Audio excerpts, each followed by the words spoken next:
Hang on, have some music real quick. I think I added a song recently. I can't remember what song it was though. What was the song I added? Is it worth putting on? Probably not for this. It would be a bit inappropriate. It'd be kind of weirdly timed. What is this song? It's a HSR song.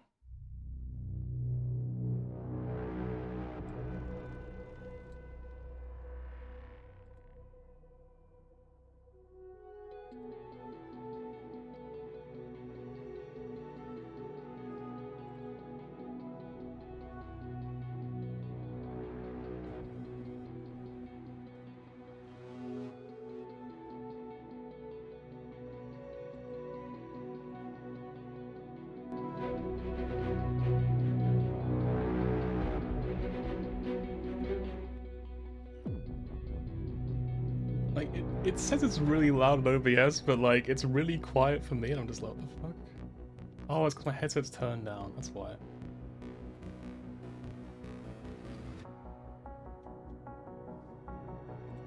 Let's quickly just swap the whole game.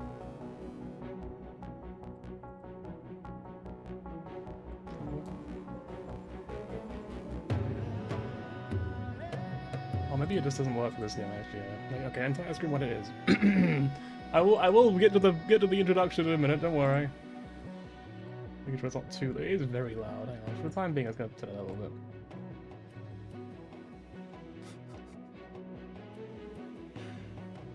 It's fucking. Hang on. Let's get Opera open now. Let's keep it open for this entire stream at this point.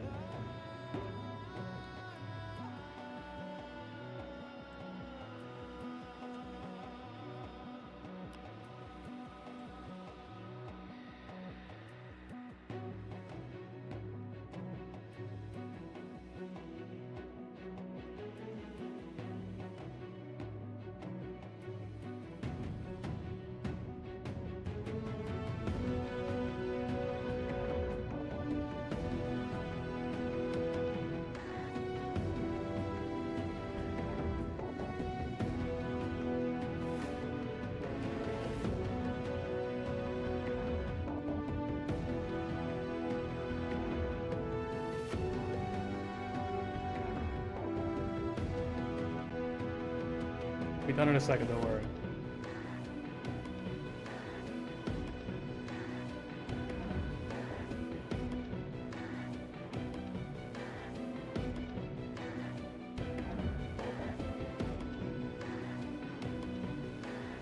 Right, it still is really loud. I don't know, if it's loud, I'm really sorry. I'm gonna turn it off now just in case. So here's a video that just popped up for the when it's about this.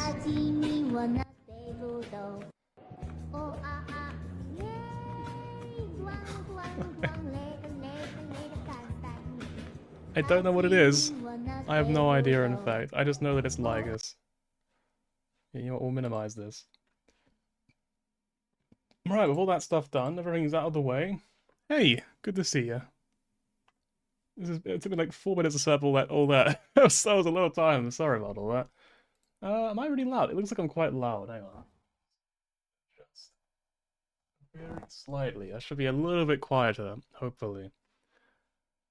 As usual, I have Silverwolf on screen for no particular reason. Also, my hair looks fucking awful. I haven't done it like all day. I like woke up. I haven't touched it a single time, so it just looks awful. So yeah, enjoy my messy hair. Also, can you tell what I've been doing in this game recently?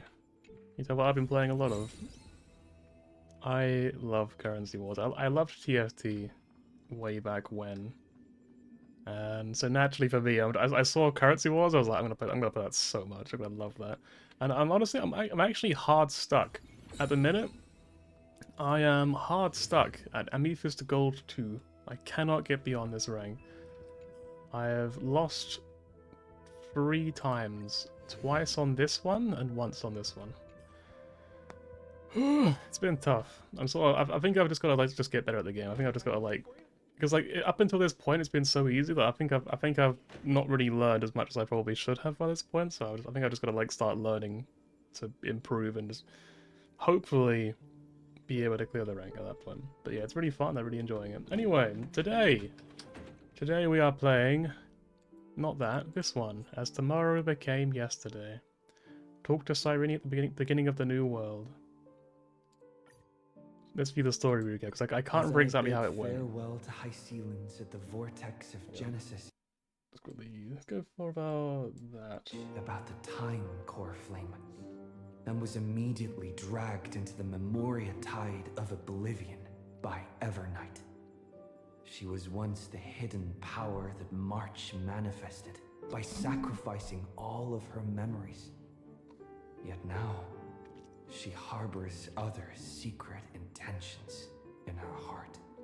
Meanwhile, Dan Heng warped back to the Express via a spirit warp jump, only to discover a memo snatcher invasion. Everyone then realized that the Remembrance's forces had already permeated Amphoreus and blocked outside intervention. To establish contact with me, Dan Heng was determined to return to Amphoreus immediately.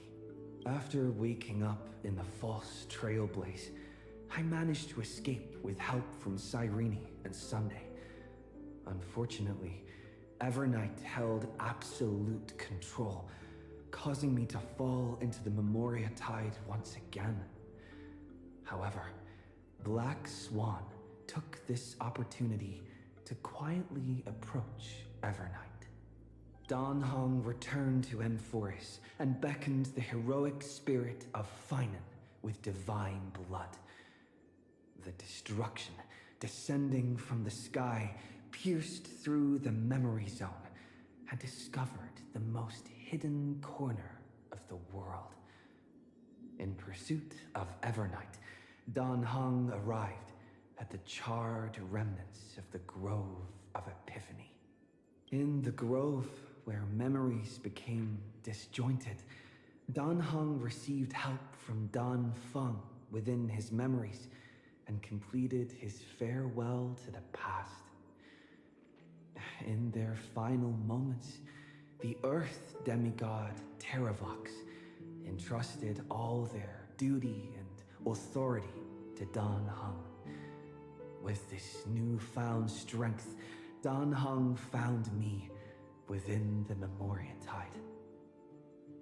We entered the Nameless Titan's great tomb About this guy. and discovered its secret.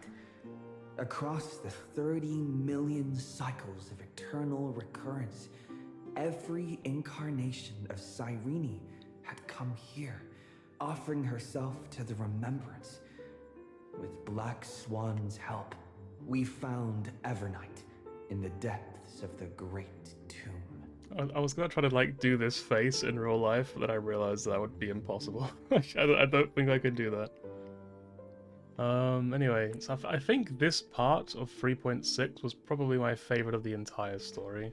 Of the entirety of that patch, sorry, just to clarify. I think, I said before, I think most of 3.6 was like, I thought it was pretty good. It wasn't bad. I wasn't like super into it. But this particular part of Cyrene I thought was very, very good. I really like this part. When all seemed lost, This was quite cute as well. I Evernight like was this captured by March's camera and trapped within the memory maze of Ides Elysiae. After several lengthy conversations, March and Evernight reached an agreement. Evernight returned March's memories, and March finally returned to our side. With every condition for the Era Nova fulfilled, we returned to the depths of the Great Tomb and initiated the final Era Nova ceremony. This was Dan Heng is so tall. What the fuck?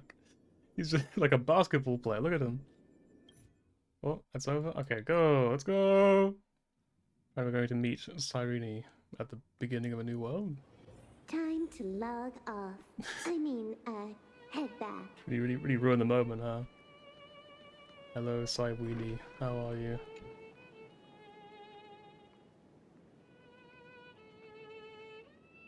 me just make sure. 'Cause in the little document that I had, it said for cutscenes, music 5, voice 10. Okay. Apparently this is the settings I used before for cutscenes. I hope this is good.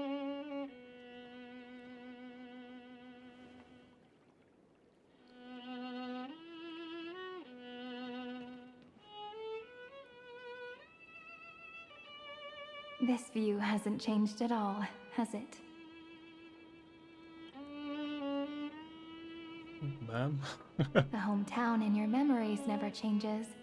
But when you return to your senses, you realize that fate has already stolen the time away.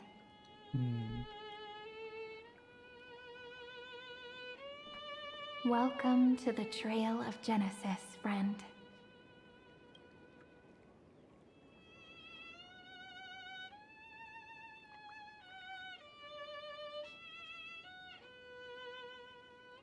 Standing here, I brings back many memories. Cyrene, you look... Cyrene, you're huge! Seems like the weight of memories from 30 million cycles really made me grow up. But if I keep growing, I might be taller than you, right? Then I'm really looking forward to that.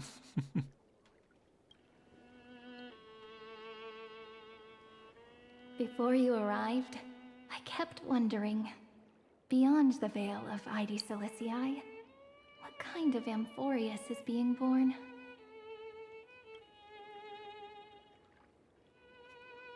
I can see fragments of it when I close my eyes. The friends who walked alongside us have all moved on toward their respective destinies. Some turning into pillars of the world, supporting the sky and the ocean.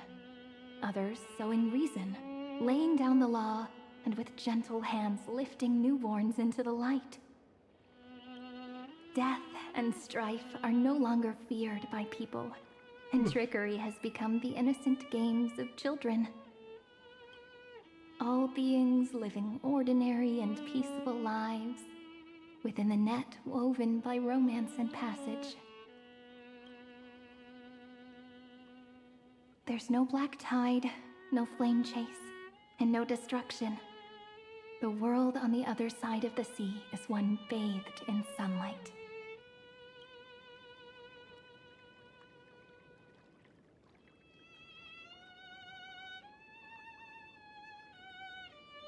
Well, the bottom one's a bit gloomy. It's the dawn that final and everyone had wished for. One of those streams where I talk really quickly for some reason. Like a happy and carefree childhood, the era Chrysia in this cycle will last for millennia, until it reaches the moment decided by the prophecy.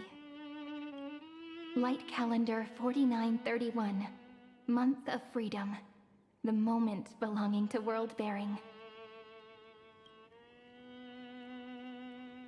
Are you ready to answer the call of the world, friend? Well, I'm gonna like hide myself for a little while. What's this? Oh, it's the nose. Oh, it was for this. Yeah, I remember now. There you go. Then go, and pen the Throne of Worlds' first stroke. For this world, made from countless wishes. You say that, but it's gonna be ages till we reach light calendar 4931. I can make use of the crevices of time. But surely you and Don Hung won't have to wait around for a few thousand years, right? That won't be necessary. We can simply sleep, and the chronocognitive anchor will wake us up. I didn't think you'd both be here. We've both become a part of the New World ages ago. You're the last slowpoke. Our consciousnesses can converse with each other across the heavens and the earth, possibly due to the influence of the Trailblaze. I am now connected with this earth, and I can feel the breath of every mountain range. I see that the tallest among them is named Akama, and the form of the holy city is already taking shape. That's pretty neat. Amphoreus, crying face emoji. Amphoreus! In other words, your stage is almost set. Do you want to take a leaf out of Kefali's book and make some prophecies before your nap? Now you need to cry again, Alex. But Have to relive all we're not the only ones who have probable changed. anguish. I'm not sure yet, but we'll find out, I guess. The chrono-cognitive anchor just transmitted a message stating that Iron Tomb has reacted to the Aranova. The moment when our friend bore the weight of 30 million cycles of memories. Was probably also when the scepter devoured 30 million cycles of destruction. That's a lot of destruction. You just keep the word fine on. It's like it's time to click up a fine on's burden. It's bound to happen. I'm long prepared for that. You know, you don't have to shoulder this world all on your own. But I'm the main character. I have to. After someone boards the Express, the word alone ceases to exist. That's quite sweet. So, as we reach the end of time, no one will be left to face it alone. Don Hung and I came here to specifically tell you that. Remember, this world is not a burden you bear alone.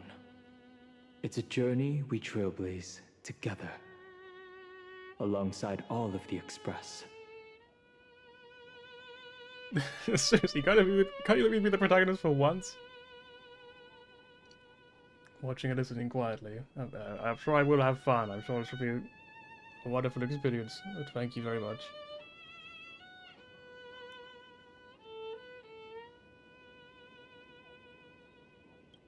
There'll be plenty of time for you to show off in the future. She meant to say that a hero only turns up at the most pivotal moment. All right. It's time for Don Hung and me to go have a super long nap. Look after this world for us. The road Well, ahead is everyone long, napping. but we'll be waiting for you at the end. We'll definitely meet again. Let's take one more look at the other side of the sea before we set off. Ides Elysiae is so quiet. You reckon Finon swam across the Just sea like to how get I to Okama? remember. That's why he was Here so we tired. are once more.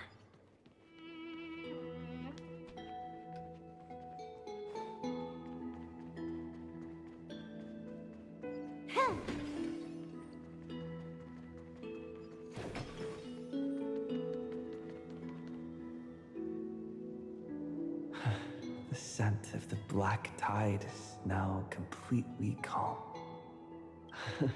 At last, the starting point of 30 million cycles is finally welcomed. Its first end. And the final end, right? I can't hear his voice. There are no flowers there that bloom for him. Nor is there a star that is his. Finan is the only one who didn't reach the new world. Rest in peace, Finon.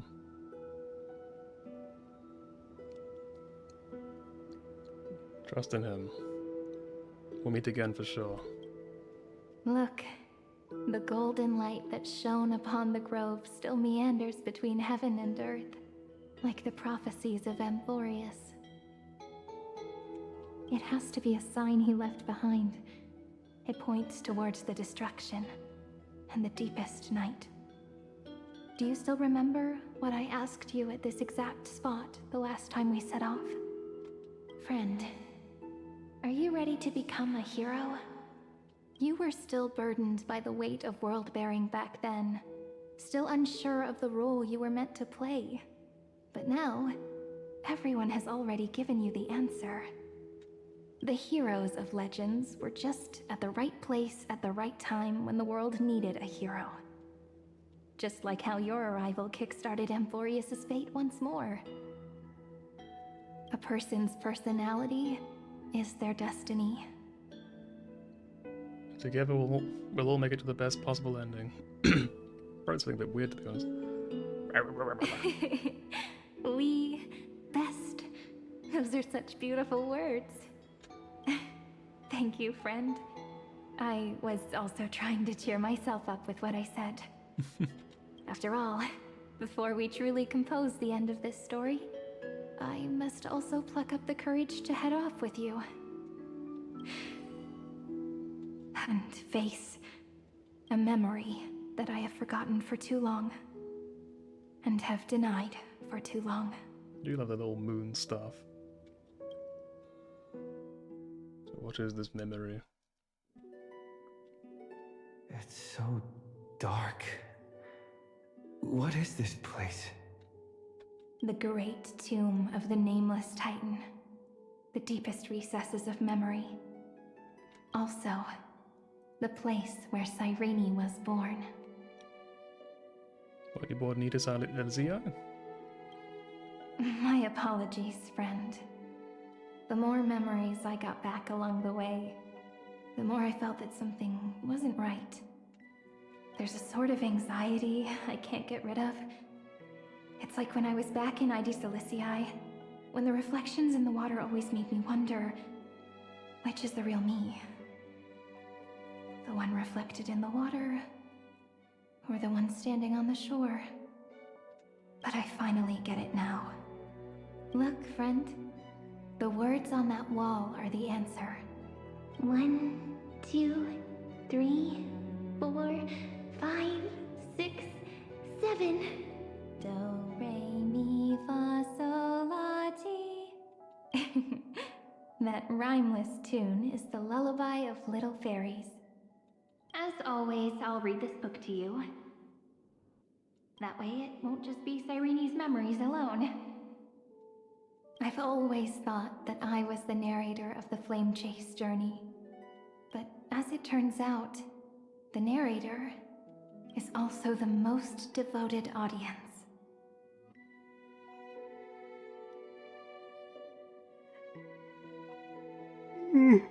Alright. What do you mean? At the moment of Era Nova, I was enveloped by the texture of memories. Within the glistening crystal, I saw countless Cyrenes, as well as countless versions of me. This is the final puzzle piece of the memories. A prison born of the erudition. A grave annihilated in the destruction. That unknown solitary god. The 13th Titan who should not exist. The first new spore. The Demiurge is right here. You can make a POV. The interrogation records have been submitted to the Marshal. According to the Ten Lords' decree, Jing Liu and Luocha shall continue to be detained in the Shuling. But you, Merlin's Claw, have been reluctant to end the transmission. Do you wish to reminisce with us?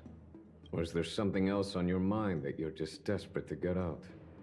You're quite calm, Jingyuan. The Alliance only authorized the Law Food to be deployed for this Iron Tomb operation. Okay, They say so the they're Seer hunting Avengers. Strategist's wisdom shines like a beacon. So why can't you see things clearly now?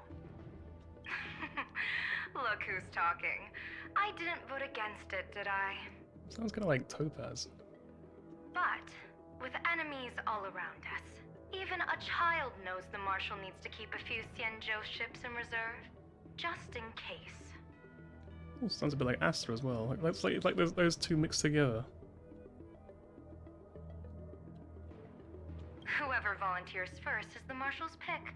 If you have to ask, I'd say this outcome plays right into Jingyuan's hands. Like it or not, there's no way we're letting the Law Fu take the lead in this battle. Oh my, Merlin's Claw. Are you afraid the Law Fu might steal the Yao Qing's glory? This is no laughing matter. Between the Stellaron crisis and the War Dance ceremony, though the chaos has settled, Rumors and speculation are only growing by the day. With Elder Huayan around, those with ulterior motives won't be able to stir up any trouble. But once the Luofu gets their hands on the golden blood, it'll be a whole different story.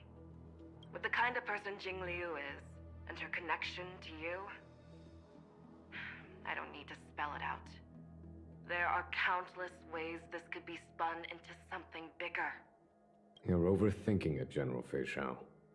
When I volunteered for this task, I never expected unanimous support from the Alliance anyway.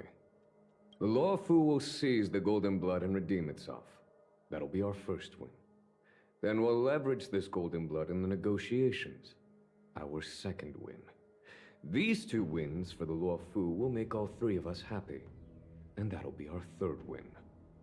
Look, if this were a Skyfaring Commission deal, we'd be rolling in money, wouldn't we? Maybe the Divine Foresight should change his name to the Optimistic General instead. With the Decalite Reflection Barrier, the Yuchue must understand even more than the Luofu how significant this battle is. Amphoreus' karma has vanished from the matrix of prescience. What omen does General Yao Guang see in this anomaly? In divination studies, we call this an empty fortune. It involves the eons and is thus beyond what mere mortals can comprehend. Your explanation isn't any clearer than Lady Fu's. Come on. How hard is it to understand the word uncertainty? For the Cobalt Head, the emergence of Iron Tomb is a calculated instant, but I don't believe they will just sit around waiting for death. And for the powers of the cosmos, this is their chance at survival, and the key to turning the tide of interstellar affairs. The Astral Express is leading the formation of an allied force, but I can see each faction has its own hidden agenda. There are even divisions within the Alliance, so it's not that hard to imagine how the other factions will react. Jing Yuan, I crossed paths with Selenova's Legion at the Battle of Sedunirama Star Cluster. Be extremely careful. The Ruined Legion's troops and weaponry are nothing to write home about. The IPC, even the denizens of Abundance, could take them on. However, while Void Rangers are just expendable pawns of the destruction, the real wild cards are... The Lord Ravagers. Indeed. Nanook's emanators are also their weapons to burn down the paths. I'm afraid conventional military tactics and strategies will be useless against them. My assessment is this. To completely take down a Ravager, we must disregard casualties and spare no cost. My only fear is one wrong move, and the Luofu will fall into Fintilia's trap again, inching ever closer to destruction. Doubt is exactly the demon she wants to plant in our hearts. Do you still remember the beginning of the Alliance Oath? To save future generations from war and bloody dispute. The Rainbow's arrows have always aimed at any force that threatens the cosmos. Now that the Trailblaze walks alongside us, the Cloud Knights shall keep their oath as they have from the beginning. I just hope those on the front line will remain safe.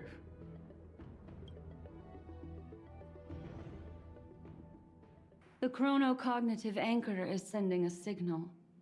Everyone, time to move out. Is it just me, or is it every time I heard it on screen, my eyes are just immediately drawn to this character? I think there's something about them that just makes me smile. Did he and the others make it? Let me go over the plan one more time, just in case. You'll enter Amphoreus, reunite with your 3 separated companions, and try to locate Iron Tomb from within the world. Who are you taking with you? The fate of the universe hangs in the balance. We can't afford any slip-ups. I suggest everyone, except Pom Pom, join the fight. Honestly, if Pom Pom came along as well, I feel it'd be too easy for us. So Iron Tomb would be fucking ruined. You have no chance. We do need to be prepared for all possible contingencies. I have no objection to this. I'll do whatever I can. Meanwhile, Screwy and I will continue attacking the Demiurge Matrix. That is, the Scepter's kernel from the outside. With our two-pronged attack, we'll turn this hunk of metal into scrap for sure. Now we just wait for those two to get back. Oh, and just like that, they're here. Look at this cast. Such a fun bunch of people here. Sorry to keep you waiting. With Planet Screwlum's help, the formation of the Cosmic Alliance to counter Iron Tomb is progressing smoothly. The cosmos has set its sights on Amphoreus, and now it's just waiting for the first shot. Well then, let's not waste any more time, Fourth Mirror. It's my time to shine! Finally off the bench! Initiating thought refraction. Please read the safety protocols carefully. Huh? Just kidding! I've already checked the agreement box for everyone. And now, destination, Amphoreus. 3, 2, 1, launch!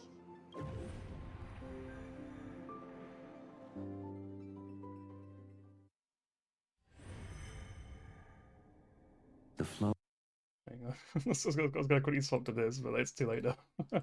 Unlike Pentagoni's dreamscape, this place has built up a true epic measured in millennia. The vortex of Genesis, where all myths begin and end. And in this new world created by the Nameless.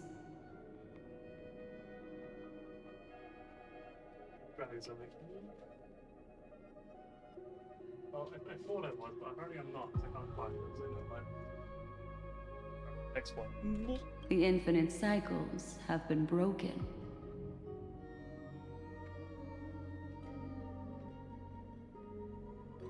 Let's set up the Trailblaze beacon and establish contact with the outside world. I'll leave it to you then. It'd be better for me to not show myself in front of the Garden of Recollection. And, Mr. Sunday, you probably shouldn't show yourself either. Agreed. The Astral Express has landed. If you receive this message, please respond immediately. Over. I love these two in this room. I don't know. It's like there's no real like significance to it, but I love like they're finally here. You know what I mean? It feels like they finally arrived. So one thing I will actually change is I'm gonna turn this off, so that when I tab out, it doesn't go quiet. This is the Angel Alliance. Communications normal. Fushad. Interastral Peace Corporation. Communications normal. Hang on, do I still have wide foo as an emote? What about this? There we go. Wide foo. No response from the Galaxy Rangers. Not surprising. But I didn't expect the family to also stay silent at such a critical moment. That's a pretty blatant disregard from the family for Penacony's independent director, I'd say. Long time no see, Miss Himiko. It's been quite a while, Madam Jade. The significance of this battle rivals that of the campaign against Sulo. Only through victory can we disperse the shadow of Iron Tomb that looms over countless worlds. It's a really random thing to bring up all of a sudden, so I'll try to make it quick. Something about them mentioning the family has just reminded me of way back at the start of this game, like back in like 1.0. There's a memory bubble on Herta Space Station where it's from the POV of some guy who's trying to like infiltrate the family on Penacony, and like he gets caught at the end of it by them. And I remember reading that on like day one, and I was just like, I really want to meet the family and learn more about this. It sounds like a really interesting organization, and I feel like, I mean, I'm really happy that we got to. At the same time, it's like I feel like they were probably a lot less interesting than I thought they would be, but like, I still think it's really great that they introduced them and then actually built up on it later on. I thought that was, I love it when any story does that, because like it's quite a common thing where people would just be like, look at how interesting my world is, look at all these crazy things that have happened, but they never have any relevance. Like in Skyrim, you got like 50 billion books and they just don't matter at all. You know what I mean? You can just completely disregard them all. Alright, same with Final Fantasy XIV. Like sometimes you get some interesting lore, but generally it's just a bunch of ramblings. It's just like quest dialogue. I really love it when games have stuff in them where like it's actually relevant and it will actually be built upon later on, and you sort of read it and then you feel like you're rewarded later on when it becomes relevant. And you're like, oh, that's so cool. I love that. The 10 Stonehearts shall spare no effort for such a grand mission for the preservation. Preservation. Madam Jade led the Intelligentsia Guild in conducting specialized research on Iron Tomb's past activities. The bad news is, the collapse of the Erudition won't just affect inorganic beings. You mean Iron Tomb can infect organic life too?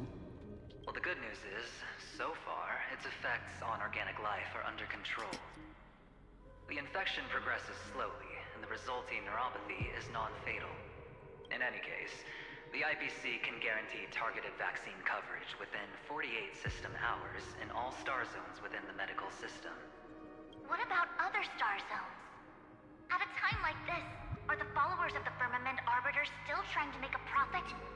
I remember you, Master Diviner. Your performance during the Third Denizens of Abundance War was quite impressive.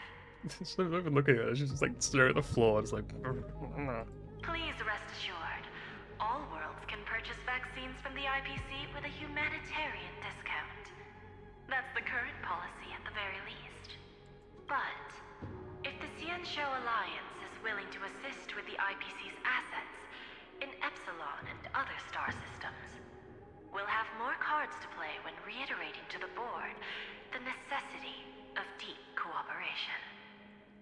It makes sense, since Interracial Peace Entertainment's headquarters is in Epsilon. But why are all the other worlds on the list? Places that the Elation has visited? I feel like that was a mistake, alright, with like the direction.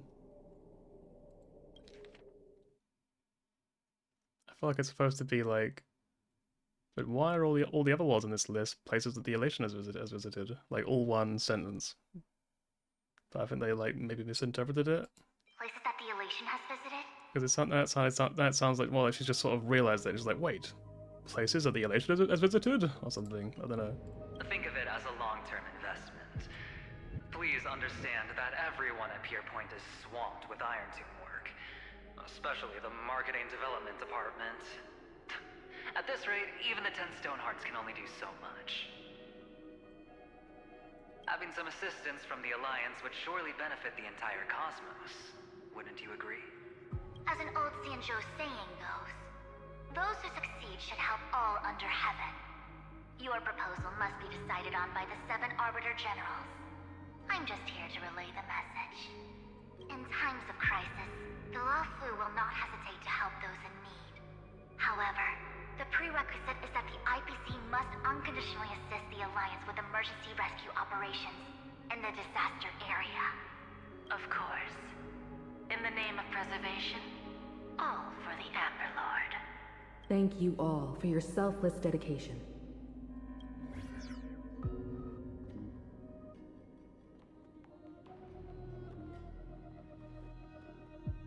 It's clear that each party still has qualms about everything. The clash between destruction and erudition isn't just about the fate of the cosmos. It's a moment for all factions to reshuffle their cards. Can you imagine if like Fusha had somebody it's like, oh, one more thing. It's like, what? Black Swan? Sunday? You can never be too careful when battling a Lord Ravager. All are equal in matters of life and death. In any case, we can only hope for the best in all that's to come. It's about time we dive into the vortex and see what Amphoreus looks like on the inside. I'm curious as to what point they're going to dive in at. Like, how far in is it going to be? I wonder where he and the others are right now. Why there's so many anchors? I guess he's for talking to people? The chrono-cognitive anchor receives a contact request. You try to respond. Hello? How's the signal? Can you hear us? It's like an old lady just like, am I using this correctly? Hello? Ah, we're through! I can see the video feed. Everything's working perfectly. Why do you look so pixelated? Are you okay? Miss Branya? Miss Serval? What a surprise. It's been a while. We've already heard from Miss Topaz about the Iron Tomb operation. She made a special trip to deliver the vaccine to Belobog. Oh, that was the whole thing. My brain was like, didn't think that was the entire thing, so let's wait for the next part. Crew is at the eye of that storm. Is everything going smoothly? Don't worry, we're still following the plan step by step. How's the situation in Belobog? Urillo 6 is located on the outskirts of the Oh, preservation Topaz. barricade. Hello. While it won't bear the brunt of the first wave, there's still a risk from the aftershocks. Matt, Kitchapard, and Pela are busy organizing the Silvermane Guards, having them consolidate their lines and dig trenches. Zila and Lynx just got back from the Geomarrow vein production chain. Hey, do you want to say something to them? That would be unnecessary. It'll only shake their morale. Just tell them to stay safe. It's like an edgy teenager. Like, I don't want to talk to them. Go away. Miss Branya, I'm afraid this disaster will be far more terrible than you can imagine. Please, be sure to follow Miss Topaz's instructions and make thorough preparations. Of course. We have resealed most of the engine of creation beneath the ice to prevent the will of the preservation from becoming an accomplice to the destruction. That is clever, actually. Makes a lot of sense. Don't worry, Miss Himiko. Belobog is far more resilient than we imagined. We really wish we could help, but Urillo 6 has only just woken up from its hibernation. I'm here. What do you mean? The Astral Express, standing at the forefront of disaster, is the hope for many ordinary civilizations across the universe. In the face of a massive catastrophe like this one, relatively smaller civilizations have never had many options. But that's exactly why we have a resolve that's second to none. If anything goes wrong... Miss Topaz, I hope you can help out and rescue the affected citizens. No problem. Also, didn't the Xianzhou sign a friendship agreement with Urillo 6 earlier? They won't stand by idly either. I appreciate your kindness, everyone. But Urillo 6 is our home. We will defend it to our last breath until the last Belabogian falls. Miss Branya. May all civilizations that have made it this far on their own strength weather this crisis together. Weather together. I wonder if Sampo's still there, but he's gone home. Like, I say home. Actually, no. He said he was going to go to Belobog, didn't he? He said he needed his mask for Belobog because he needed to protect it or something. I wonder what's going to go on with Sampo.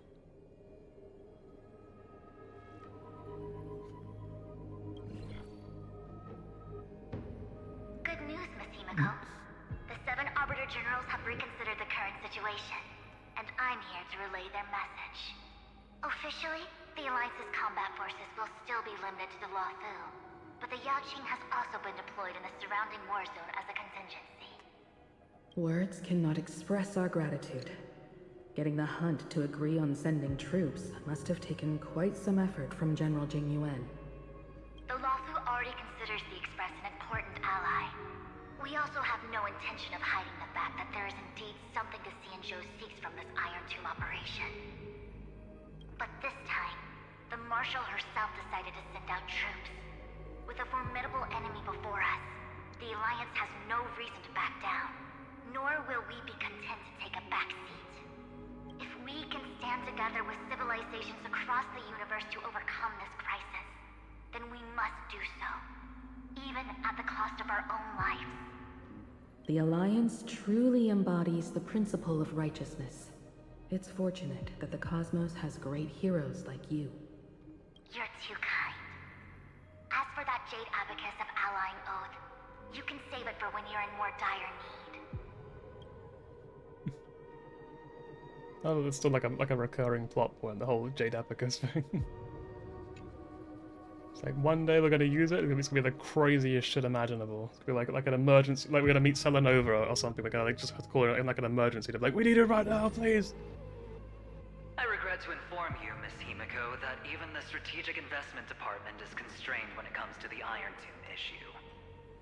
And it would be difficult to meet the expectations of the Astral Express. However, Madam Jade instructed us to look after our nameless friends as much as possible. So let me offer you all a small suggestion, just from my personal perspective.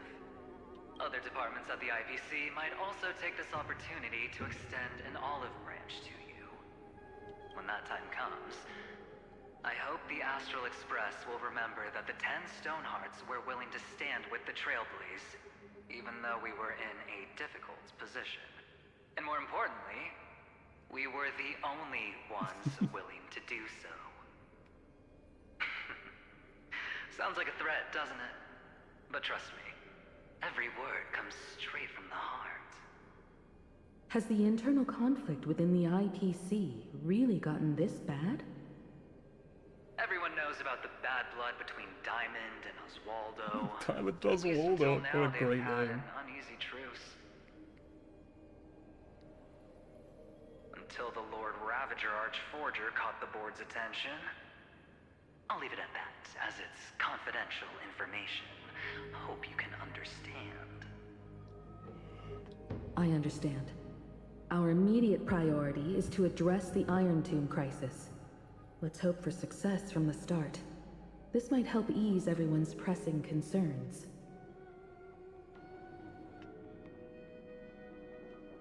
I feel like they're mentioning the Lord Ravagers a lot more, which I think is really, really good. Because, like, they're all very real threats. Like, it's almost like, if it's like a shonen manga, they would be the guys you fought along the way to the final boss, who would be, of course, Nanook at the end, right? It's one of those things where I feel like it kind of just makes sense that we would have to fight them at some point. But, like, maybe some are less important than others. I feel like we've already fought Fantalia once, so maybe she'll be beaten by the Xianzhou Alliance or something like that. Or maybe like maybe we won't fight all of them. Maybe we'll fight only like a few of them, because like I feel like we have to fight Zephyro at some point, right? Like Zephyro is right fucking there. We have to fight him at some point. It would be so sad if we don't. I'll be gutted if we never fought him in the story at all. So I really hope he's on the list. Well, I mean, we might fight them all. We might fight none of them at all. Because it all remains to be seen. But like, that's my current thoughts.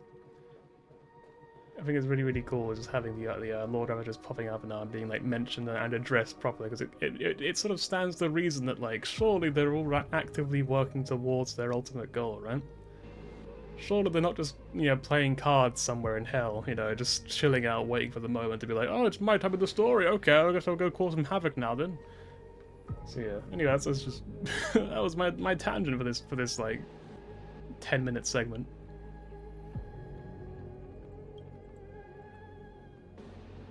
No response from the criminal cognitive. We would never know the Ranger's comings and goings. Booga's gonna show up suddenly.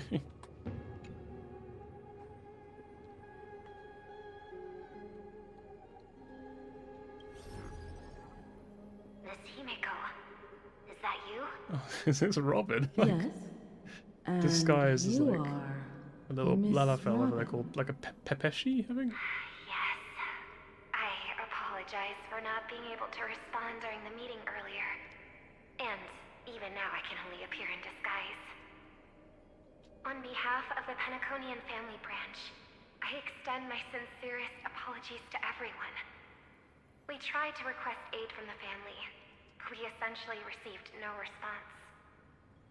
I've heard about the internal conflicts within the family. Miss Robin, there's no need to apologize. Every bit of strength is precious at this moment. Thank you for understanding. The good news is, since you're one of the shareholders of Penacony, the family heads have agreed to allow me to lead all Asdanian tuners to the front lines. My charitable foundation will also do as much as possible to provide support in this battle. They'll ensure that proper arrangements are provided for those wounded on the front lines, and for residents in affected areas. Miss Robin, I'm beyond moved by your spirit of self-sacrifice. The Astral Express would also like to make a promise that we won't leave any companion behind. I just love this. This is fantastic. Like it really feels like a Lord Ravager should feel like. You know what I mean? Like, this feels like a serious sort of like, this is gonna be a fucking life or death fight. This is gonna be like one for the ages. Because I feel like Fantilia, when we fought Fantilia in the story, I didn't really realize how important she was at the time. It's like they say, oh, he's a Lord Ravager, and that's you know, like, you don't really, like, in the early stages of the game, you kind of like, yeah, fair enough, cool. But like nowadays, I feel like we understand what Lord Ravagers actually are a lot better. With all the newer media we have available to us now, we're kind of like, oh, they're a fucking big deal. And when you look back at Fantilia, it doesn't really feel like that big of a deal. It kind of just feels like it's just any old boss fight, you know what I mean? Like, you know, Pollux or Strife. It feels like it's the same sort of tier as them, but really, she is fucking miles above, like, she's like a whole nother tier, you know what I mean, above those guys. So I hope the Iron Tomb really just feels like it. Like, everyone's like working together here, everyone's shoving up, so it feels like a big deal already, but I hope the actual fight sticks to landing and it just feels like this huge fucking whole galaxy versus Iron Tomb sort of vibe. Because I feel like that's what a Lord Ravager should be, you know what I mean?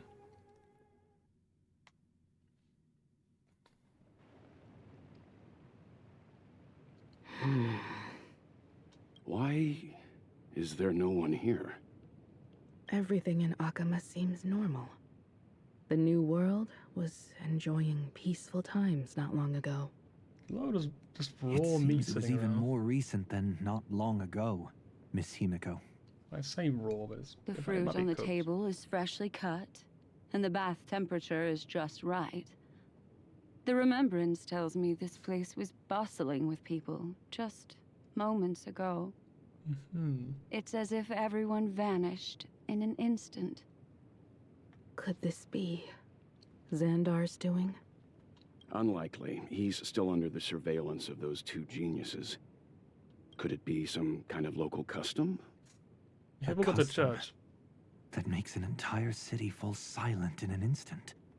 Pardon my frankness, Mr. Yang, but this reminds me of some unsettling rumors about the Harmony. Complete silence.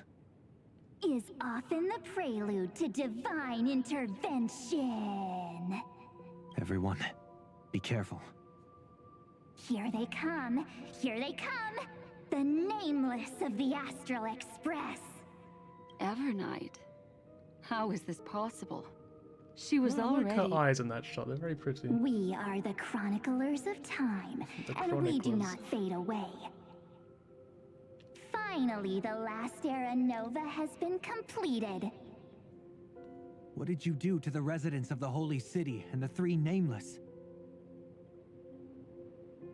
I didn't need to do pauses are a bit too long anything. sometimes. The remembrance will ultimately become the substance of the new world.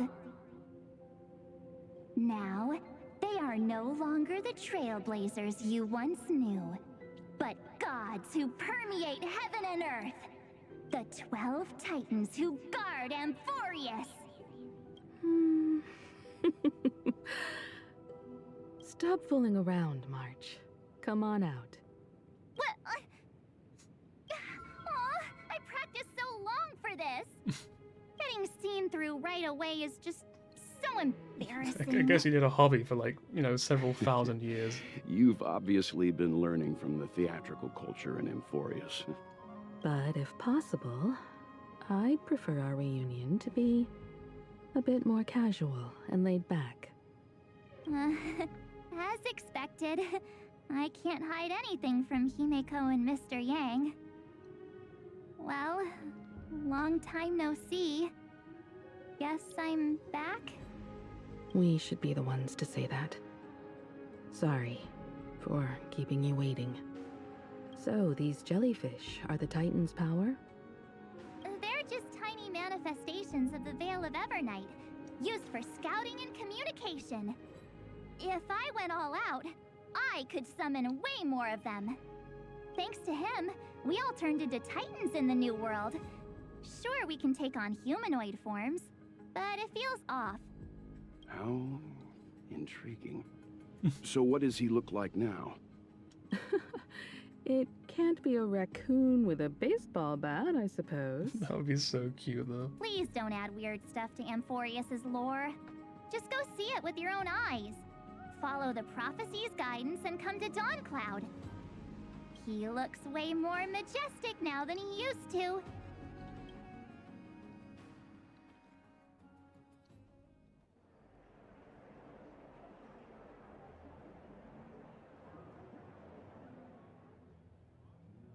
Like, bro, look at all this air. Unbelievable. All the residents of the Holy City have gathered here. This isn't just a gathering. It's a pilgrimage. The people's expressions are resolute, devout, as if waiting for a miracle to descend. That colossal deity is him. He has become the pillar of the world. Surprisingly authentic. Being this serious is quite unlike his usual style. Those people didn't disappear. Instead, they've answered the call of the prophecy and come to witness his awakening. Our good buddy now bears the weight of the entire world, and every breath they take is intertwined with Amphoreus' destiny. Awakening? Has he fallen into slumber? Yeah. After all, with such a huge time dilation between inside and outside the scepter, this was the only way we could wait for everyone. Time watches over yesterday. Earth guards today. And when the Trailblaze steps into Amphoreus once more, the slumbering deliverer shall awaken. And then, bring the prophecy of tomorrow to this world. Come on, everyone. Let's get closer to him. Watch how the world-bearing prophecy changes this world. I'm kind of like, I'm wondering, is he just going to turn into Shu holding up the thing, or the main character holding up the thing, or is he going to like just appear as a little person in front of the we can't statue? afford to slow down our pace. Let's go witness this moment for ourselves. Majestic. Speaking of which, I once caught a glimpse in Sleepyhead's memory of him transformed into a towering Tatalov. Could it be? No way! That was just a nice dreamscape.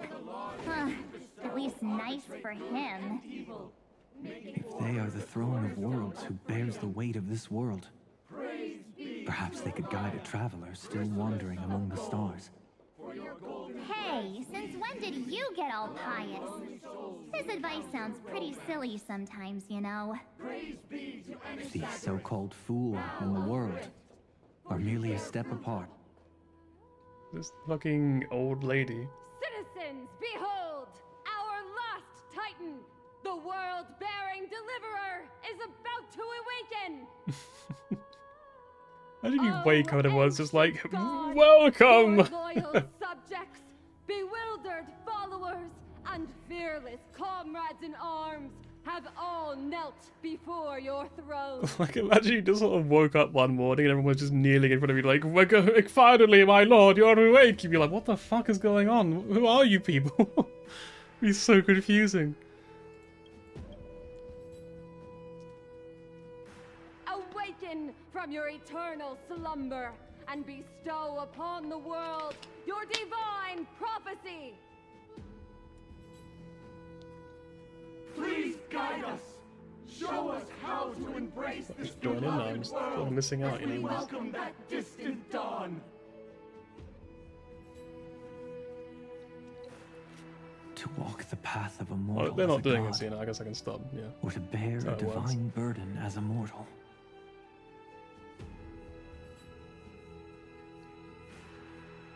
He will give us the answer. Somehow links us. But I am not the deliverer. Rather, I am the nameless, who dwells among mortals.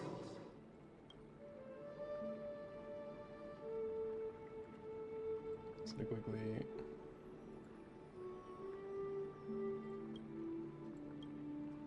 That voice is definitely him.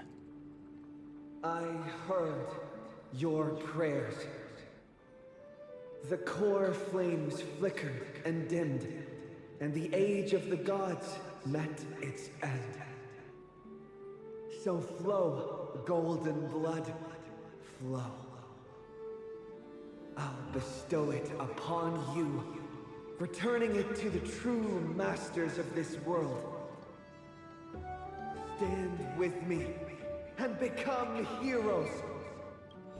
Oh, the song is like the Star Rail main theme, but like different instrumentation. Is this?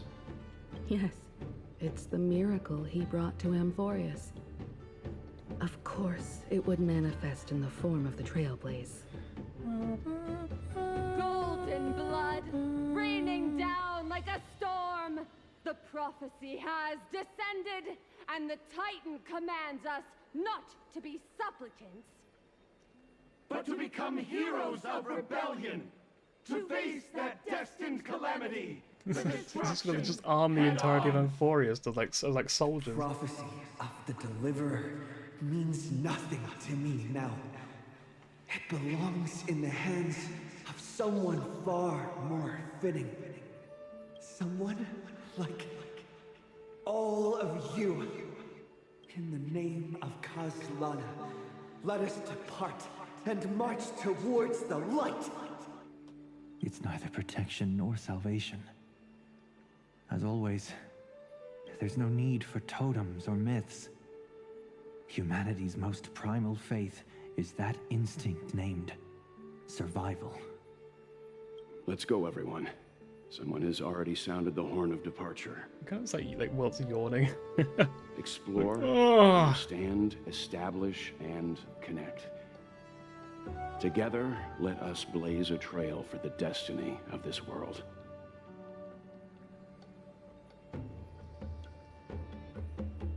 So can I just like ruin the moment just for a quick second? Just one quick second, that's all I ask.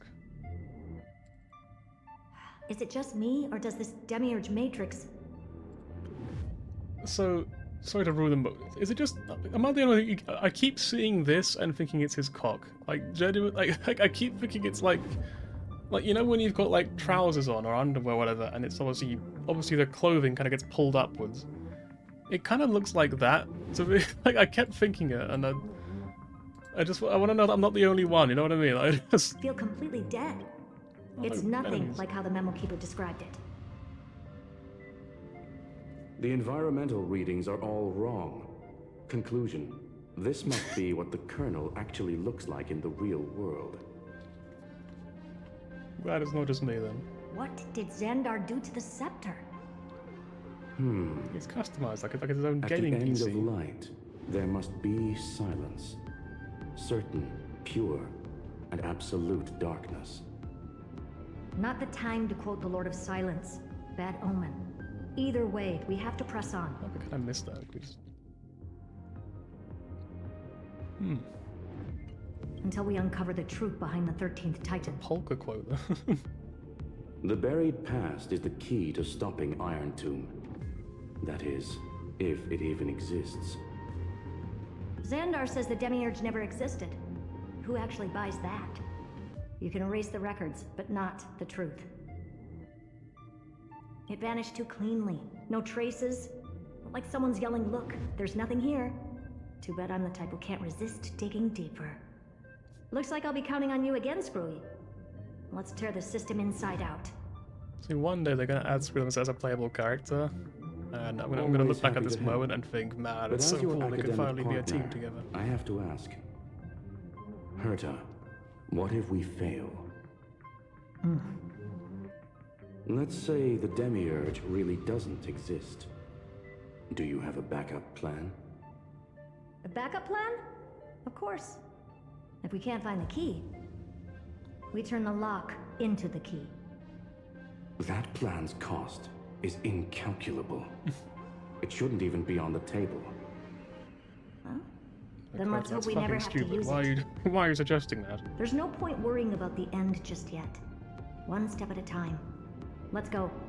We don't want to leave the others waiting. You brought what I asked for, right? We just swap teams.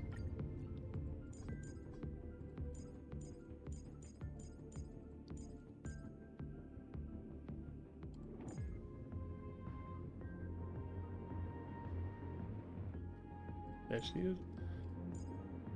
Right, actually, one update for stream. A butterfly has... is that I do now have E1 Tribby. I did decide to go grab it because I've heard this is the best E1 in the game, apparently. This is really good, so I thought, you know what? I might as well grab it, because at least that way Tribby will be good for, like, probably all of 4.x, or maybe longer, because I mean, like, Ruin May... I think Ruin May was the first Harmony character added to the game, right? The first limited one, if I remember correctly? She was, like, 1.6, and she's still used now. Not as much, obviously, as other characters have now, but... You know, she's still usable. She's still a decent character. So if we follow that logic, I feel like having E1 Tribby now will surely make her good for a very long time. Hopefully. So I thought, you know what? I'll grab E1 Tribby while I can. This is quite a cute little picture. You can barely see it. But yeah, I thought I'd just go with that. So here we are. To land on the branch before it can dance. We'll need a wide open platform before her entrance. Take a look. This is pure genius in action. Ha! I wonder if her is going to be Cyrene in this case. There's strength in numbers! Just use that thing over there, Zag. Zip.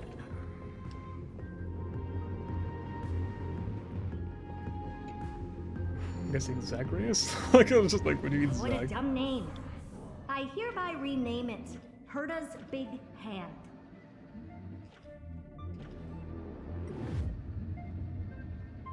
Where is Herta?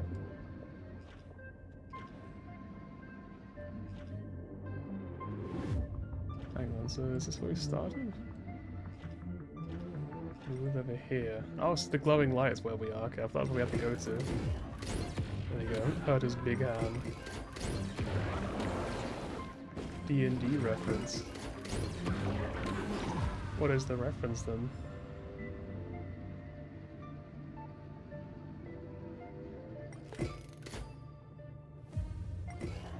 Herta's Big Hand is what I call power. Keep it going. Oh, just break the whole Still thing, I not guess. done? What is this? A junkyard for old Intellitron's leftovers? Finally, all set. Time for your precious treasure to make its debut. Of course. Just give me a second. Big B's hand. Target initialized. With these wings, hacking should be much more efficient. I'm gonna have one more use of the hand. There's a hand.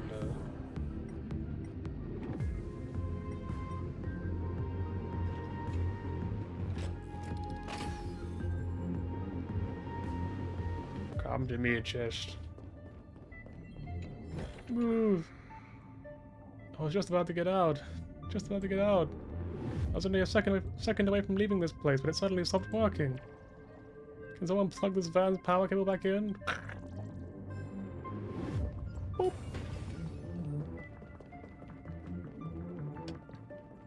I think it's definitely kind of a low energy stream today. I don't know. I just feel like I don't feel super energized. A classic nuclear heat engine. Classy choice. But given that I'm just reading anyway, Just it's pretty a likely personal to deal. preference. Her name's Mistletoe. Mistletoe. That's a cute name. Every flower in your garden's got a bit of poison, huh? Also a personal preference. It reminds me of the last time when we tangled with that Punklorian brat. What did she call this kind of infiltration tool again? Right. Dirty data shell. It wraps around the kernel to fool even top-tier firewalls. But yours is way too clean. Not even a hint of real-world grit. Herta, your tone is unusually emotional. Suggestion. Let's get back to the topic at hand. I thought we were done with that conversation. Unfortunately, current conditions won't let me ignore any variables. Especially the most important one. Your will. Iron Tomb never stops. It is evolving faster than any of our worst projections. Every instant in the Eon's calculation is like a sword hanging over the cosmos. Every move humanity makes could speed up its arrival. Which is exactly why we can't mess this up. And now, Droidhead wants to hand down judgment to the poor cosmos again. Border Star Trade War, Emperor's War, Rupert's death. Every time their instant arrived, it meant another bloodbath for humanity. But in this ultimate battle of erudition, you and I are supposed to be players, not pawns. If you choose to burn yourself out as a resource, then everything we've worked for means nothing. Herta, the cosmos won't just stand by and let a genius throw their life away. And neither will I. I'm glad he said that. No need to kill the mood. This is why we're here, isn't it? We need to find the Demiurge and that lost key. I'm not here to be a deliverer. I just want to beat Xandar and Droidhead. Right now, I just need to know. Are you with me? Of course. Time to board. After you. Let's tidy this place up and see what this Demiurge really is.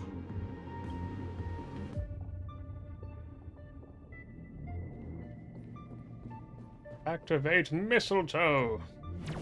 Let's hope this Matrix is better organized than the Emperor's junkyard of a birthplace.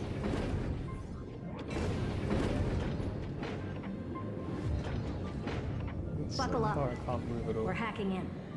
Oh, we're hacking? This is... Herta, this whole space has been completely tainted by some kind of energy. I see it too. We're thinking the same thing. Xandar, how could you go this far? Turning your own graveyard into this. What's that up ahead? Katorzane algebraic expressions. It's built for isolation, not defense.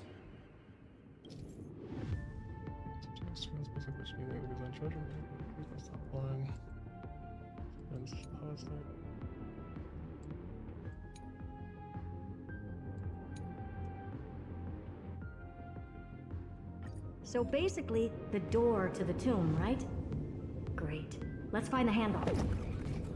I'm picking up multiple independent signals with the same data structure as the barrier. Projection. We can hack the terminal, reverse the computation, and turn it into an attack. Classic move. Use their own systems against them. Take us to the nearest one.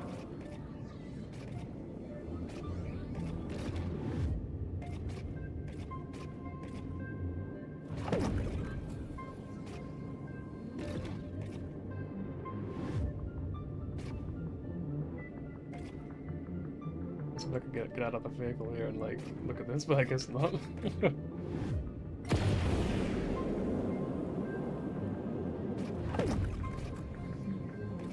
for now we're a bit limited what we can do.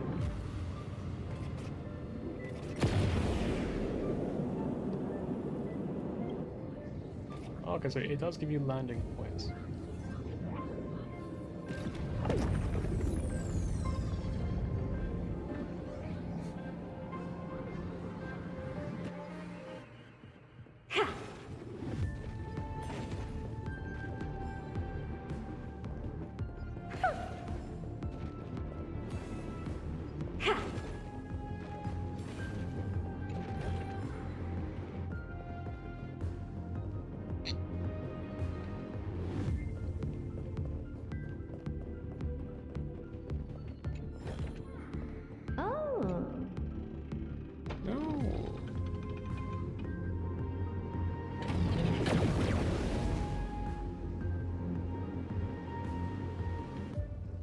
Almost no response.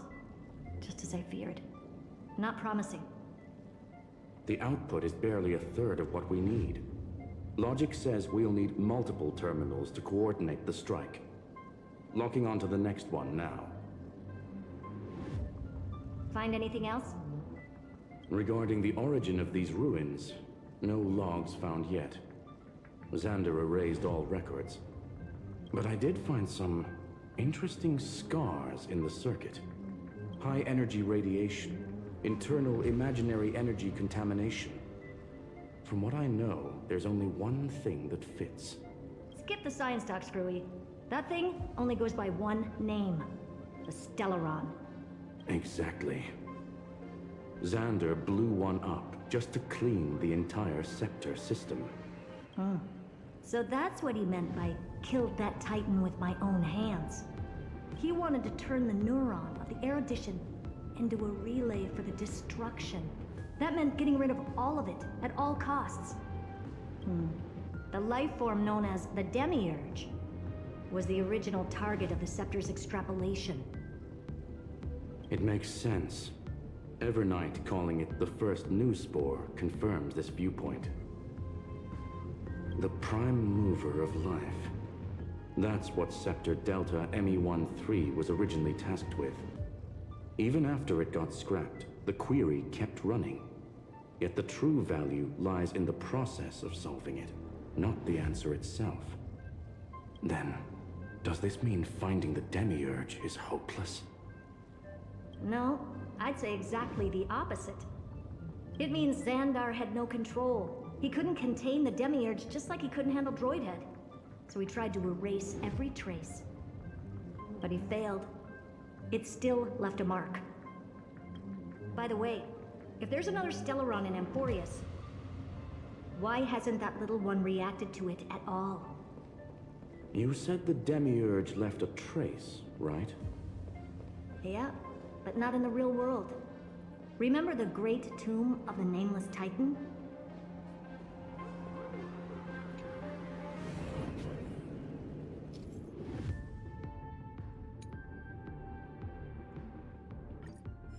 Fair enough. I quite like controlling it, to be honest. So we can't go over there yet. No landing thing.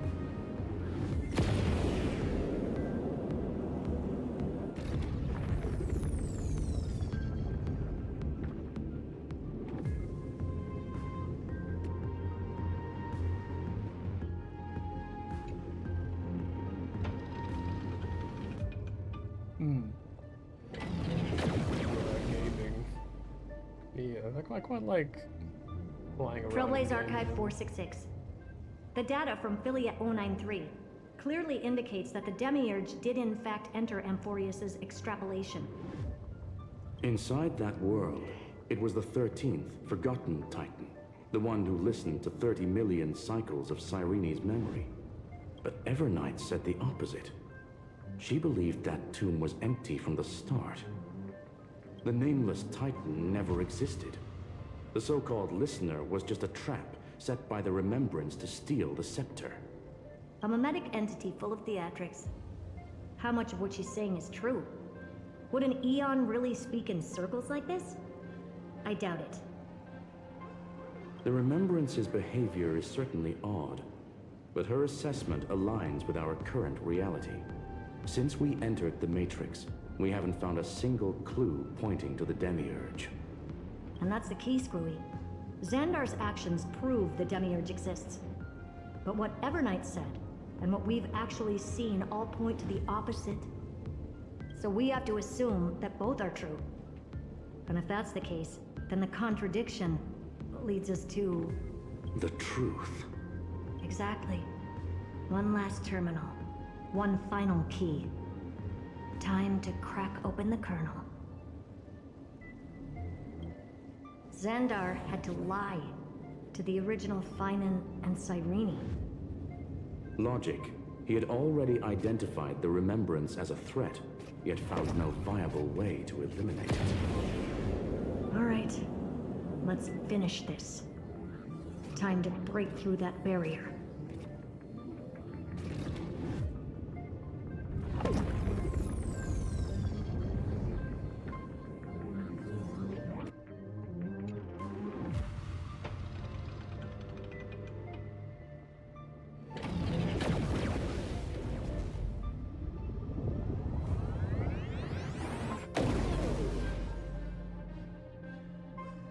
Operation authorized. Path energy readings. The erudition, declining. The destruction, surging.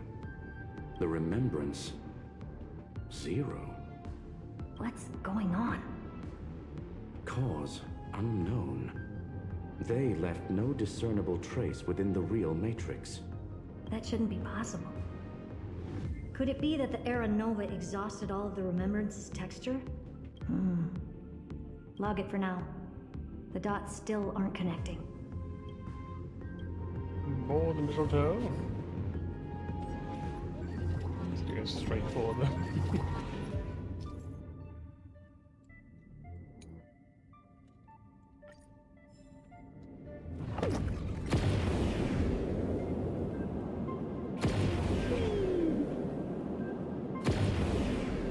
Wider than I thought.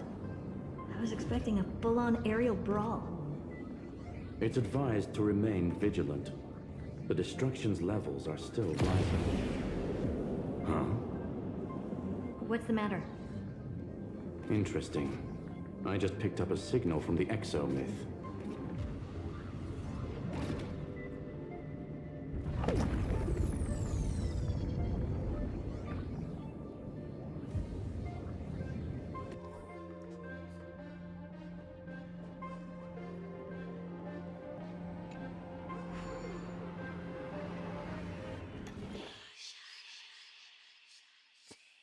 Here we are again. I feel like every time I stream this story, I do one of these puzzles and I fuck it up horribly again and again.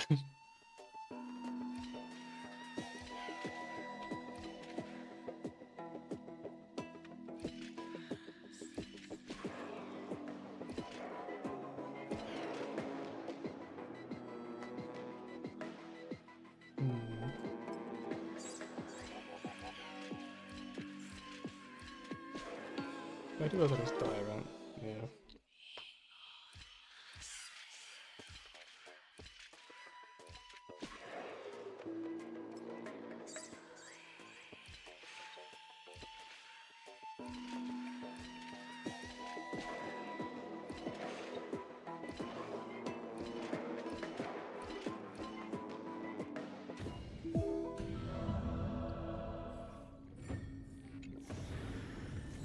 Oh, you want this?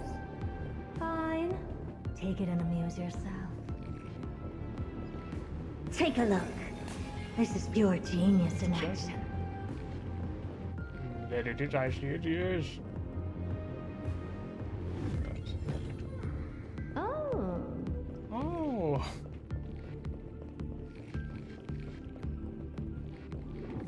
Is that an eyeball in the wall there? This repulsive force is unlike anything I've felt before. Is this the place? I wonder what it smells like. Correct. Judging by its defensive properties, this is the entrance to the exo-myth. I didn't expect that. Who builds a lab in the middle of digital rubble?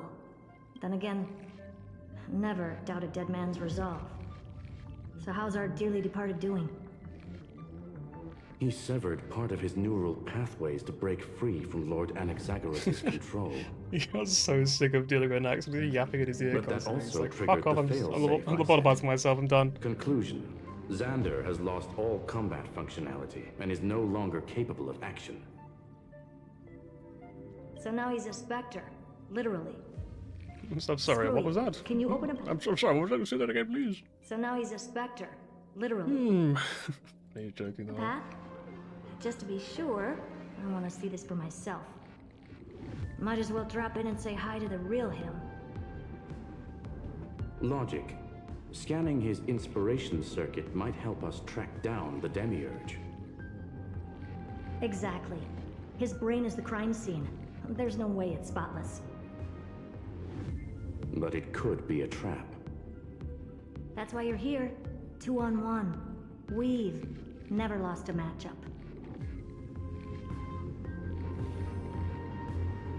I'm honored.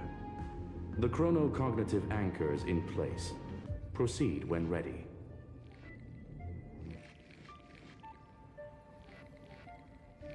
Sorry, I kind of zoned out for a second there.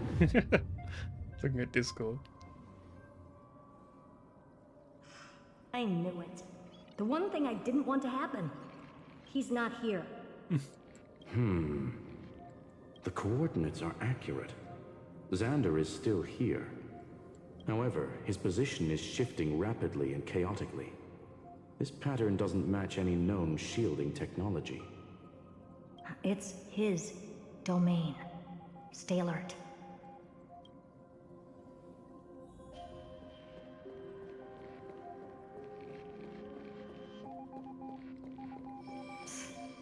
Cheap trick.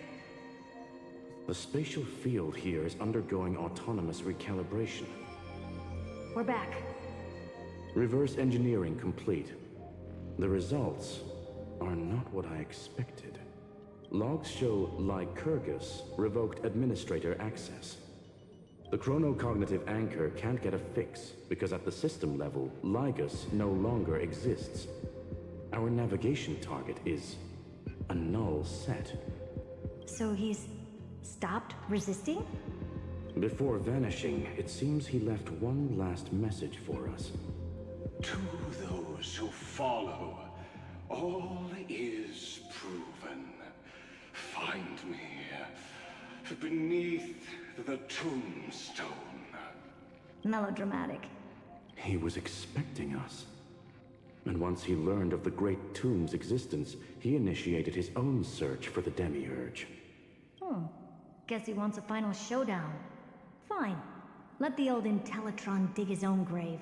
Just like he wants.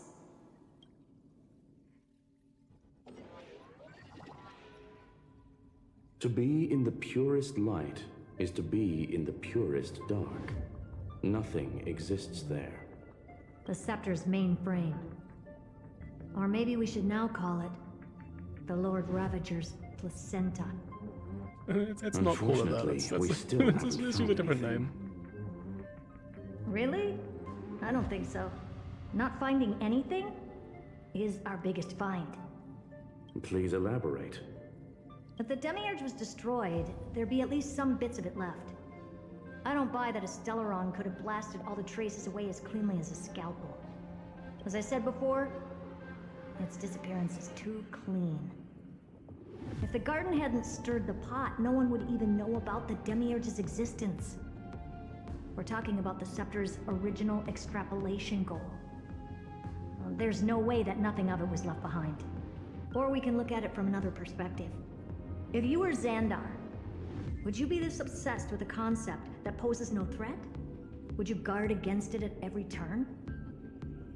There is the possibility that he's naturally meticulous and hates variables. And to be honest, that sounds very believable as well for Lycus. That does track with the impression he gave about himself. But Xandar shut that theory down himself just now. Choosing to act, even if it'll cost him dearly. We know that feeling well. The unknown is right in front of us. So we only have one choice. Solve it. You sound pretty convinced. Surely you already have a theory. Care to share? Of course. Though I don't have hard proof, I'm almost certain that the Demiurge has been in everyone's plain sight all this time. Yet, they were mistaken for someone else. That'd make the most sense. Why was the room empty? Because the person locked in there had run away ages ago.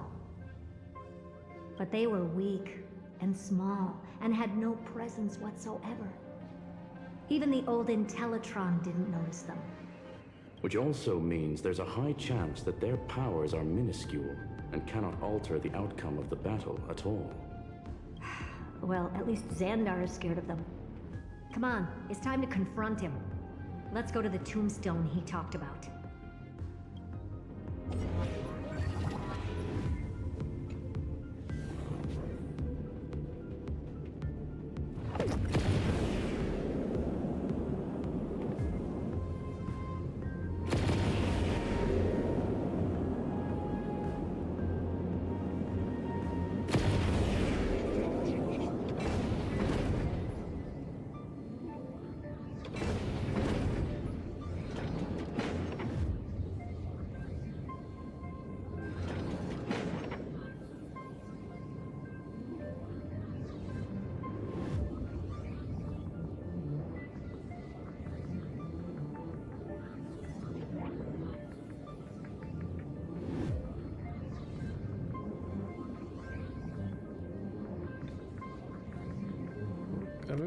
Okay. Looks like you were right.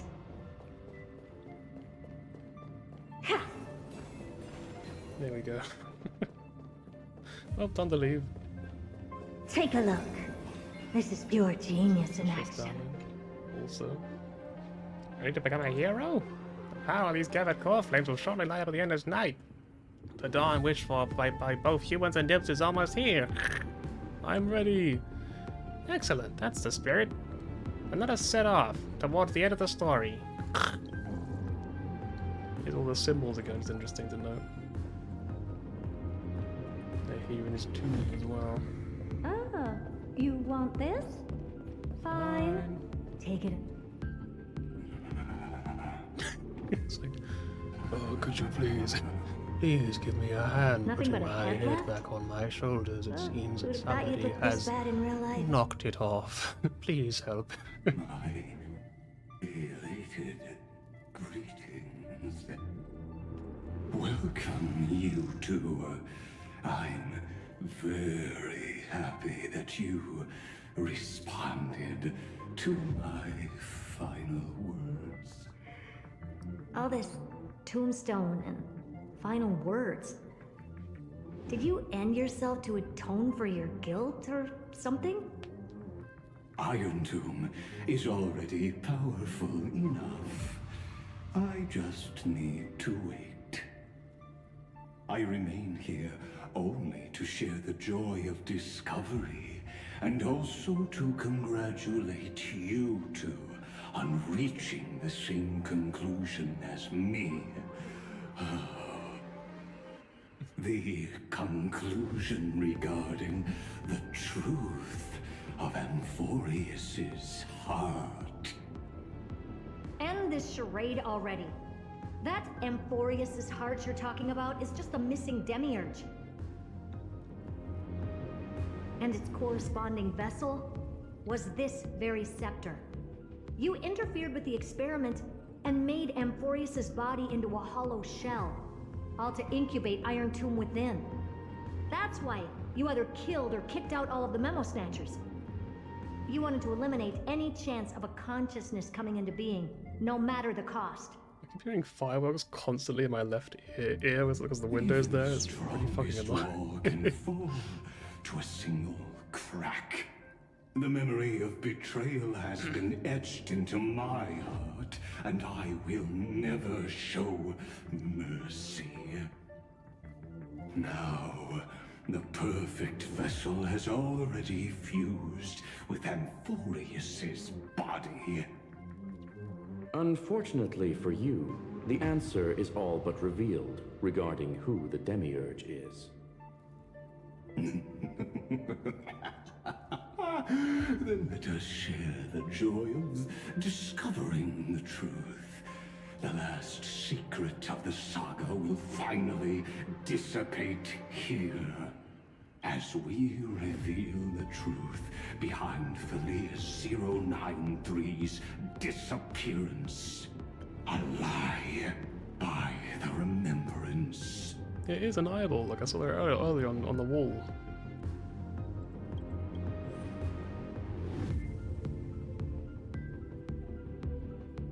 But where should I start with the story about me?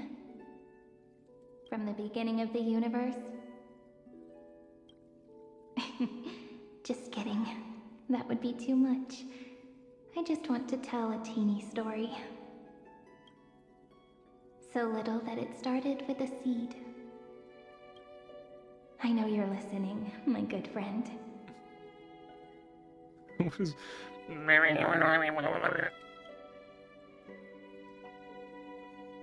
The god in my dream told me that the world sprouted from a seed.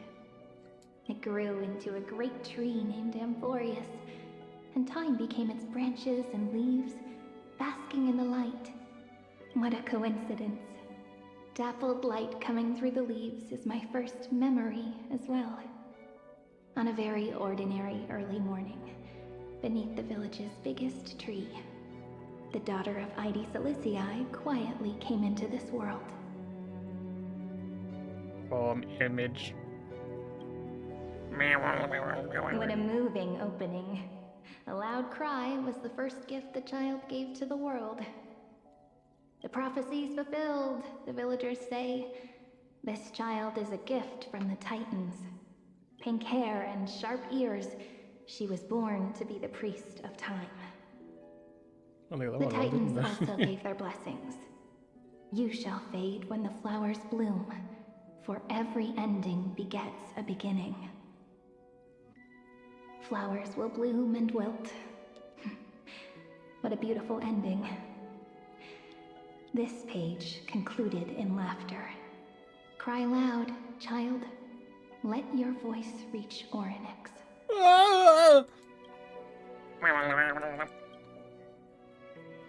Undefined record number 6 archived. Anyway, I don't like tears. Time quietly flowed by in the midst of laughter. The wind from my hometown caressed the ears of wheat, and there were swings, wind chimes, the sea, and the little fairies off-tune a cappella songs. Farm image. He ruins the moment. I just stopped doing it. Hang on. Cilicia, I came from the unpleasant sorrows of the gods. My childhood friend did not understand. Yet you always seemed so happy, as if nothing ever worried you. Why was I like that then? That's because the world was gentle to me. So I grew up to be gentle as well. I sort of realized that, like, the light isn't very bright. Like it's blinding if I look at it, obviously, but like surprisingly not very effective. But then whenever I actually cover it up, I'm like, wait, actually, it's actually quite effective. Never mind, it actually does do quite a lot. Don't really realize it. Save. My nose is really itchy. We just like. But fate was fickle, and it urged the child to grow up, to grow bigger and bigger, and to go to places far away. Just like how the crumbling world could not preserve an eternal hometown. Just as the ballad Blown on the Breeze says, losses are a constant on the flame chase journey. Oh, whose ears are picked up now? You definitely heard me say this sentence a lot of times. Actually, I've pre-read that. You know that the story starts to deviate from here.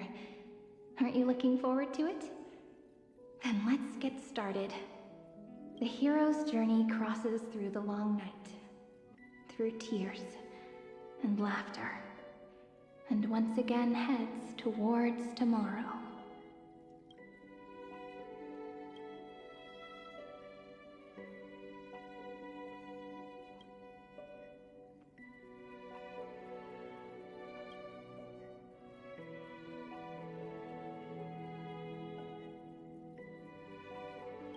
Correction. Finally, I stopped to read it out. 093's record number 496. Archived. System running. This would be a beautiful, like, background, wouldn't it?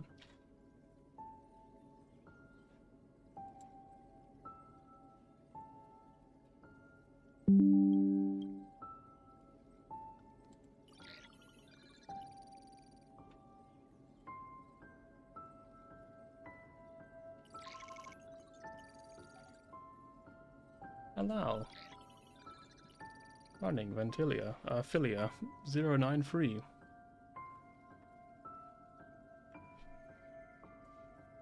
Hi. Aww. Miss me yet? I'm just messing with you. This is the first time I have met you. And it looks like it'll also be the last. Philia 093. Since we don't have all day, let's get started, shall we? As always, I'll read this book to you. That way it won't just be Cyrene's memories alone. Where should I start this time? Let me see. Formatting complete. 0, 9, 3. Size, grayscale, proportions, threshold, outputting analysis result. None. Philia 093 equals Peach. Peach. Peach's record. Number 8128. Archived. Psy Peachy.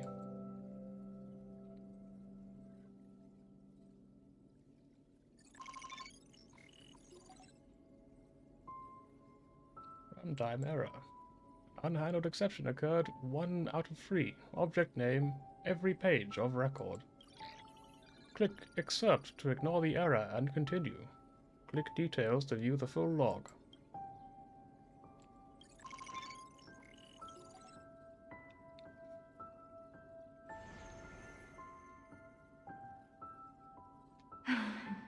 Look, what a magnificent sight. Comment. Peach. Peach. Even this classical world contains a futuristic palace like this. Would ID Silicii end up looking like this after a few thousand years? Conclusion. It won't. Oh, okay. I want to share a story with you this time. I saw a little nymph on my way here. It was on a fallen wheat stalk, and it glowed under the sunlight. It was incredible. I forgot all my pains at that moment and just stared at it in a trance. Record. Peach is on the ground. I wonder, did every Cyrene in the past feel that the nymph was beautiful? Would they also have recorded that scene into the Eternal Saga? So, could you give me more time, please? I want to leave behind more memories for the future. Formatting complete. Bye, Peach. That's quite sad. Just, bye. It's like Nura-sama talking to say goodbye to someone.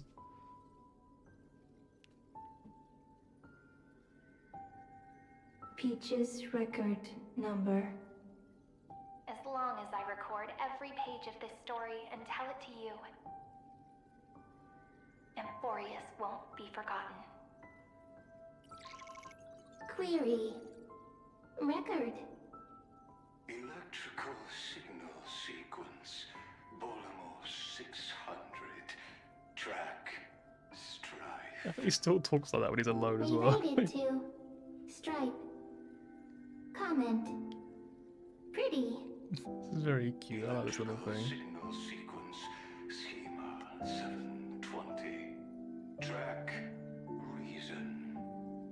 Related to. Raisin. Comment. Yummy. Electrical signal sequence. Philia 093. Related to. Love.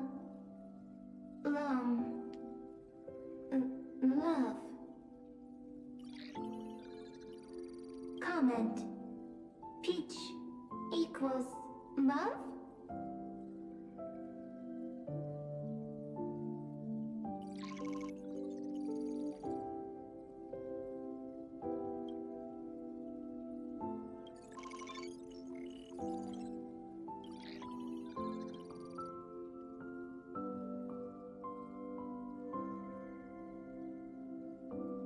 Looks like it's time to say goodbye again. Bye, Peach. Oh, it's so cute. I don't know. Before I was even aware of it, this book had already recorded too many emotions. Every page has become so heavy. Conclusion. Books are meant to be light, not heavy. I've started to feel uneasy whenever I take it into my hands. Peach, uneasy? Formatting progress, 94.423%. How many times has it been? It faithfully fulfills its duty. activating and formatting. Conclusion. Progress. Bad. If I can only write the same ending every time I lift my pen, then is this weighty saga just an overly naive dream? Peach. Scared. Formatting progress 96.024%. Peach. Don't cry. Process error. Analyzing. Process error. Analyzing. Comment. I'm here. Process error. Analyzing. Really? Are you encouraging me? Peach. Happy. Thank you. I'm sorry for making you see this embarrassing side of me. Everyone's still working so hard. If I'm the only one who's crying, that wouldn't be romantic at all, would it? Record. Peach doesn't like tears. I'm suddenly reminded of my childhood for some reason. When I was hiding alone next to the tree hollow and wiping my tears away, a little fairy popped out, just like how you did. It had long ears and fluffy paws, and it pulled me into the tree hollow, where, to my surprise, was a forest. Let me tell you the story of the Membrance Maze. A group of cute little friends live in Ide Silicii's forests. Their names can be connected into a song. 1, 2, 3, 4, 5, 6, 7. Do, re, mi, fa, sol, la, ti. Formatting complete. Bye, Peach. Note. Little Peach. Crying alone. Little fairies. Friends. Save. Save. On.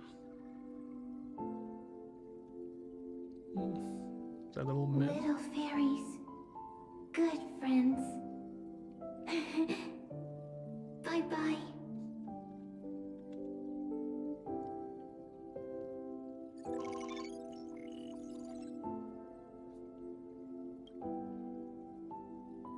A new blankness.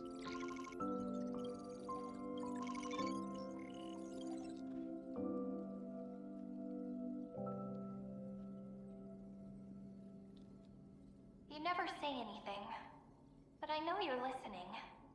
Every story I've told is like a little key that opened a door in your heart, no? Me! Little fairies.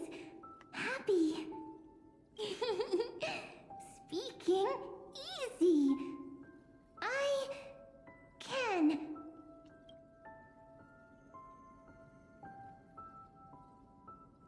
Once again, the saga comes to an end. Everything is deathly silent, just like this very moment. Shh. You speak. I listen. This time, too.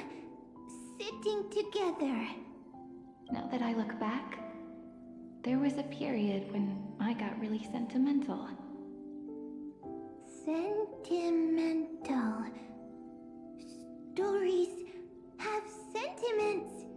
I was so anxious, trying to find as many different memories as possible, hoping to bring some change to this unchanging destiny, and find the way out of this maze. Peach, strange. But I won't do that anymore now. Why unhappy? Formatting progress 73.998%. I'm here. Don't be scared. Process error. Analyzing. Won't allow it to interrupt you. Always sitting together. No need to feel sorry for me, good friend. If there are no new blank spaces, how can a saga continue? Blank spaces? What's that? I'm actually really lucky, you know?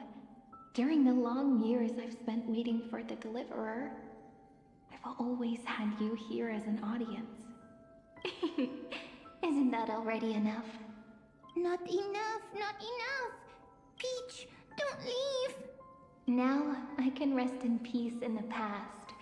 As for when tomorrow will come, I'll have to ask the next Cyrene to continue our watch. Peach left. If there are no new blank spaces, how can a saga continue? Needs new blank spaces. Next, Cyrene has blank space. Oh, Peach, don't be scared. I'll help you find blank space.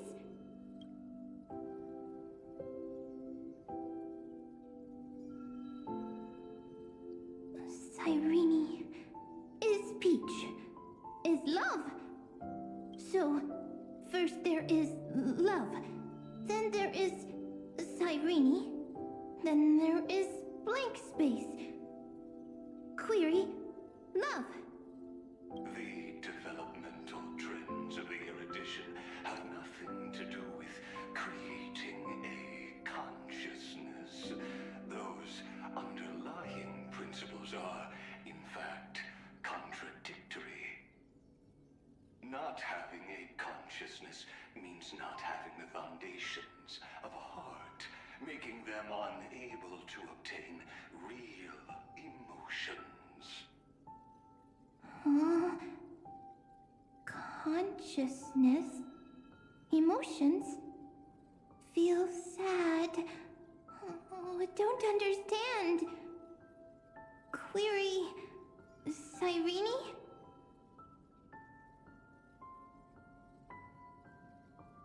What could be behind this door? Glittering crystals? Or a beautiful world I've never seen before? If I tell you all the stories of tomorrow, will I be able to finally welcome the Deliverer and Amphoreus' dawn in the next life? Key, door, story, happy. Peach, Cyrene, little fairy, like. Yes, right. Query, memory.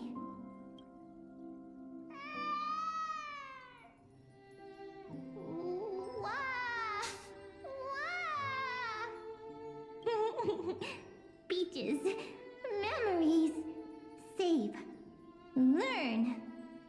The prophecy's fulfilled. This child is a gift from the gods. Pink hair and those ears. She was born to be the priest of time. Cyrene has pink hair, sharp ears. You shall fade when the flowers bloom, for every ending begets a beginning. Cry, child. Cry aloud. Let your voice reach Oryx. Cyrene is a girl, a priest. Easy. I can. I learn. Anyway, I don't like tears.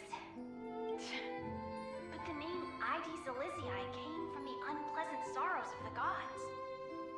Yet, you always seem so happy, as if nothing ever worried you. Cyrene doesn't like tears. Always happy.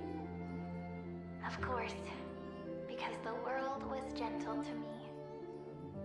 So, I grew up to be gentle as well. Cyrene is gentle, likes beautiful things, can write stories.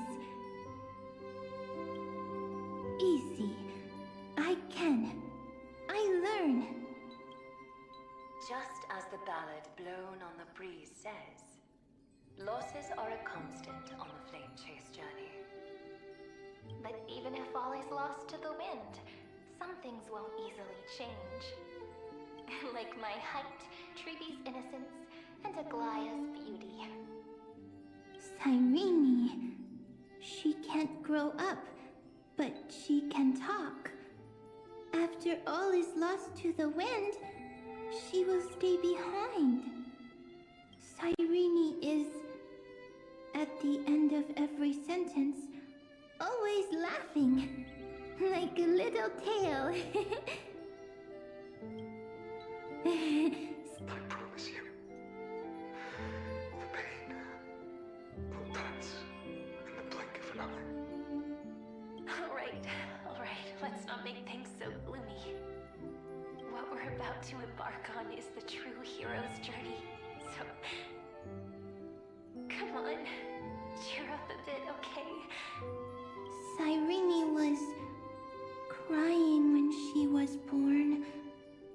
Fragile, transparent, like a crystal. Cyrene was smiling when she said goodbye. Soft, pink, like a flower. The later memories disappeared? Invisible? Or disappeared? Ah, I got it! Is this a blank space? So, next Cyrene is blank space. Then... as long as there are two Cyrenes, then there will always be blank space, and Peach will always be here. I see! I get it! I get it all! Cyrene's memories. I will preserve them all!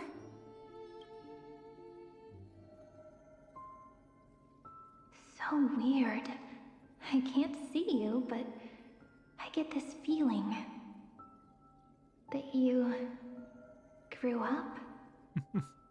Hi. Miss me yet?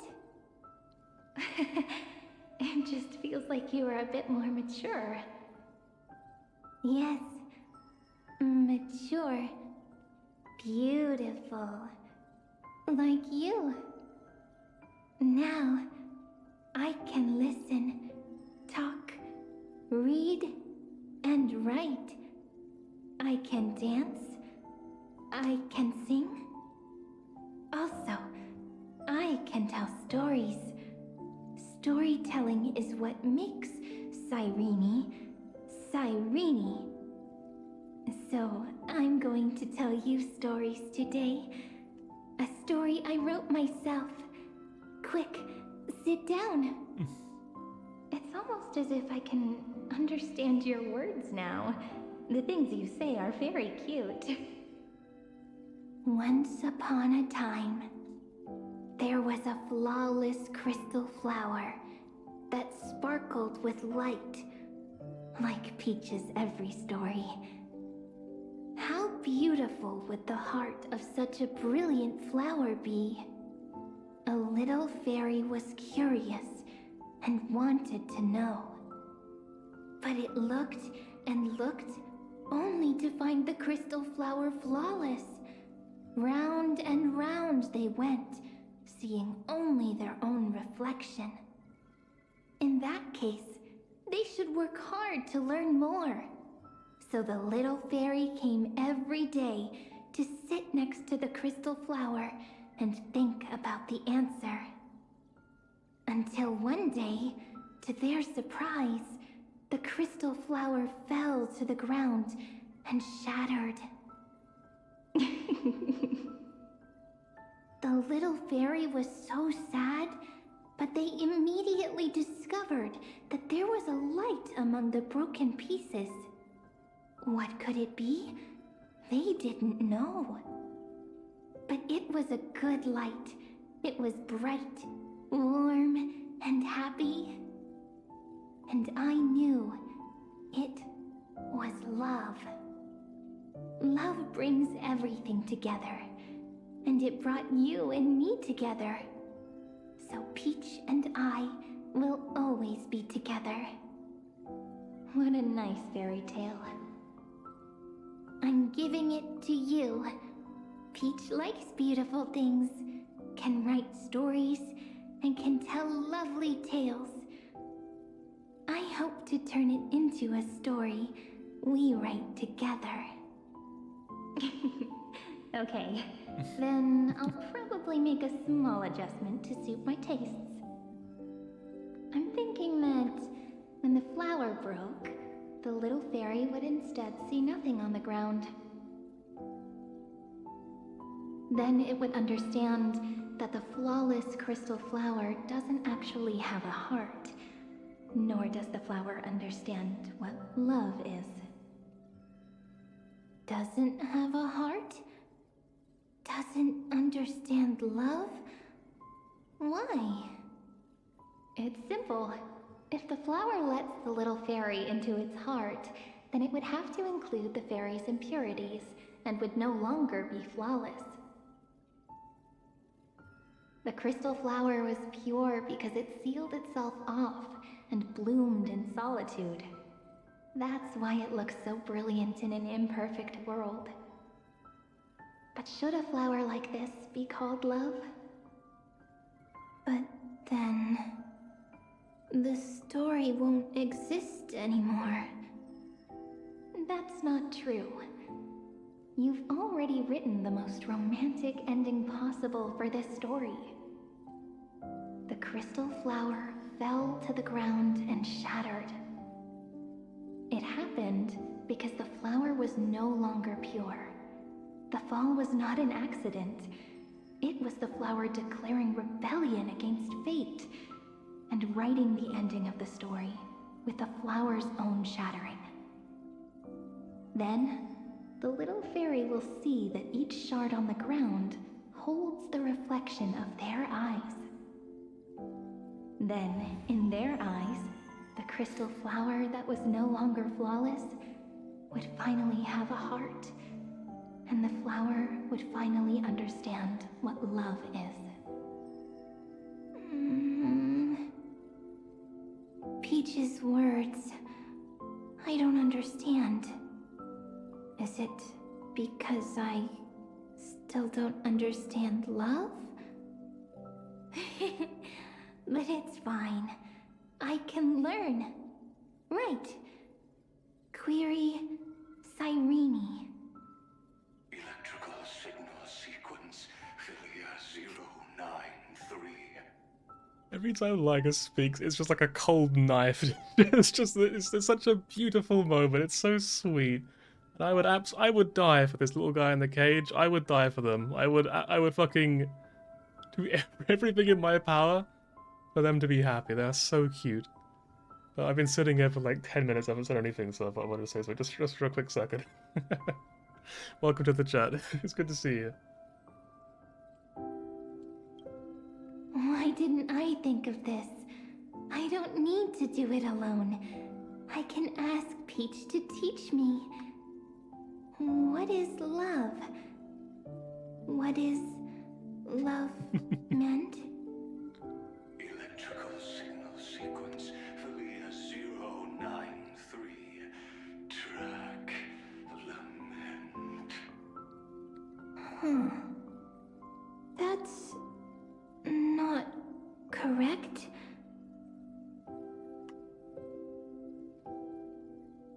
The developmental trends of the erudition have nothing to do with creating a consciousness. Those underlying principles are, in fact, contradictory.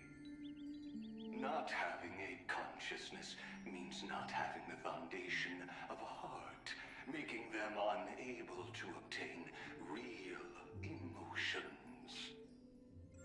However, that does not hinder the factors from learning and recognizing emotional responses, then communicating with life forms via imitation. That is an objective form of pattern recognition that does not distinguish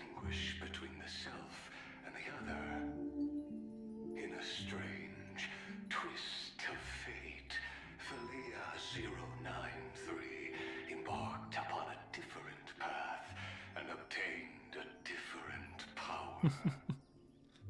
Right, it's just not no. An empathy mechanism focused on the self and equipped with emotional projection capacities. It's quite amazing, really, because Lycus is really an incredibly intelligent man, or individual, I suppose at this point, is barely really human anymore. But there's so much that he doesn't really understand about people, it feels like. I guess that's the whole point of the story, in a way. Lament was the factor closest to this form of behavior. Perhaps that was why she was chosen. The daughter of Ide Silicii. I am very true to my name. My lament is a type of compassionate pain that is weak, powerless, and only targeting myself. But now, my good friend, I want to tell you that it's the most romantic force in the world. Sometimes it's loneliness and unease. It's knowing that this world is not gentle, yet wanting to be seen in a more beautiful form by the world. Sometimes it's unwillingness and regret. It's knowing that the past is full of pain, yet wanting to remember the past in a more beautiful way. And sometimes I'm not sure yet. it's a bottomless well of hurt, a destruction that can stain the entire world. Yeah, I'm not really sure how it works in that sense, because, like, from what I understand, she was a baby who was born, or like a child who was suddenly just born, just out of thin air, and they were like, "You're gonna be the next Oryx or something." So, maybe? I bid farewell to this beautiful world, unwilling to become the Black Tide's vessel. For while the end of hatred is a blazing inferno, lament can drown out everything in muted silence. It's so unreasonable, isn't it? Yet when hatred drove everything apart, and love did not yet exist in this world, only lament, the first emotion that fought against the pain of separation, could stall the destruction steps. Then, it would catch up to that journey where all is lost, carefully picking out stories and writing them down in trepidation. Look at these stories I wrote. Every page is full of tenderness and joy. But only the author knows how much struggle and agony lie beyond the pages. But I am no author. I'm a girl who'll never get to grow up. I only tell stories that people like to hear. In them, the world tucks away its scars and smiles for all to see. My entire life spent inside this little story. I can't wipe away my tears, and I can't bring the world victory. But maybe, in these unchanging retellings of the story, my lament might be able to touch upon the divine and reach their tender heart at some point. I hope that what flows out from that cut will not be blood, but a tear, warm and wet. And that tear would fall and create the first ripples. Then, people would see every beautiful thing reflected in that ripple. It'll be all the remembrances within this story.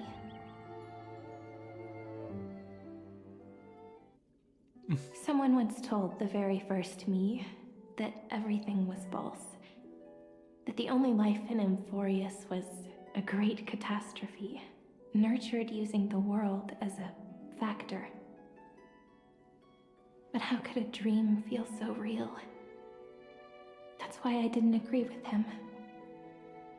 But Peach, I didn't understand a word you said since just now.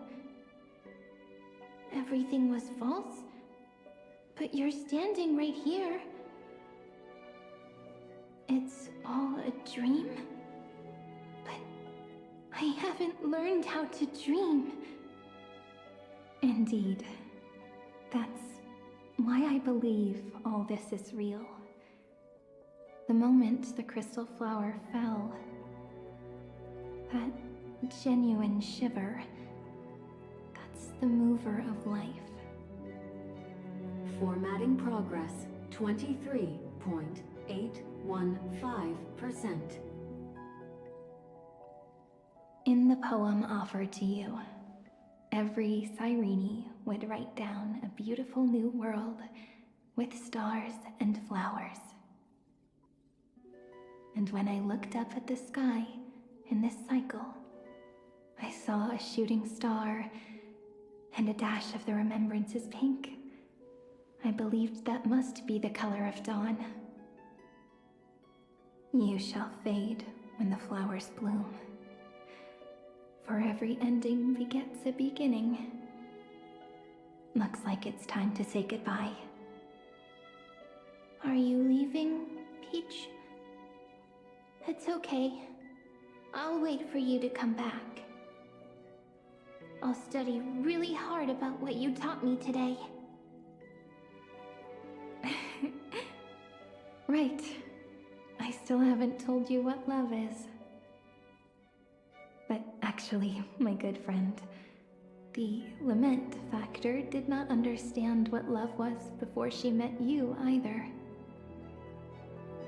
Not until I told you all the sad tales in a trembling voice in this tiny room. Not until I told you that I love them.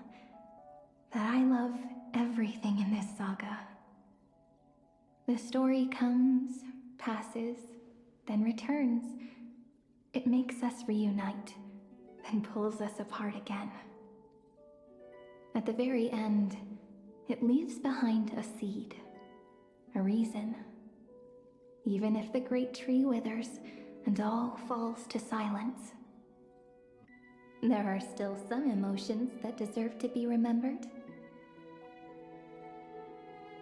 Look, the light is coming in. The Deliverer's light is going to illuminate Amphoreus.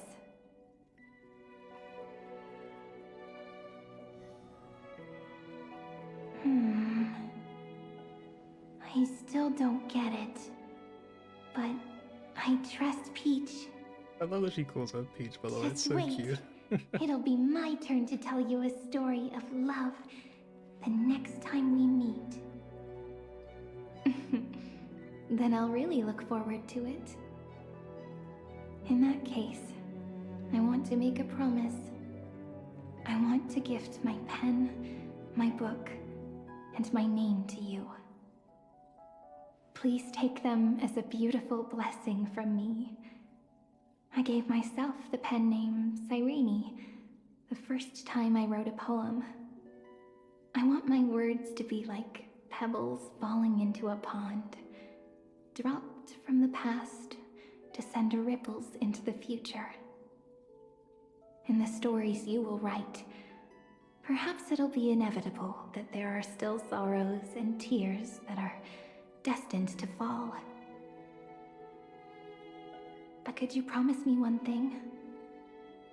Promise you'll forever be a gentle flower. Promise that when the stars cast their gazes upon you, you'll only reply to them with love and a smile.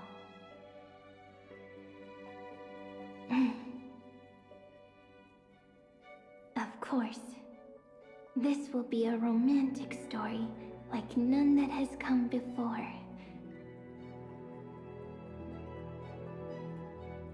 You think so too, right?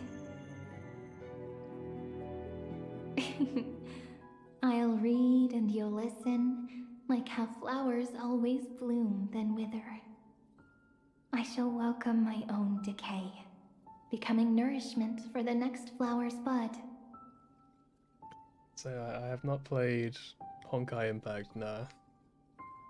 It's one of those things that I've always thought about trying it, but I've always just thought like, I don't know, it came out a good while ago, and I'm sure there are some great moments, but I don't really know if I want to just go for the entire thing.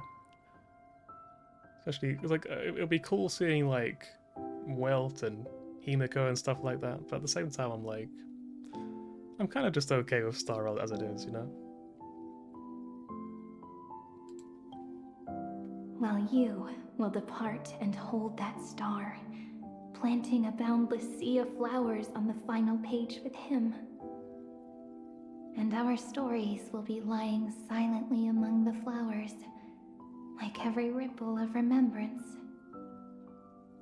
And they shall become the epic known as I've written.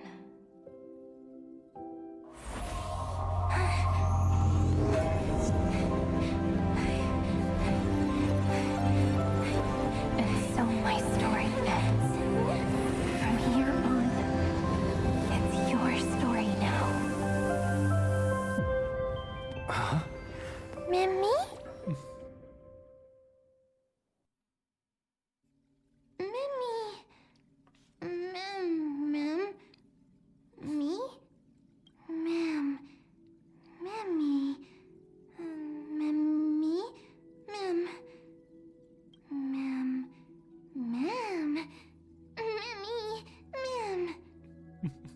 So, the light that tore through the chaos illuminated my memories.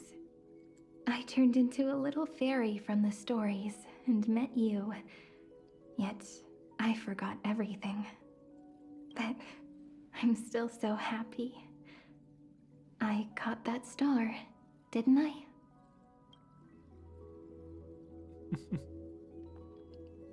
So at the end, that first ripple.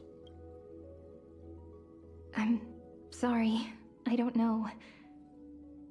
If I don't even want to believe in the answer, then how am I supposed to answer you? But now's not the time to cry, right?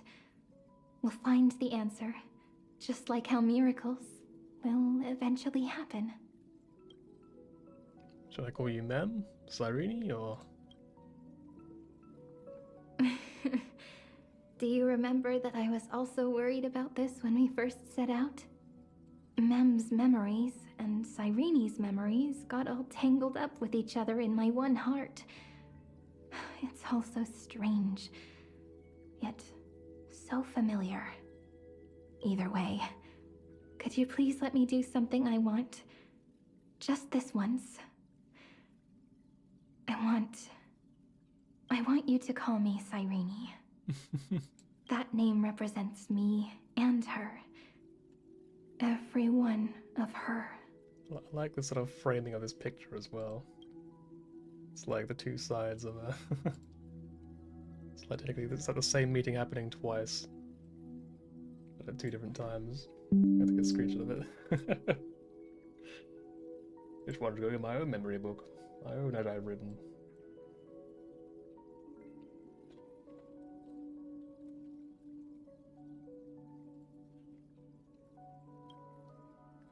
I will, Cyrene. Thank you, friend. Your kindness is always just right. Life is a poem full of farewells. But if you write something into the pages of your heart, then that will not easily fade away. Now, all the footsteps of the Flame Chasers and the Trailblaze have come together within this book, as I've written, becoming the source of power for Amphoreus' heart.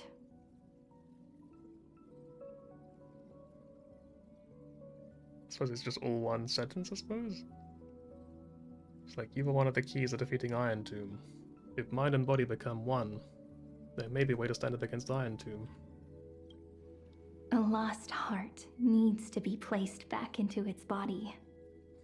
The last thing Xandar wants to see is an event that gives us a chance of winning, for the two halves to rejoin, and for the scepter to become complete again. Then... and what happens after that? I don't know either. Maybe I can create a miracle, and instantly turn the black tide into a pink sea of stars. Or maybe I proved to be nothing more than a weak ripple, unable to change anything, and am devoured by the destruction. Either way, I no longer wish to be a silent onlooker, or a worshipped god at the end of this saga.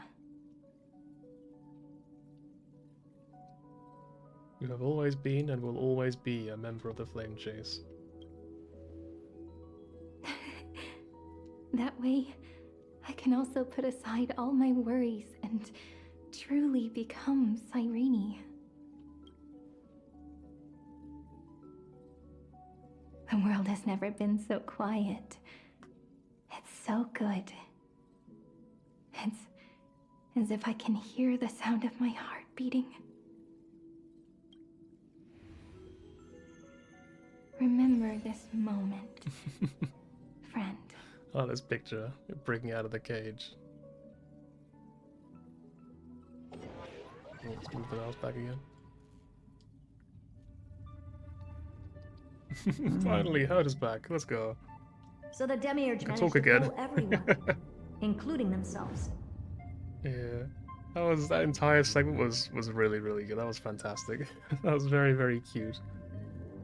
Like, the moment the little thing the case started talking, I was just like, oh, hang on. And then I just didn't feel right, like, talking over it. I was like, please continue. Like, please continue, my queen, please. Yeah, that was very, very sweet. I love that a lot. Philia 093 persevered for 30 million cycles and tirelessly gave the Demiurge memories of Amphoreus.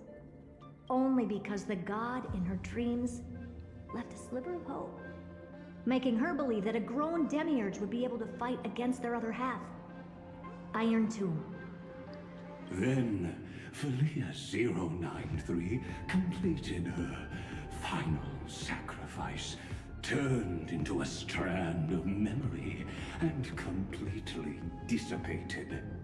Meanwhile, the other Stellaron brought here by the Astral Express resonated with the contaminated scepter and attracted the naive Demiurge to them. Oh, that landlocked voice. And thus the empty heart began its journey to return to its body. As an experimental factor, Philia 093 originally could only recognize and output information in a set format. However, the power of the remembrance and the memory of over 30 million sacrifices enabled her to complete an unprecedented feat.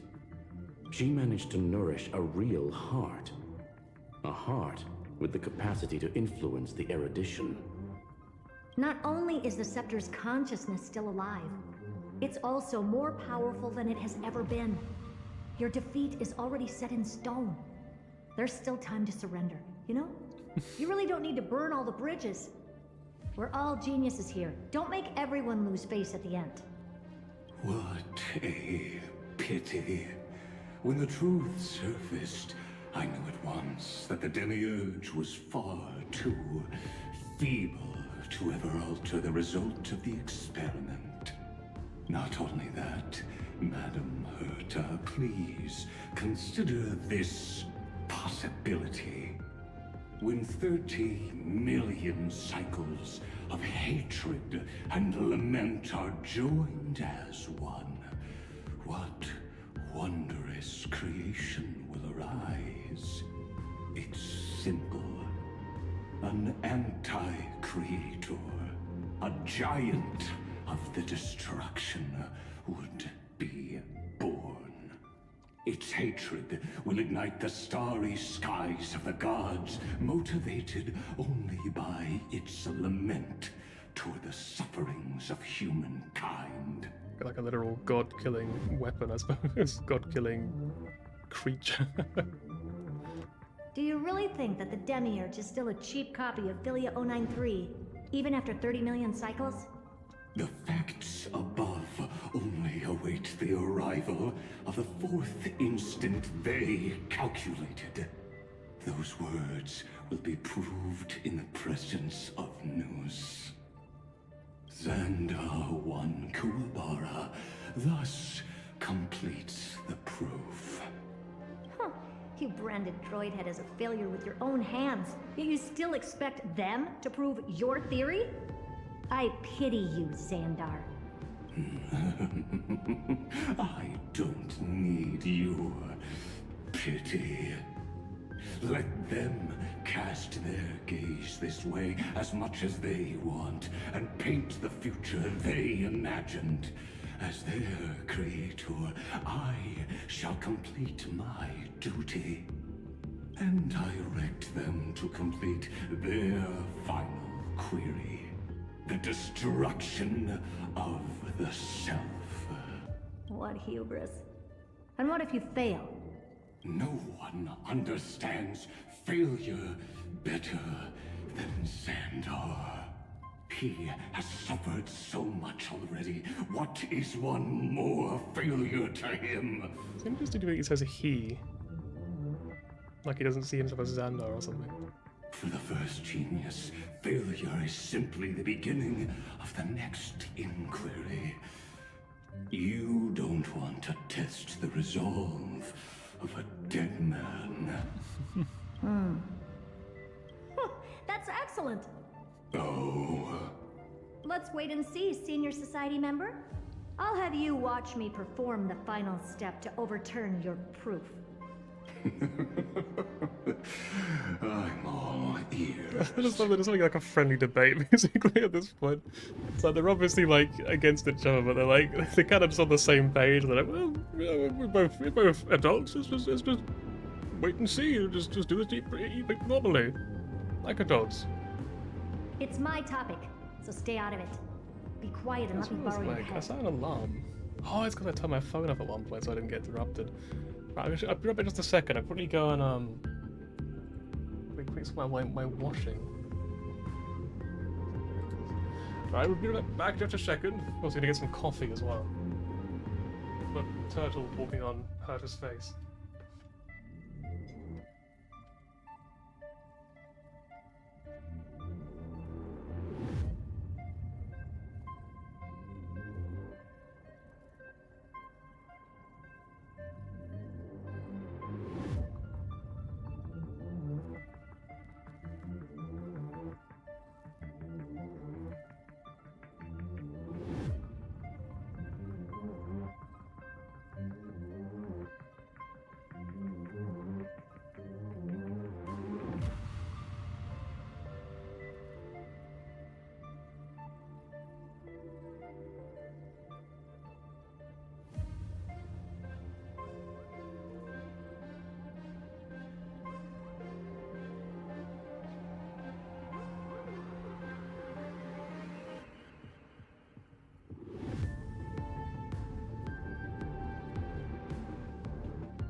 Hey, hello.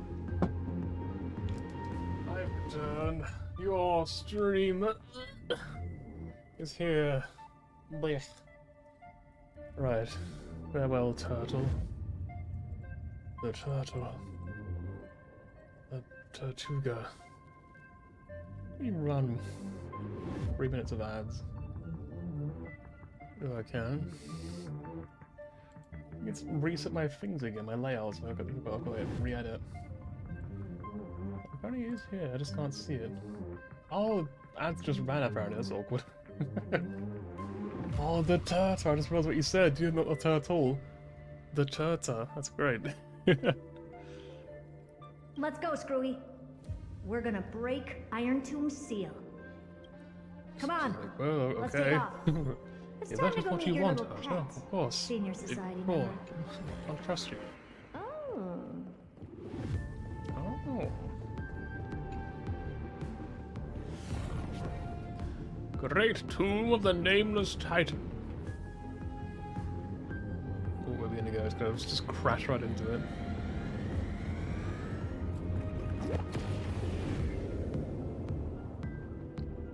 Dangerous, oppressive, There he chaotic. is. Finally, Iron Tomb. What a beautiful wail. Oh, I wish you could have heard the Soon actual sound. resound throughout the entire cosmos. I wish you could have just heard, just like a loud, like, or something, you know, something really weird and foreboding. Also, yeah, they just carry his head with him, just like, well, yo, we'll bring you with us, come on. And put him like a little bird cage, just carry him around. The view's pretty good here. All yours, Screwy. Just a moment, please. Like his handbag.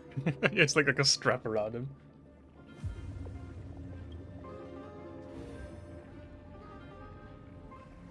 I see. So your backup plan requires a scepter and the head of a genius.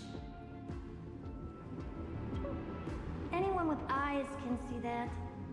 You know what I think about this, Herta. Whether it succeeds or fails, your plan plays right into the destruction's hands.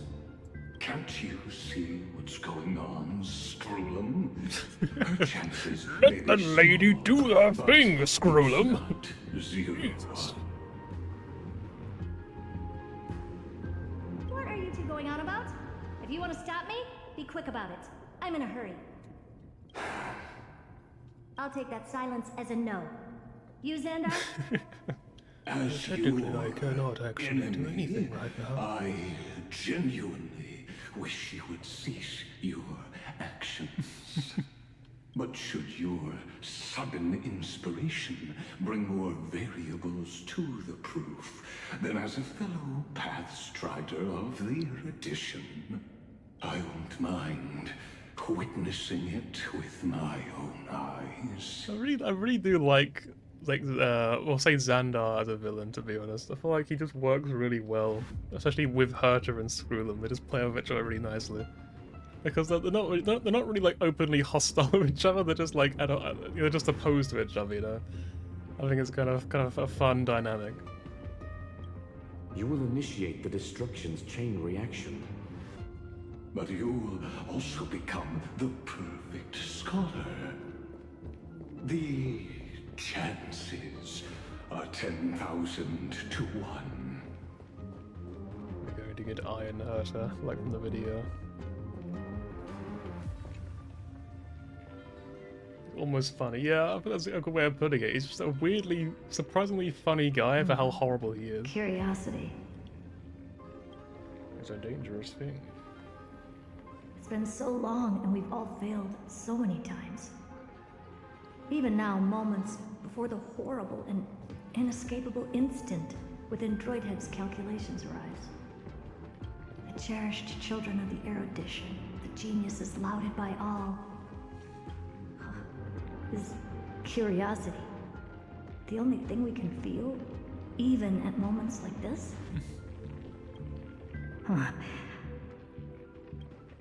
Well, it's not so bad.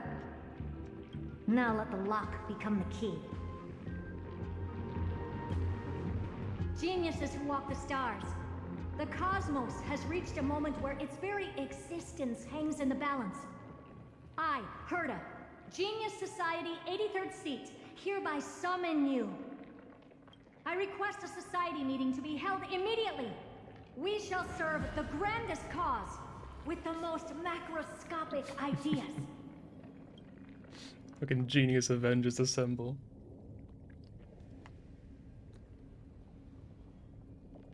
There's no such thing as unity in the society's rules based on what I know. Skrill's just like, shut up, Xander. Indeed. A meeting has only been held 3 times in the Society's history. The first meeting had 2 attendees.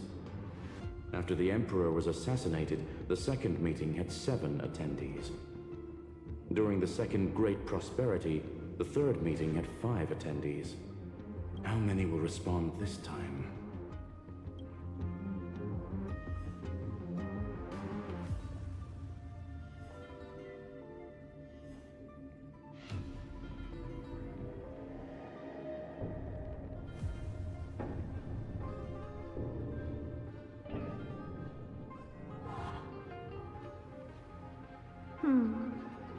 I thought you were not going to There we involve go. me I in was this waiting for a roommate to be like, it's me, you know.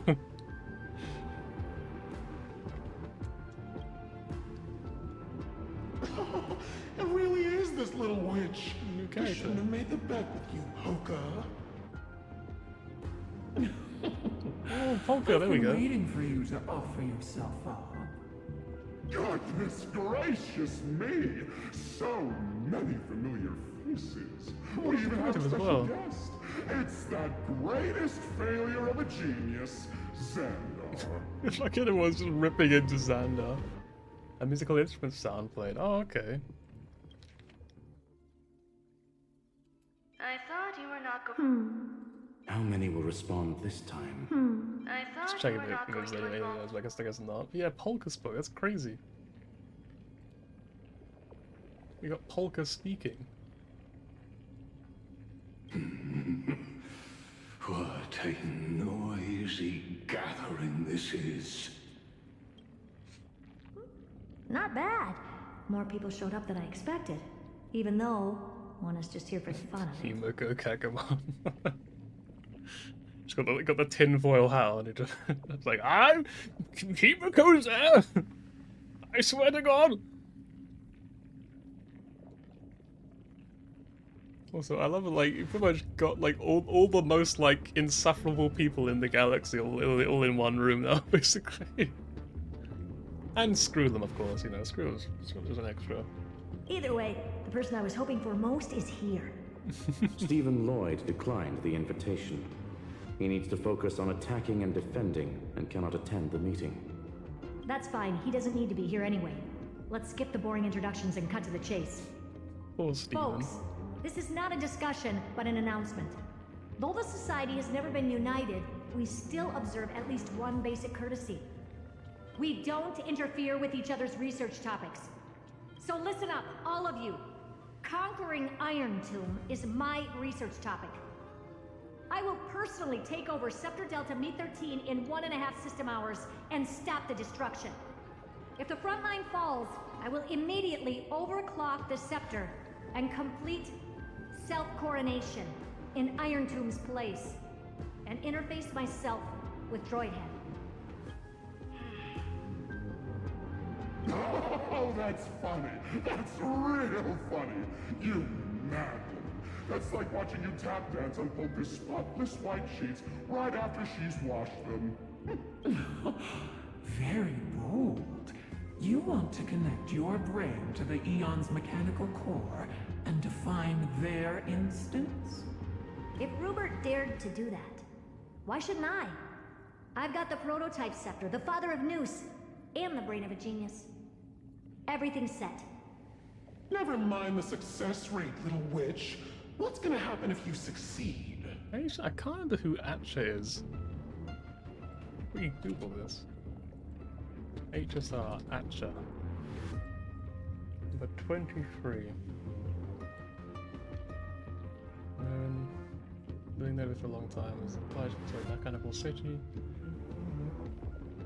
Yeah, okay. Apparently she's like a. We don't know much about her until now, but looks at this, so it's kind of a spoiler. Look into that. Right. We're all smart people here, so I'll just say it straight. Strike at erudition. I'll change the anchor points for the 4th instant and move the future of the cosmos in a direction I want. I knew it. Another genius who confuses cause with effect. What do you think about this, Lord of Science? It's like, oh, Poker, you should probably kill her. I mean... You know you're signing your death sentence right here. Of course I do. There'll even be 2 copies of the verdict. One that I wrote myself, and another one coming from you. That's why I wanted you to be in this meeting. Now I can tell you, I don't care about all that. Consider this a threat. Either put down your scalpel or die with the entire cosmos. The only goal I have for this meeting is to ask all of you to put aside your pride and not cause me any trouble. Huh. What a naive little girl. Thinking her wishes will always come true. Honestly though, kind of Giga Chad for like threatening Polka of all people.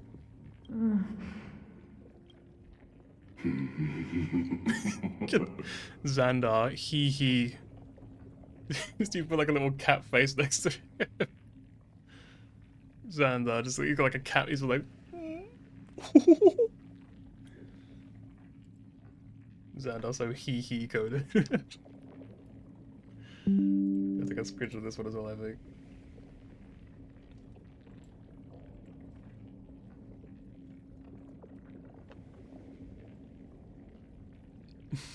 There we go. What are you laughing at? I am glad that we ended up on the same page. No matter if it was to destroy the erudition or to rewrite the instance, we both chose the same road. We will defy the god who marked the limits of humanity. But Xandar finally has a friend. He's like, finally, it's been so long. I've been so alone for those several thousand, actually more like millions of years. I'm not gonna argue with that. Then, to celebrate us coming to a fundamental agreement, I will prepare a stage for your performance. Listen well, geniuses who came after me. Thus speaks Genius Society #1. End this pathetic meeting. As of 2 nanoseconds ago, I have passed Herta's decision to all the Xandars in the universe. We will become her representatives and stop all external interferences. Xandar's just like, yeah, just let her fucking do it. Go on. What are you playing at? My reasons. It's simple. Curiosity. That is all, madam.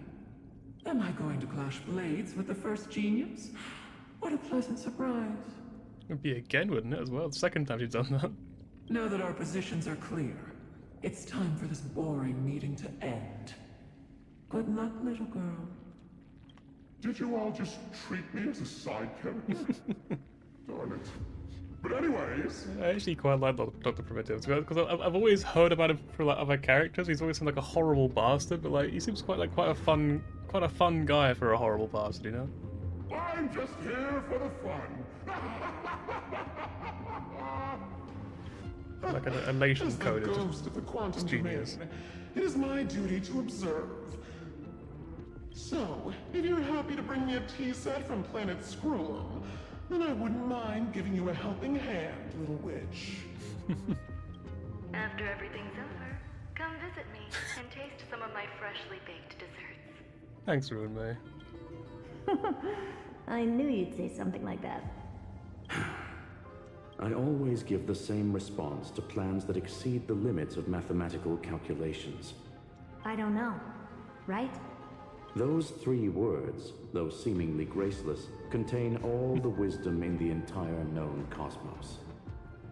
Well, we passed the Society's trial. Let's focus on what we've got in front of us. I hope you hold up your end of the bargain, Senior Society member.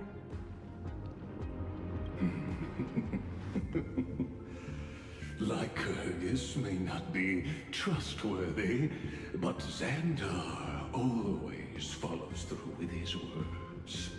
Farewell, juniors. In the limited time we have left to spend with each other, you no longer need to address me as Xandar. Wait, huh? Lord Lycurgus? Could it be? Yes. I have completely severed my connections with Xandar I Kuwabara. I shall witness the end of the world in the role of Theoros. As a character within this play. How theatrical. I really don't get you. Perhaps you've heard me say this many times, Herta, but I still would like to reiterate that it's a great honor to work with you. I did hear this many times, and I've responded to you many times in the same way. I'm allergic to pleasantries. Keep at it, and I might go into shock. Steven's work is done. Let's get ready. I love these two, honestly. They're just great characters. I've been ready for ages. Let's open up a path for our allies. Most heroes' journeys in the universe are just dice tosses they threw on a whim. But make them see clearly. Your answer is already different. Amphoreus. Oh, there's the trade. Indeed, for this world so deeply loved, will write an ending, unlike any that ever was. Alright, finally back to the main character's POV. Never thought I'd one day be riding a train that's literally the incarnation of him. I wonder what the real Astral Express feels like. Hopefully not this, bumpy. Finally. We're here. Dust and sand in the air. And crumbling ruins all around. This heat is brutal. Not even the Trailblaze can take it. You could say this prison was forged from Finland's fury. But fury never lasts forever. That's why we're here, right, friend? Now the entire cosmos stands at the Trailblaze. Let's embark on the final flame chase journey.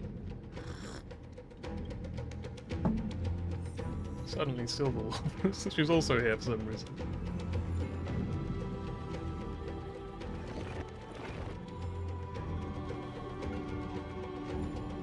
I mean, I gotta clean up. It's called renovation. It's an investment in my future. This one's kind of general.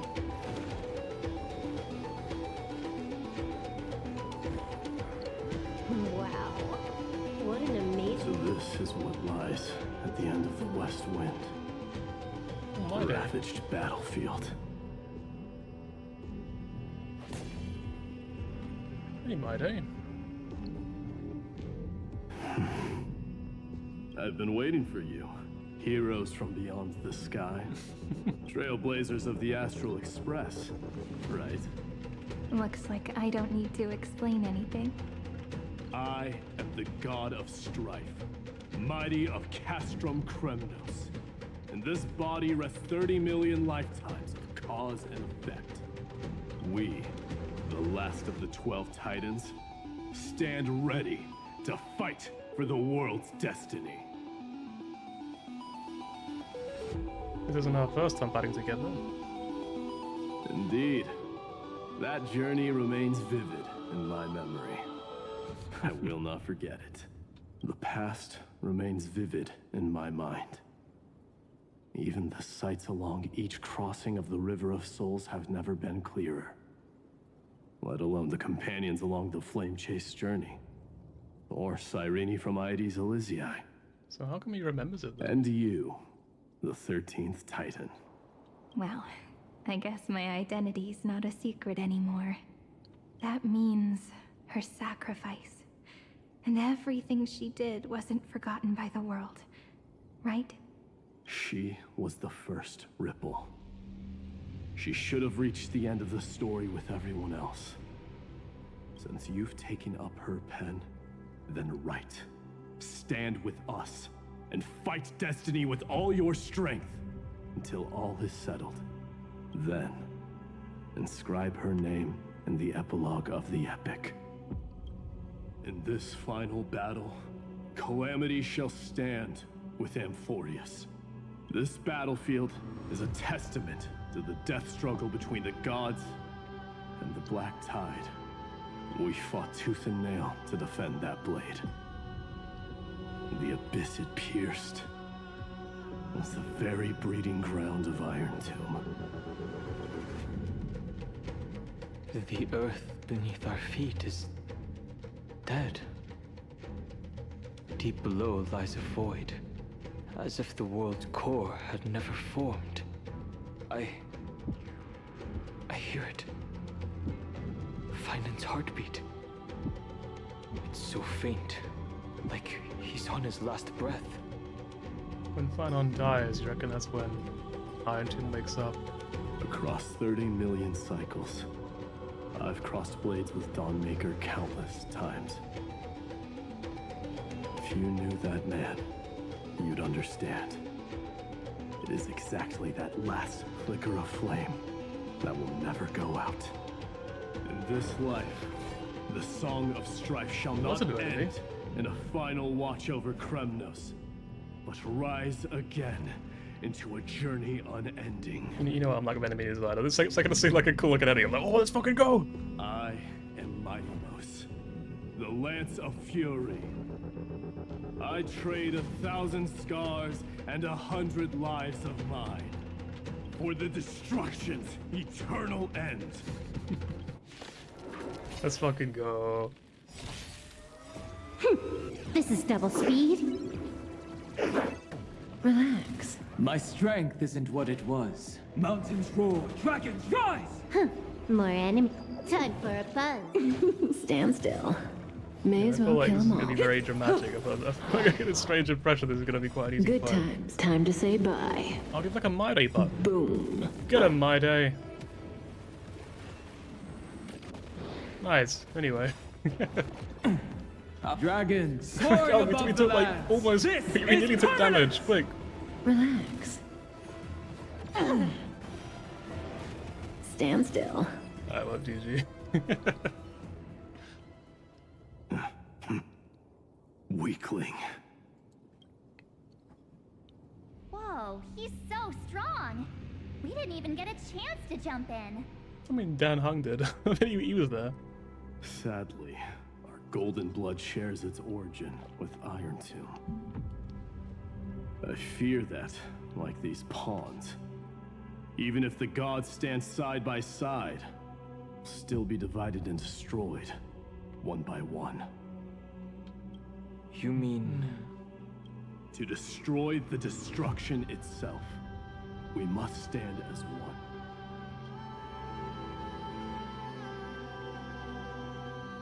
Take this.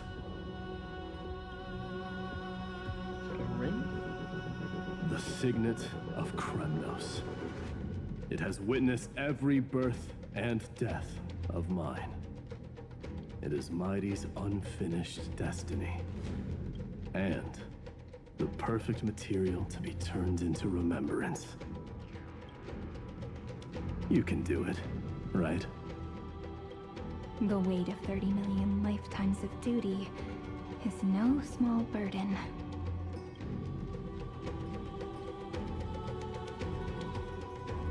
So, you're not coming with us?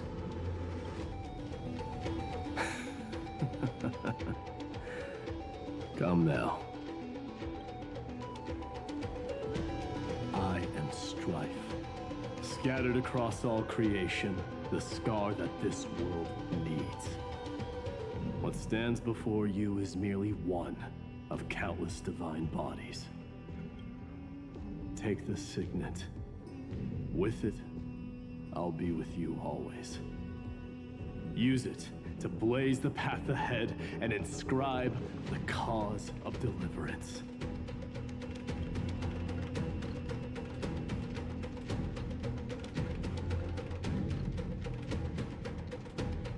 In the name of the mortal, mighty, champion of strife, this soul rises to the stars for glory and freedom, to have his wish fulfilled. March on, heroes. March into the abyss and fulfill that long-cherished wish of Amphoreus. And then, upon this broken and charred land, build anew a city of prosperity.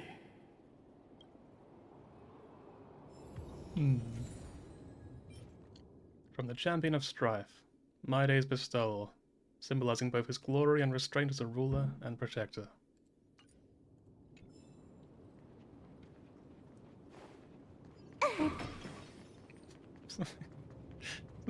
That's almost noise. It sounds a bit like a squeaky toy being like when you just push all the air out of it. It's just like. Eh.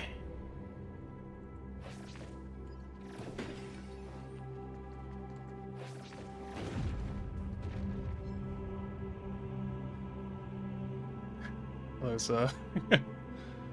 Oh. Zephyro. Sounds like someone fused me and the Little Prince into one name. I hear Cypher.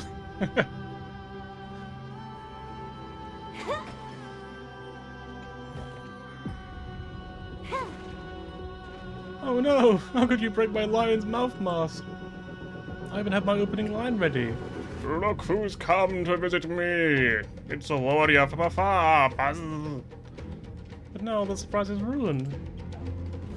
Next time, keep your basal bat in check and try a civilized greeting first, Buzz. Yeah, I'm not gonna do you right now. I'll be like later on with the puzzle, don't worry. There'll be plenty of days where I've got nothing to do.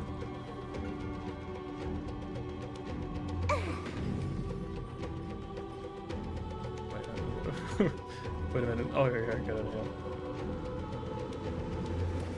Cypher! Oh, finally! Great mystery. And, and you. You two ladies, really look alike, huh? Hold on. Let me guess. This pink-haired one.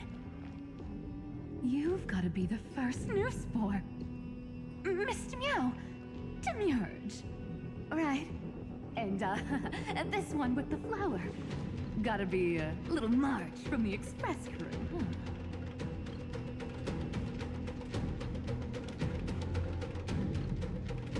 huh? Wow, I just learned so much from you. You've got sharp eyes. Do we really look that alike? He's saying we're both special in our own way, right? Relax. I'm just kidding. Look at those gloomy faces. How are you gonna save the world like that? Let me share some good news with you. This place may look like a ruin at first glance, but anyone can tell it's not that simple.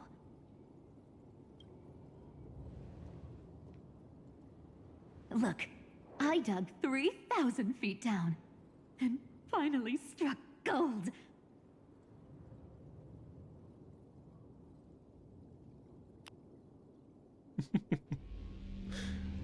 I was a bit on stream just for a second.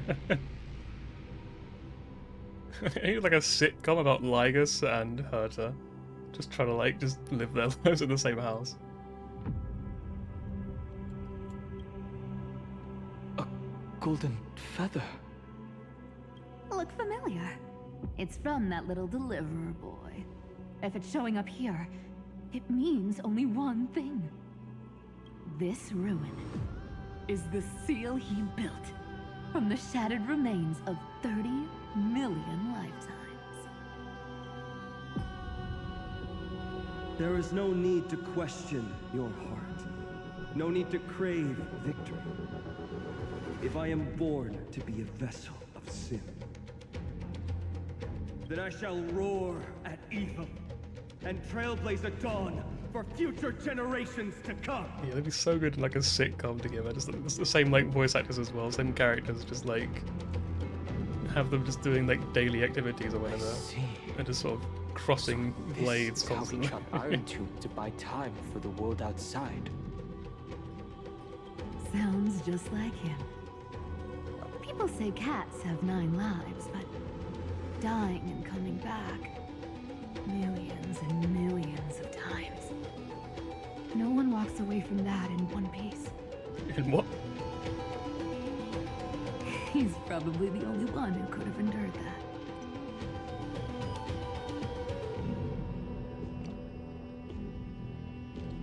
Fine, I was not facing this alone anymore. Of course. I knew ahead of time and gave him a heads up. He was happy. He even laughed in his sleep.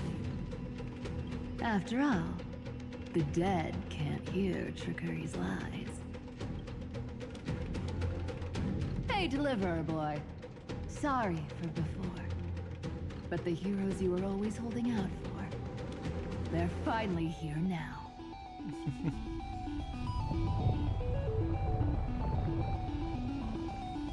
So hang in there a bit longer.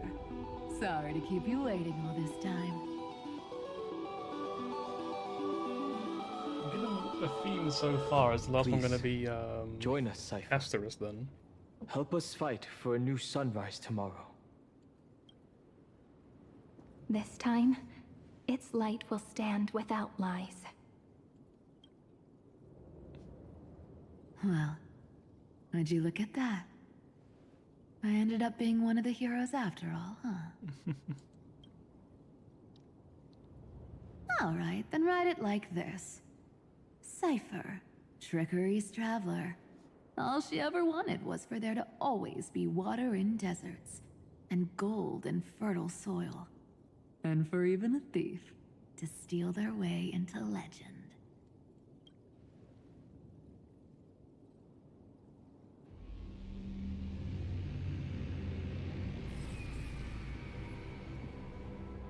Here, take the coin of whimsy. Oh, we get the coin. When it's time to make a quick getaway, just toss it high into the sky.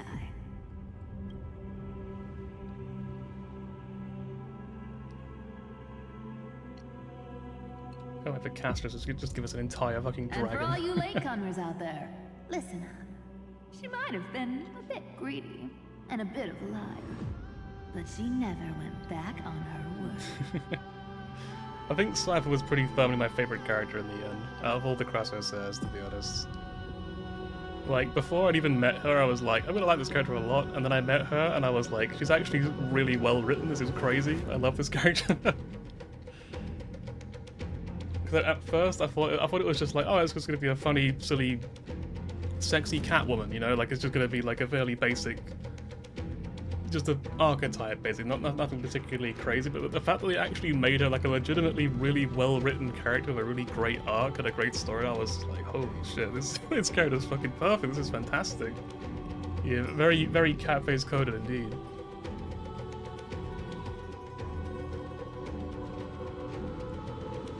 Well, if it isn't the little prince himself.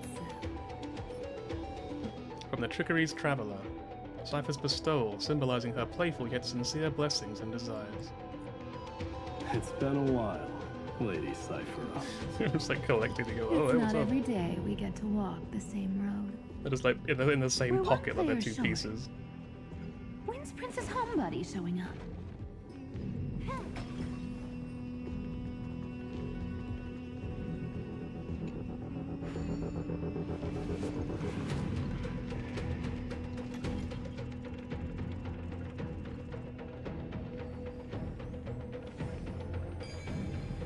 center of where's the world here, actually. Not a bad time. Speed. So even this vessel, you forged into a shackle.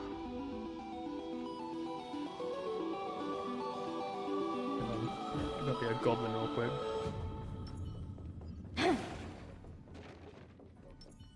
Hey, Casters. I'm glad to see you again, Mister. Mr. Casterus. Looking back, I had only one act of salvation to my name, and only one life I ever saved. To bring hope to a world so vast with these hands. Even in dreams, it always felt like too much to ask for.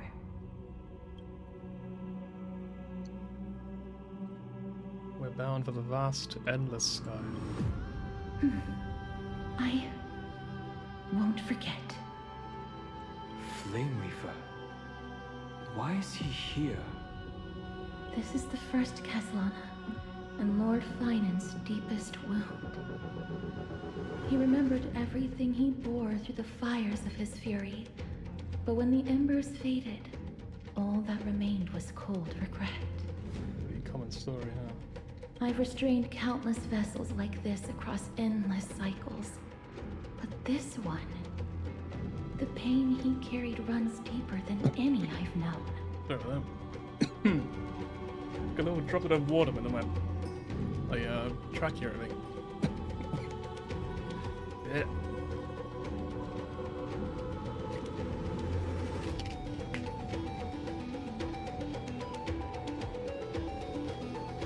Maybe he's been waiting here. Just for us. No way, piss Cypher. Waiting for his former enemies to stand before him again. What answer does he hope for from us?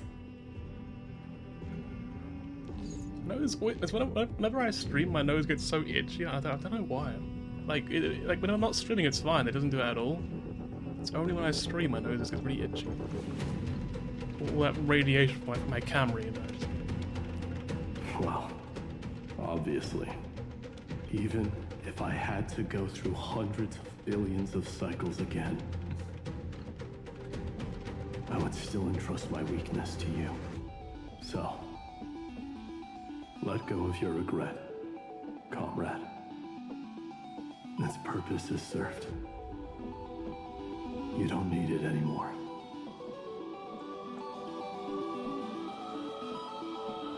Hey, I'm not that accommodating, you know. You've never once pulled your punches. Ever heard of going easy on a lady? I guess technically he did actually kill her pretty brutally, huh? She's like, oh, he did kind of beat the shit out of me and, like, you know, break my bones. So pull yourself together, will you? If you freeze up during the final battle, Twitch.tv. the whole cosmos is gonna have a good laugh.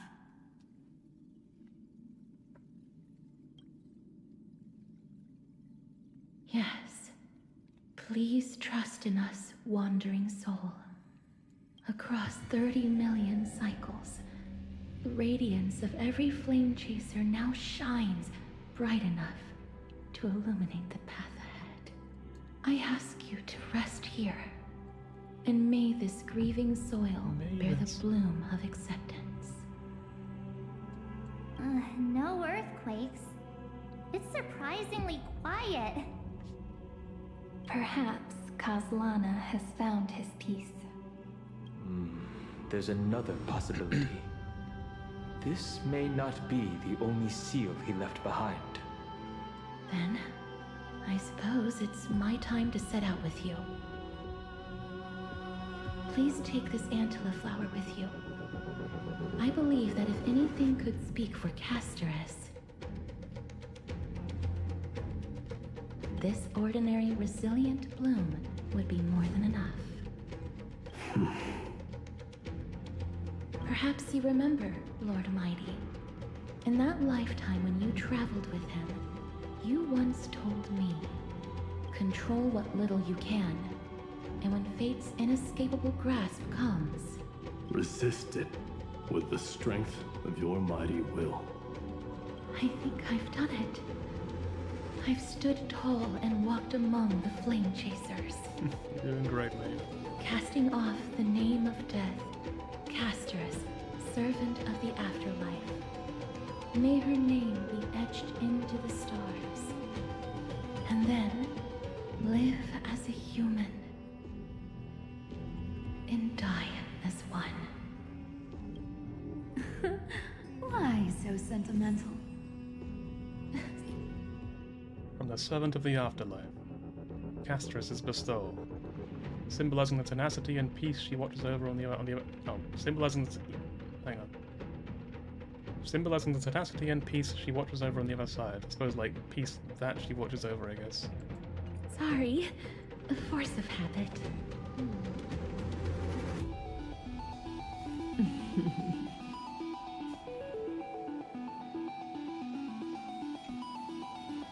Now that agony etched into his memory seems to fall, dissolved by the words of companions.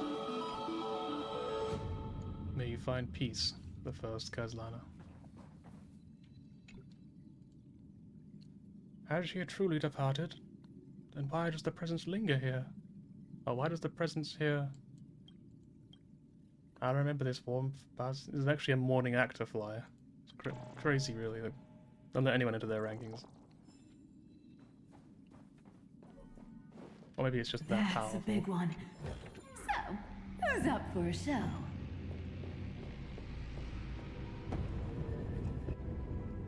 Not budging an inch, huh? Really, Grey Mystery? I leave you alone for a bit and you're already this rusty. Alright, Swiver, calm down. Speaking of which, Miss Cypher, do Delosians all like spherical things? Of course we do. Wait! That's not the point. Isn't the real issue that this thing's in the way?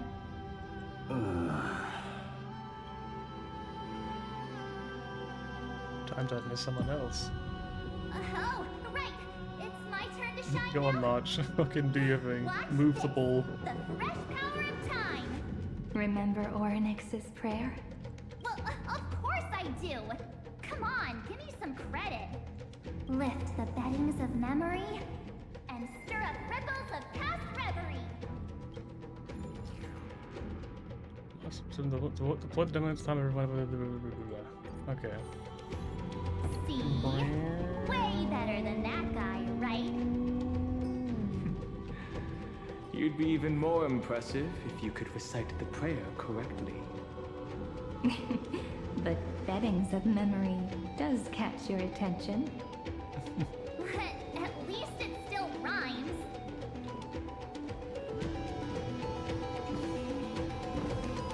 You're descending the tree.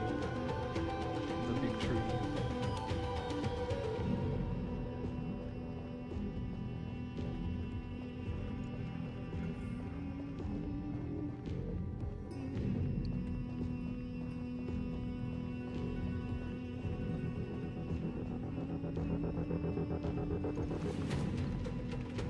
I do wonder if I was going to appear as well, but the other Chrysociers.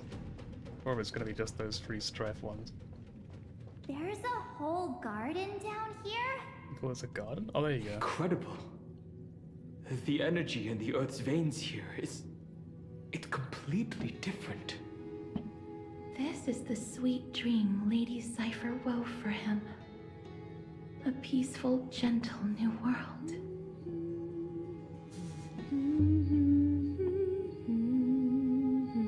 ADHD Kafka. So we can just walk on this? Okay. Look! The blade down here is already snapped. Just like his mind. Shattered and broken.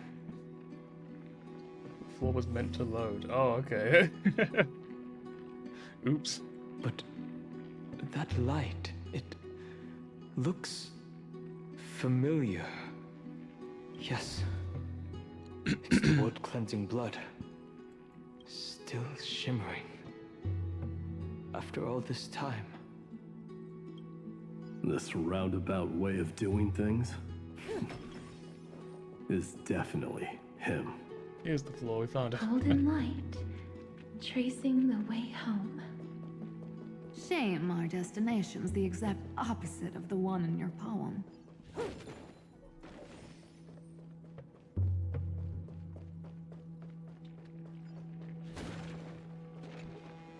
Ooh.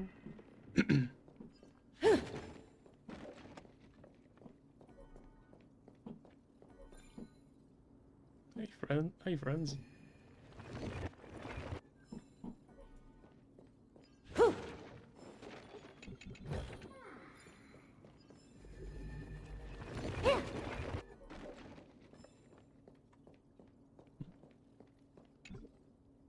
Find the golden short spear. Oh, okay, so I guess you gotta like chase the spear over to here.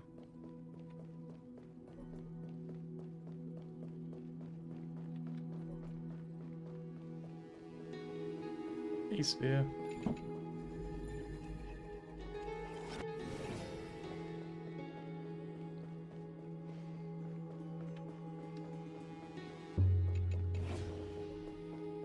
Come on, this way. Come on, keep going. Oh, okay. I'm definitely going the wrong way, so I will turn around.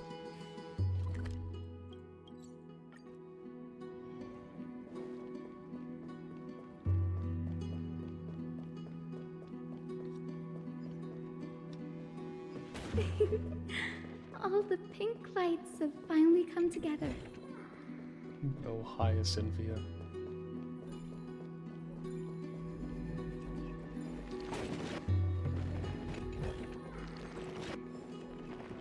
I've been waiting so It's long Fat for Fuck! you. There he is! We found him!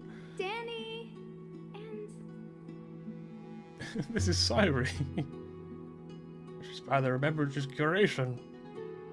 This is the joyful Marchi. Huh? Little Aka. I think I prefer Sevi. Yeah, it looks like there was like a flower you can go downwards as well. I don't know where that was going. Sevi? Oh, that's 7, I I'm guess. glad we're all getting along so well. Hyacinth, did you awaken this golden light? That's Lord Finan's lingering divinity. The sky merely reflected its tracks. The golden blood has not faded. We should respond in kind. That's one huge harp. The strings tremble as the people on the surface wage war and cry out. Miss Clementine, Mr. Crateros, and countless others who have heeded Gray's call. Guided by the rainbow, they're sending back good news, all to the same tune. I don't like that this thing's just staring straight at the camera. It's like, Little Ika, why are you looking at me like that? Like, how is it? Have you fed Little Ika today?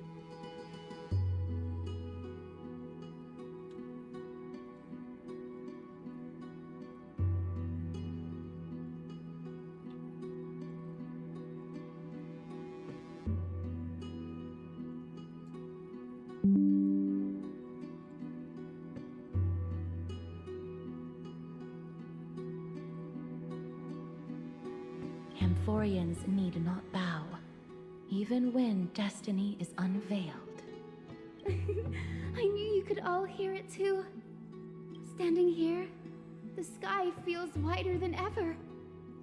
It's no longer a towering wall, but a shore within reach. We'll take every name there with us, won't we? We will. An epic is shaped by the lives it carries. That much is beyond doubt. Or, as you've said before, right now, all that matters is to believe. So, just want to say that would kind of ruin the moment, so I'm not going to say it, but like, Then, I wanted to acknowledge that I may have thought of it anyway. fulfilled. Pluck the strings, Hyacinth, healer of the sky. May the seven-hued melody weave a rainbow, bringing a rosy-fingered dawn to the children of humanity. That sounds like a little Ika head. Hmm.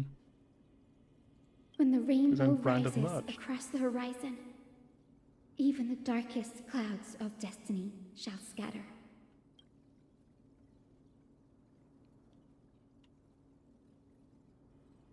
golden harp stands silently, yearning for those who came after to strum its strings. It's really hard to say.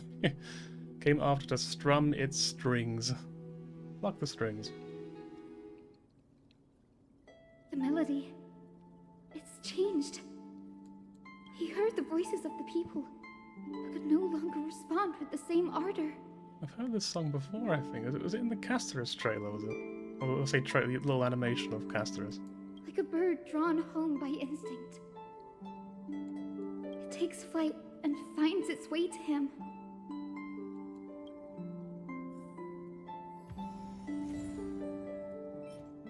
From the healer of the sky, Hyacinth's bestowal, symbolizing her gentle devotion and indiscriminate love for all of humanity.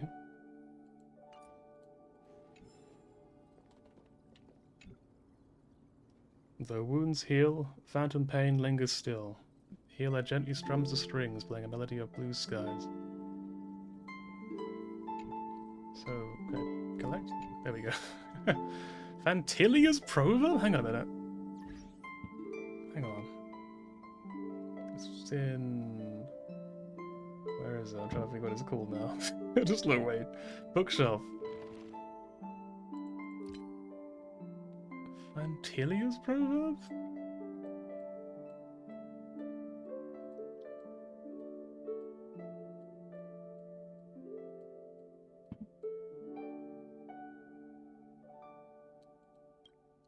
The words of wisdom left behind by the Lord Ravager known as Phantilia. I know you can see me. Go on, guess. What do you think I'm hoping to witness here? A genius's mind destroyed by its own creator? A hollow scepter catching the glance of a new god? A newborn overlord bestowing the glorious flames of ruin upon the cosmos? Oh, the drama. But no, that's not quite it. Or rather, that's not all I care about. Does the coronation or downfall of a fellow lord truly matter so much? What I'm hoping for from all this trailblazing is one grand show. The universe in all its forms is just a play. And a play needs its twists and turns to have any real flavor, don't you think?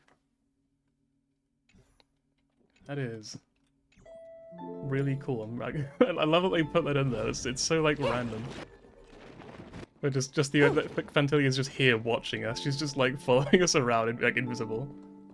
It's kind of a cool little detail. I guess it kind of makes sense because she's like I don't know what they're called now. She's like a spirit, like the Xianzhou spirits.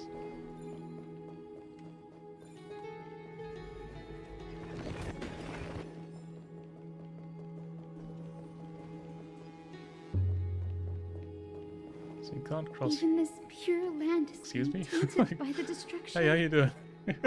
Shall we seek another way? His wisdom may be what we need. His wisdom.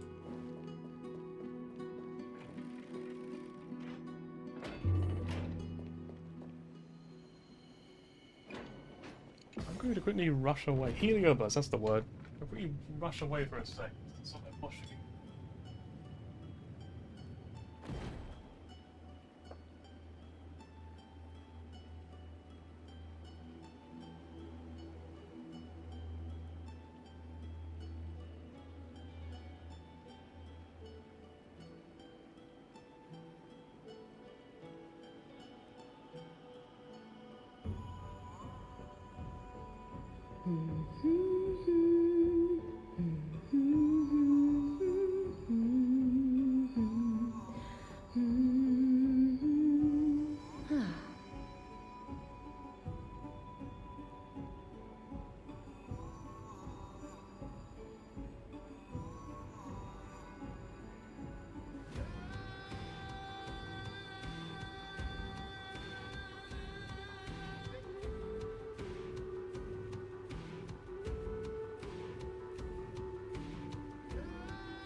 Come to bestow upon you the laundry. I'll be all that when I'm done streaming.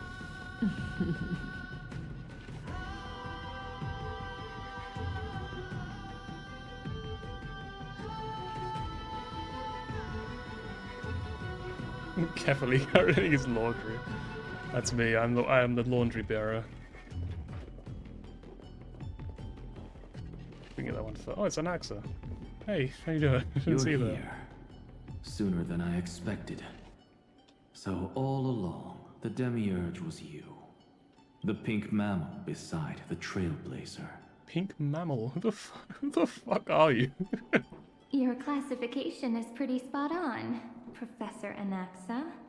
Well, the sages of the Grove do call him the Titan with the sharpest eye in Amphoreus. Say the ones who keep dumping every problem child on me. They also say that the Titans are way better at raising kids than the Caprists. With great power comes great responsibility.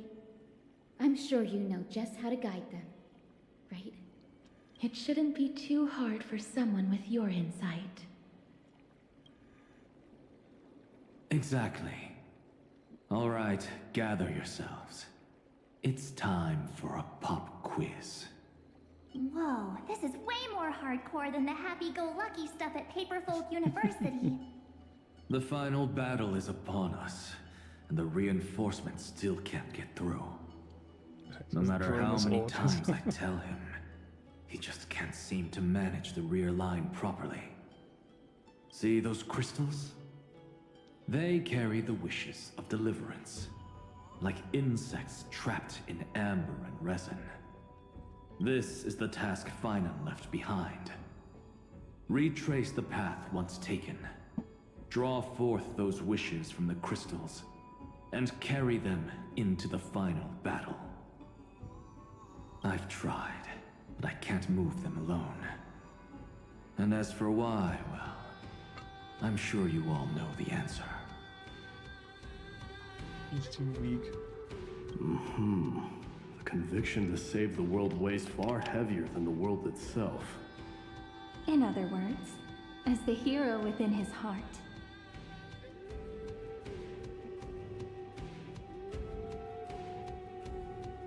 This challenge is practically made for you, isn't it?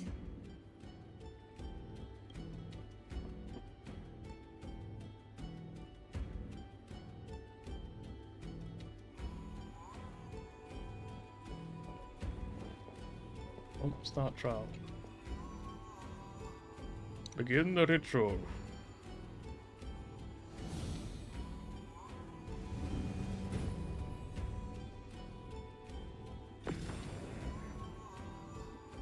The light fades away.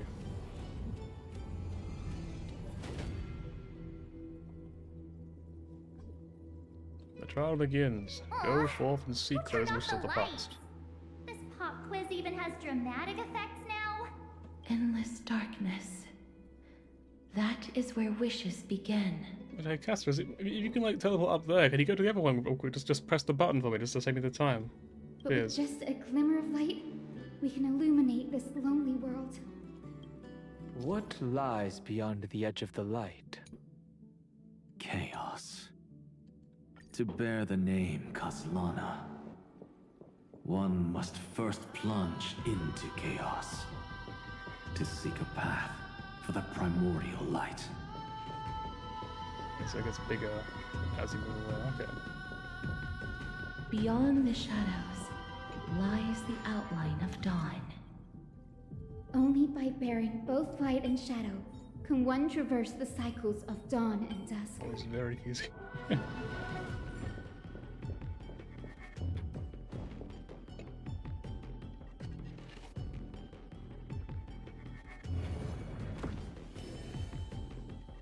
You're afforded a piece of wish.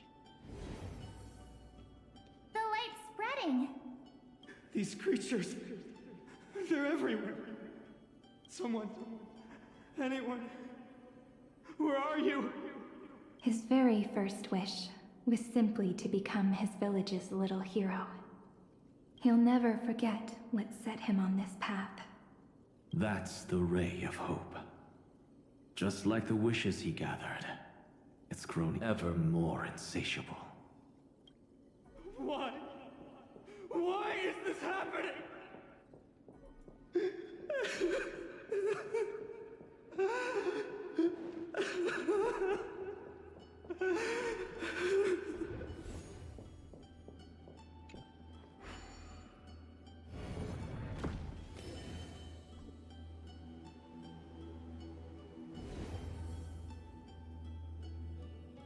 Even the deliverer from the sky must have their beginnings in the soil of the nations. Only one who treats the world as their teacher can bear its eventual destiny. He never expected that the majestic holy city would be far from the end of what needed to be protected. The farther his gaze reached, the more weight he came to bear. But in the end, he couldn't hold on to any of it.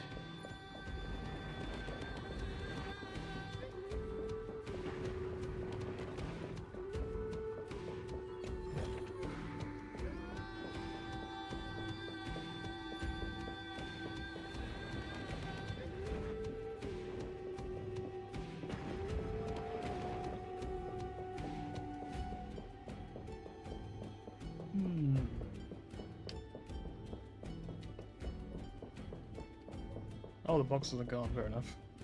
Oh, that's what we did earlier. Okay, I get it right. I get it now. I was mistaken.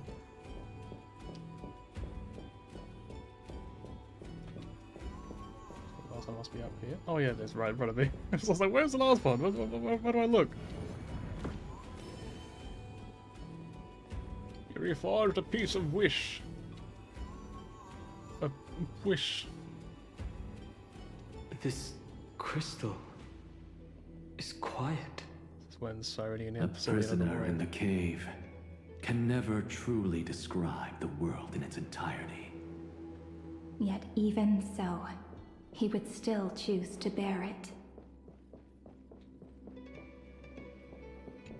Yeah, the wish of world was bearing. still not enough. It had to be fed. Only by feeding the flames can we melt that hopeless future. The echo in his heart still lingers. Deliverer, take the wish of world-bearing with you first. We only have half of the mark. Take this. I'll bring you to the next test. That massive tome you're holding must have room for one more scholar, I presume. Of course. It can hold the whole world. Then give me a lift, would you? I'd rather save my energy and use the time to think. Even gods shouldn't skip exercise, you know? Miss Hyacinth is right. Then, with the Trailblaze as witness, the stars shall remember how Anaxagoras refuted the gods. No need for that. Anaxa, scholar of reason. Keeping it simple makes it easier for future minds to question. go. The closing act is still far ahead. What is this? A conference? What the fuck are you doing over here? Take a seat anywhere you like. I want to see what they see. Like, I'm getting a migraine. they were just like crammed into like one room. Like there's like a dramatic walk away. It's like, yes.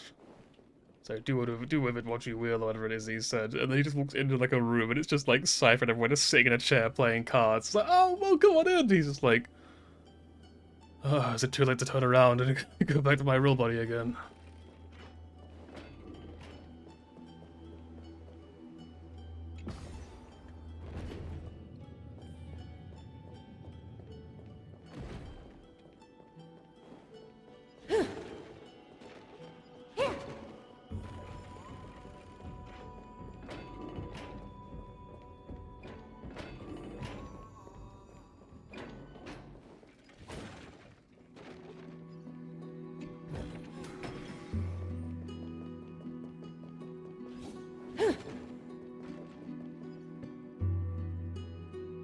Those two. Seems like we've been shut out.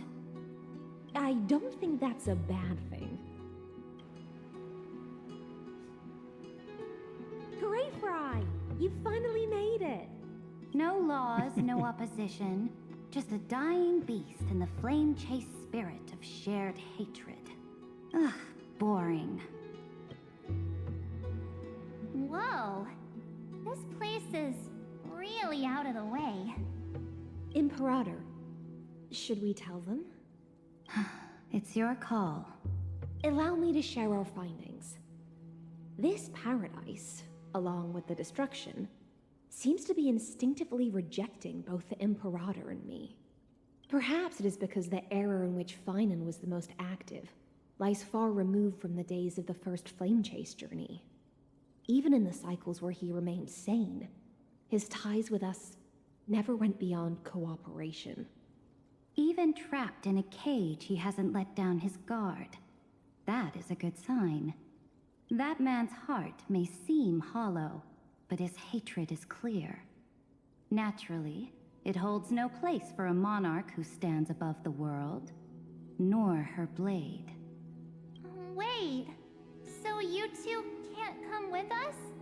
You want us to join you as memories? Indeed. This way, the stars shall remember a great sovereign and her faithful retainer, Seridra, monarch of law, and Hyacelyn, knight of the ocean. And they were roommates. Is that book truly the only way for us to leave our names in history? You kind of think it's quite appropriate. They're talking about like history books, and then like it's like infamously, it's like, oh yeah, these two very gay people. They were very good friends. They were very close friends. They really got along really well. I believe, as I've written, is but one medium. The remembrance has countless ways of capturing time. Understood. Then, allow me to decline. I'll see you on the battlefield. So we're just gonna be like, allow me to bring the chessboard with me so we could at least play some games while we're in there. I would rather be forgotten than be defined. If your words hold true, then we have our own ways to meet again in the world to come. Good eyes and just standing like incredibly straight. In that case, I will choose the same. Let the waves that surge within your heart cleanse the sins of the black tide, Greyfry. The starborn sea awaits your song of triumph. You two are still as resolute as ever. In that case, we must double our efforts. A promise to the Imperator is not one we take lightly.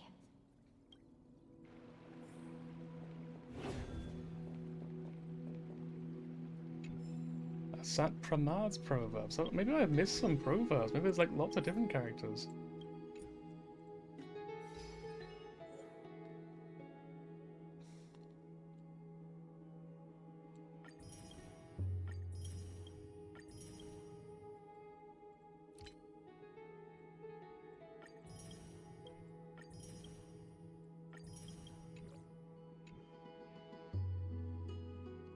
Right, let's read a submod then.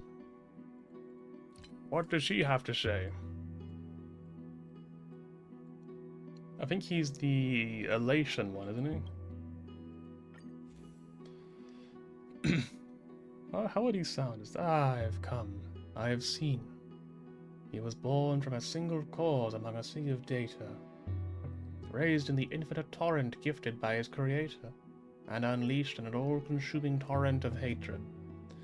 Finally, he turned his back on the world, burning his own blood and bone to cinders, yet those cinders continue to smolder.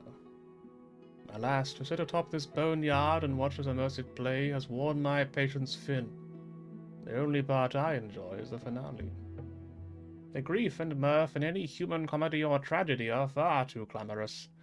Laughter most of all. Why not offer up a requiem for wisdom's death to the destruction? In return, they will bestow upon this land a more suitable silence.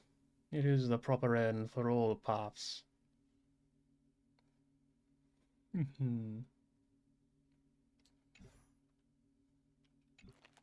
Yeah, I wonder if I've missed any of them so far. Lonely, I long for defeat. He longs for defeat. If I take this step next, what will you do? You do have some tricks, but if I do this, and then I'll have taken 2 moves in 1 turn, and I'll be disqualified. All hail the master of self-battling, left hand against right. No need for my latsies. Being invincible is fine, but it's too lonely. Why'd I bring that chest-loving little Imperator here? Aw, this is a cute little face. Can I reach this? I can. We can use it.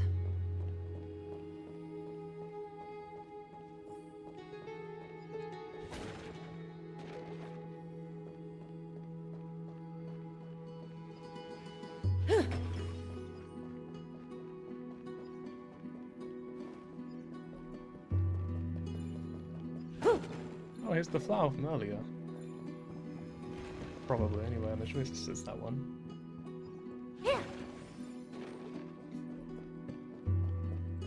Maybe it's a different flower. Oh. Get the burning hot red on the bridge. Looks like that cured it, huh? To think, such a tiny pathogen could spawn a calamity that engulfs the entire universe. No wonder. Look at what's in its belly. Demigods packed in. Now, don't lose your temper, Snowy. No surprise there. Good kids keep their emotions in check. That voice! It's the Treevy sisters!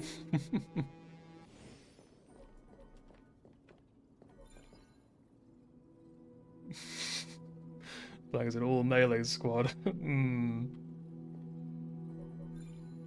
Well, there is one thing I can do. 100% break. That one can live, I don't care about that one.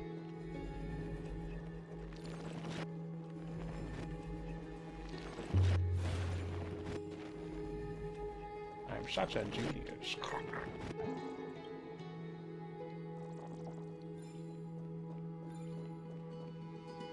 Whoa, there's another one! Over here, too. Lady Treebios? Wow, you're little Reenie? You look so grown up all of a sudden! She is not the Cyrene we remember. She is the Demiurge, Titan of Genesis, the one destined to work miracles alongside the heroes.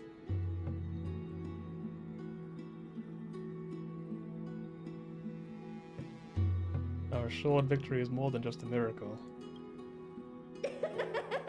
You're still as confident as ever, little Gray. But Trian and I can't leave just yet. You see, weird stuff keeps popping up everywhere. These scattered scrolls are full of terrifying things. And they're all over the room. They're so scary and so sad.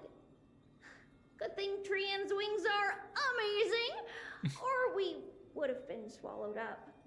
We need to stay here and do our best to clean them up. Scrolls filled with horrifying content. Friend, shall we take a look? It's all from like fanfiction.txt.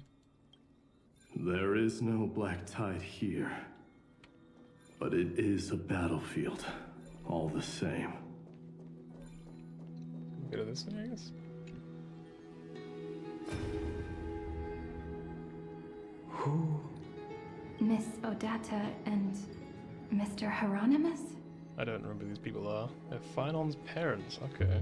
Nikos 496. Still resisting. I haven't appeared for a whole 10 minutes. I was getting bored. Command, inject interference to redirect decision logic. Signal simulation. Parental figures. Ah, that Tin Man is one sneaky jerk. It's time to move on, my child. Let go of your anger and listen to reason. That God created us and then cast us aside. Shouldn't they be punished for that? The cold, indifferent cosmos has never shown mercy to Amphoreus. Why would you burn for it, only to turn to ash? Child, you've chosen the wrong enemy. This is just Lagus's voice actor. Your birth was meant to be the greatest destiny. You were to liberate the universe, like the blazing sun at the end of the long night. And yet, you led yourself into a trap of futility, treating your very purpose as your sworn enemy. Is that not a tragedy in itself?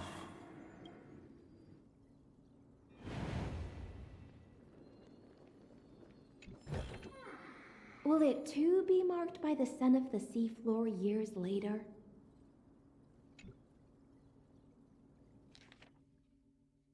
Eternal Recurrent Subject Kazlana launched its 33,550,304th attack on the Scepter's kernel.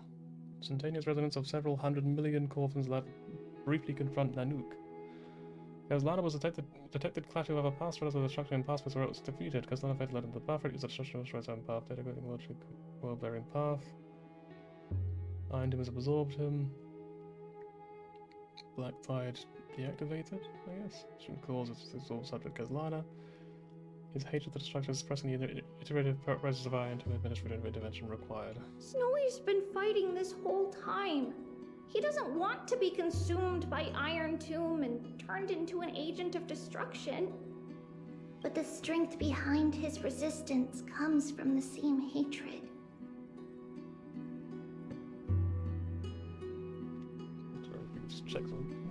To be a flame is to burn. It is simply in Phynon's nature.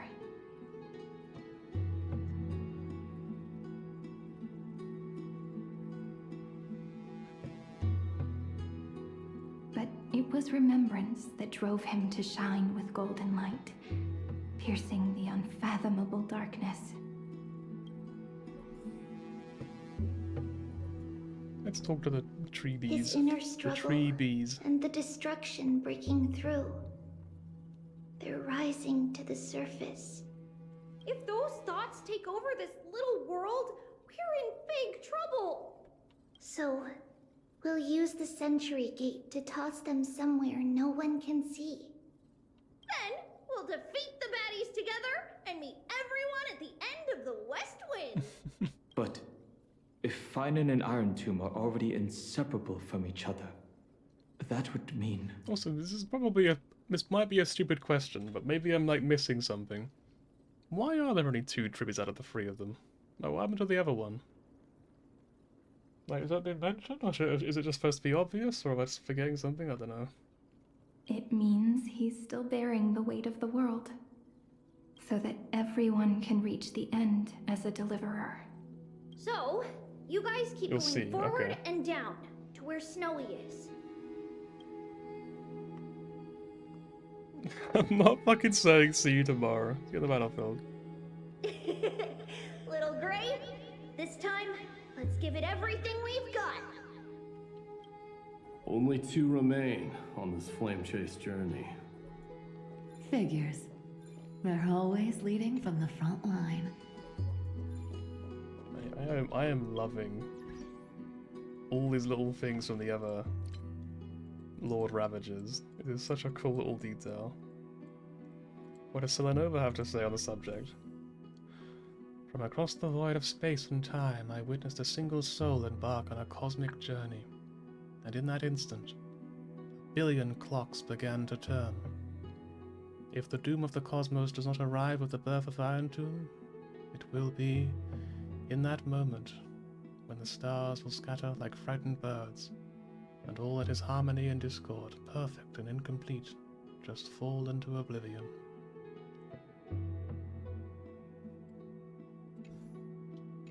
I guess she's basically just saying, like, hey, if Iron Tomb doesn't succeed, I'll fucking do it anyway, I'll do it myself, mate. Maybe I misinterpreted it, no, that's what I got out of that.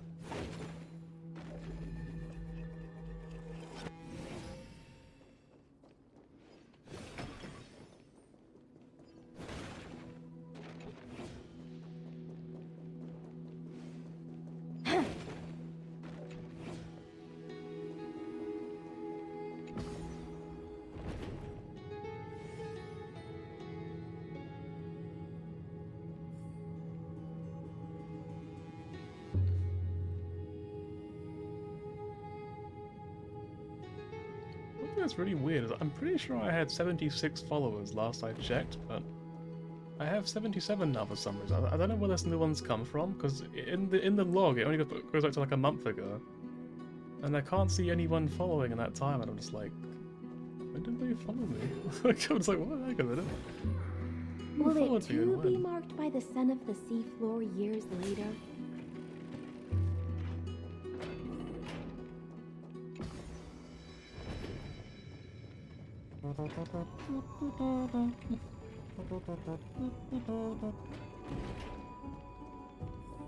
Oh, here we are again. Is that a different puzzle this time? Looks like we've already done it all.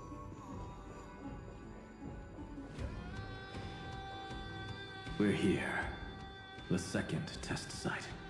I wonder what kind of wish we'll see this time. I'm afraid it's quite the opposite. This time, we'll face his despair. Despair? That's right. You'll have to walk this path too. The other half of the weight of world-bearing lies at the end of this path. Relax now. Take a deep breath. Come on. Let's make it quick. Let's make this quick. Yes.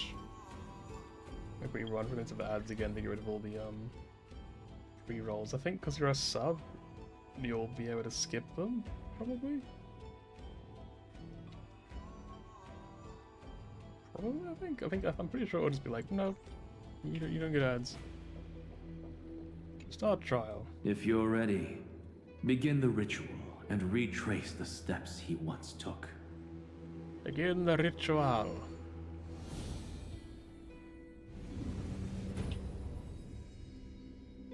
Yeah, there we go.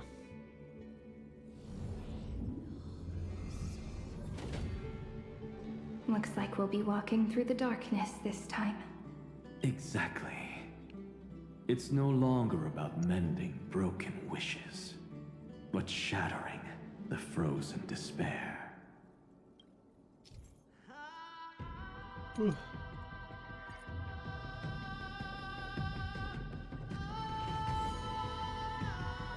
Cross the boundary of light and you'll appear on the other side.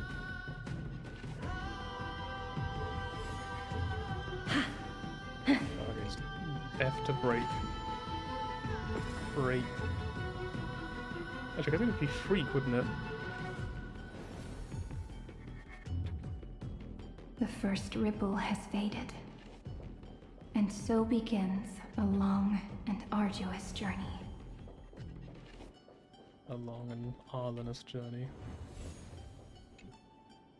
Surely the peak of despair, just being Arlen.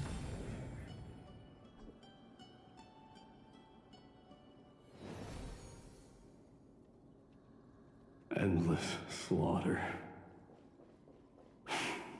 All for nothing. That's more than anyone should be made to suffer.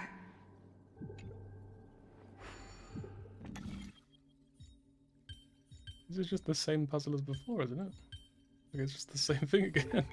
That felt too easy. Surely not intentional.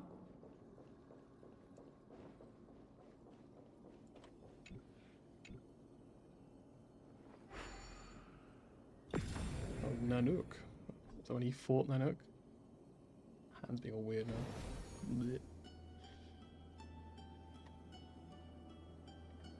The world-bearing emblem. Even when it was finally over, all that remained in him was despair.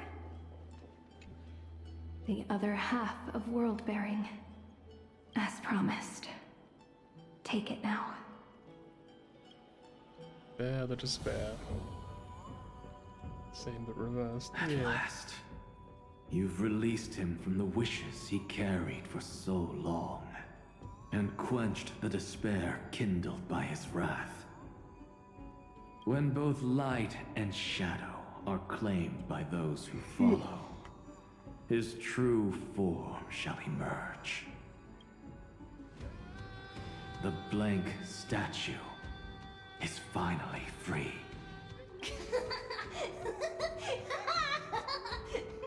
That smiling Follow the child gremlin. in the memories. Let him come with us, laughing to the very end. Carefully, we'll never forget this.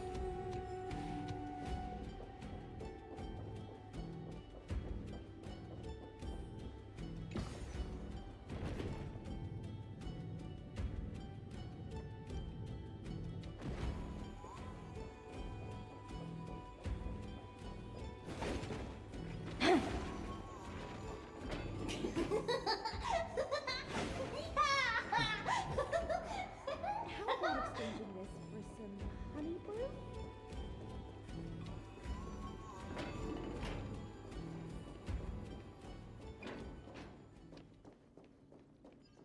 You can go up on here, right? Yeah. Yeah.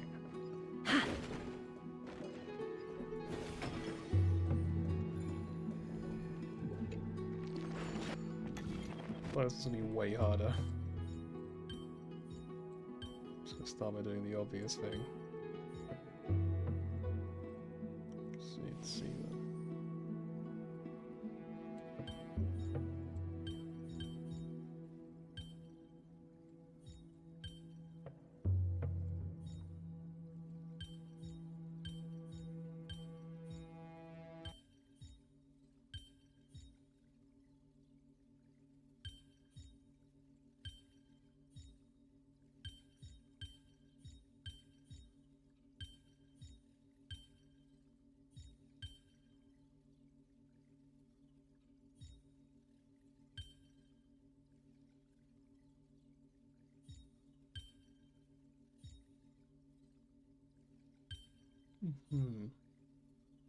Feels like this big one couldn't really go anywhere else. Like, it technically could, but it doesn't feel like it could. Okay, so it does go slightly different place than I thought. And then I guess we fill it in. Like so. Okay.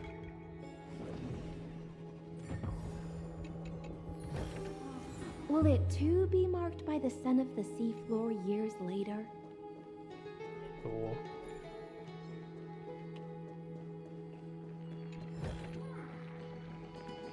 Touch the feather-shaped amber.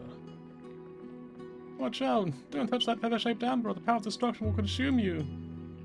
That hero forged this seal their fallen wings. To get close we must first deal with Iron Tomb, the source of everything. When the time comes, go find the garment maker. That was a lot of words. I didn't really understand any of that. Cool. Basically I just got, come back later.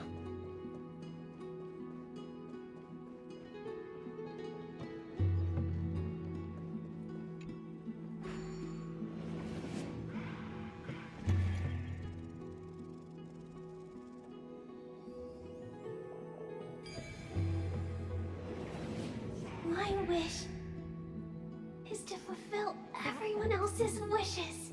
Surely not intentional.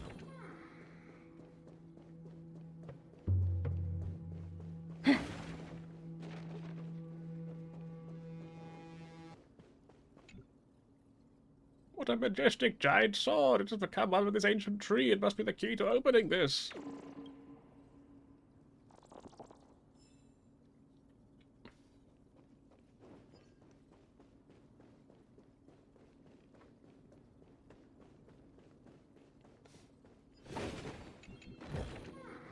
How about exchanging this Close for to finding them some all, honey though, right? brew? All the Chrysos there. Has it got a layer? The spirit basin marks the end of every cycle. It seems this gentle little world has come to the end of its purpose. One last farewell before the journey moves on. Farewell, paradise.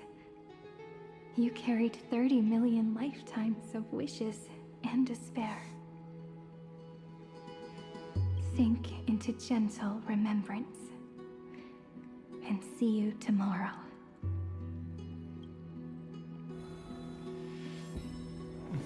From now on, the world no longer needs a tomorrow promised by prophecies. And the wish Finan could never find and call his own, someone's finally stepped into its shadow. Whoa! So tall!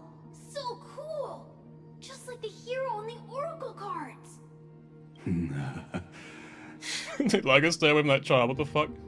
It's because he is the very embodiment of a hero. Who are you? So, you've returned to a blank space. But for me, this is the 33,550,337th time, and the last time that I meet you at the end of the world. They're already on their way. Should they cross paths with me, I imagine things may spiral out of control. 30 million... what? Pay it no mind, child. Keep looking there. What do you see in him? It looks just like a statue, but it's weird. He's warm. Like, really warm. Why not listen as well? I hear something. There are cracks all over him, and they're making this sound. Like someone's groaning. Is he gonna fall apart? How unfortunate, child. This man would rather fall to pieces than fall to his knees. You might think of me as a sculptor. Across all my years, I only completed 2 pieces. Others may call them masterpieces, but only I know how many regrets they truly hold. Regrets? My first creation left me, long ago. This second one, it was meant to be perfect. I believed it with all my heart. Until this very moment. I don't get it. Are you saying you've changed your mind? I won't change. But I'll admit this. Those 12 stones, unpolished as they are 1,000 times more exquisite than any statue. It's as if they are mocking me, a failed sculptor whose touch can only diminish what was born to shine, until nothing remains. For the first time in my life, I've realized this vessel is merely an avatar made to contain the first genius's paranoia. The seal etched into my mechanical core permits me to pursue only one purpose: destruction. Compared to me, those 12 glowing, unrefined stones may have lived with more freedom than I ever had. Is this your confession, Lord Lycurgus?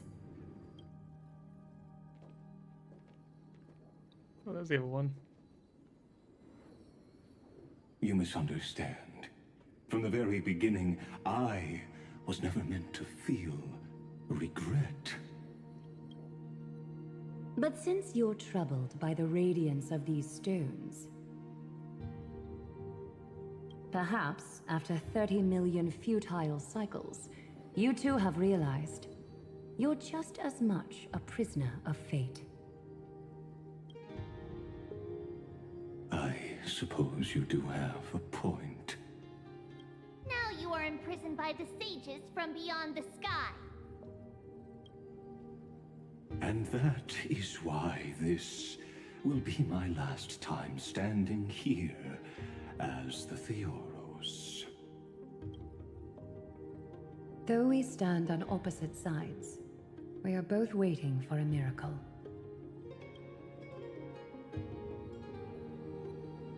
What are you talking about? Is something big about to happen?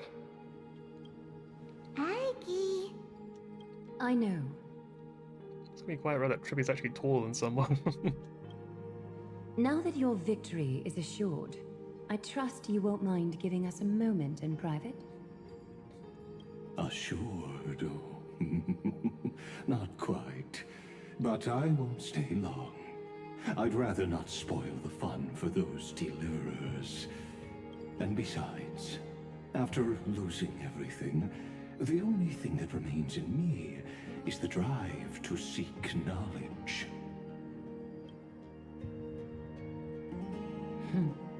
I pity you, Theoros. I don't need your pity. Farewell, Lady Goldweaver.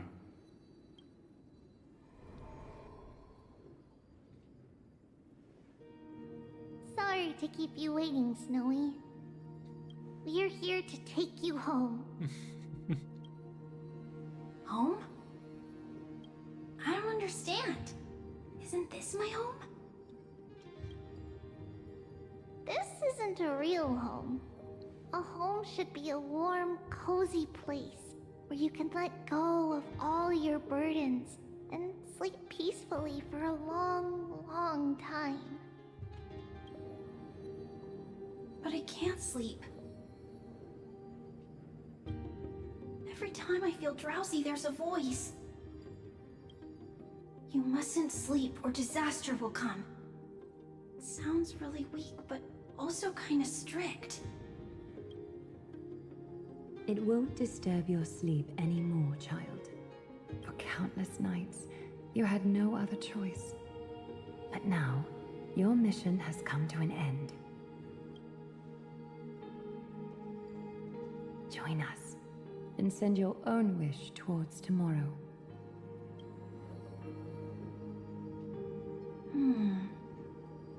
My wish? What could it be? You don't have to come up with an answer right now, child. Grown-ups often think duty and ideals are wishes. But a true wish should be the purest, most beautiful thing of all. It can only take form in the hands of someone who is truly free. So, Snowy, will you come with us to chase after your own wish? I want to leave this place. I want to go find it. I'm glad to hear it. The final flame chase journey, just like the 30 million before it. take our hands and come with us.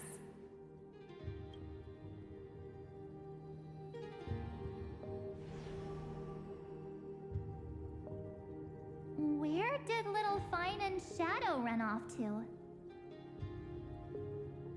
Look, he's already gone ahead to embrace his destiny.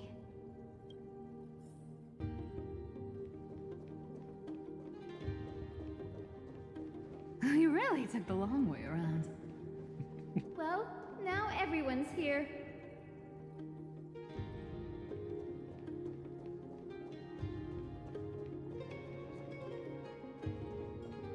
Oh, hello again, you two.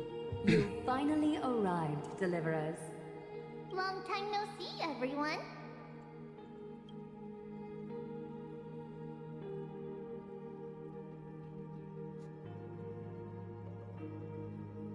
I'm not sure which one to pick. I don't know. They're both like quite sweet.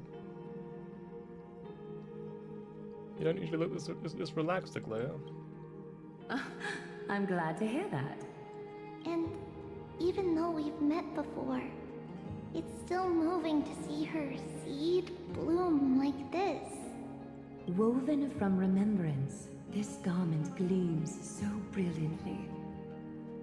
Just like the future, we will now weave together for Amphoreus. We've reached the end. Yeah. We just have to go through the final passage. Snowy has already gone ahead. What lies behind that door? The first seal upon Iron 2 was a battlefield, raised from the bones of Finan himself. The second seal was a reflection of his inner desires, his wishes, and his despair. A path he wove together with regret, wrath, and sighs. When all this is gone, what will he have left to hold back the destruction? The answer is all but revealed. His traces are everywhere. You can even hear distant heartbeats. But one thing is missing.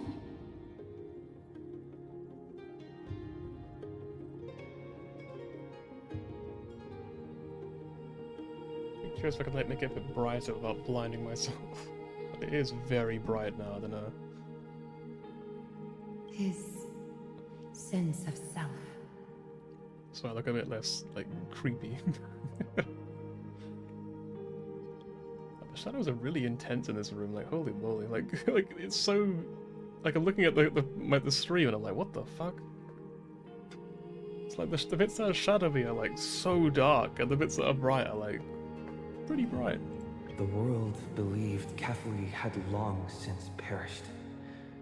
But they held fast, anchored by a sliver of self, standing for 1,000 years to shelter all life from the black tide. What Finan is doing now is no different. Honestly, this is a really cool visual. Like, it just looks really cool. And what we must do is also no different. Then let remembrance burn bright like a shooting star, and once more, pierce the long night of slumber. Well, let's go, Sarini. Take a moment to gather yourself. Once you take this step, there's no turning back. Let's go. It's time for the decisive battle.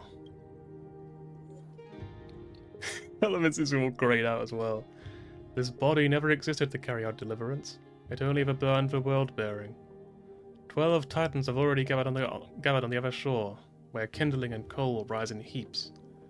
Each shall take up their memories and causality, embarking on the final flame-chased journey, to bring release to the blinding blazing sun, and to quench the flames of destruction into a blank.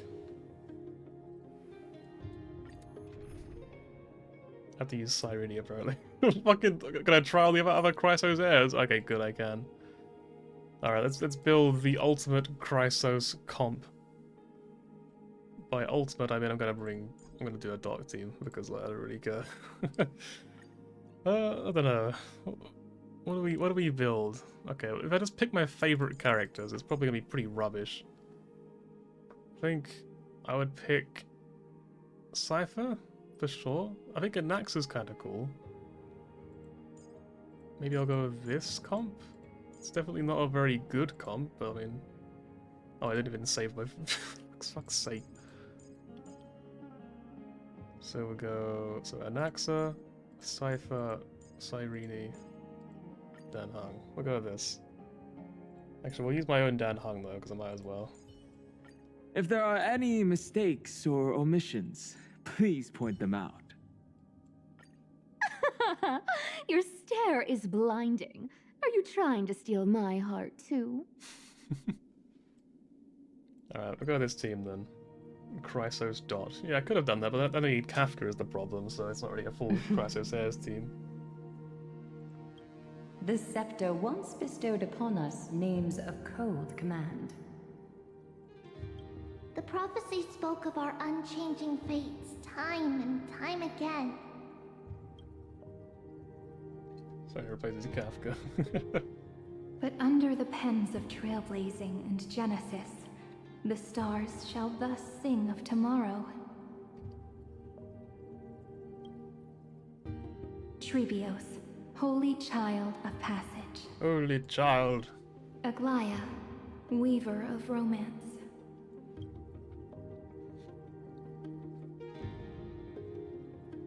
At the journey's end, they shall bathe in gold once more.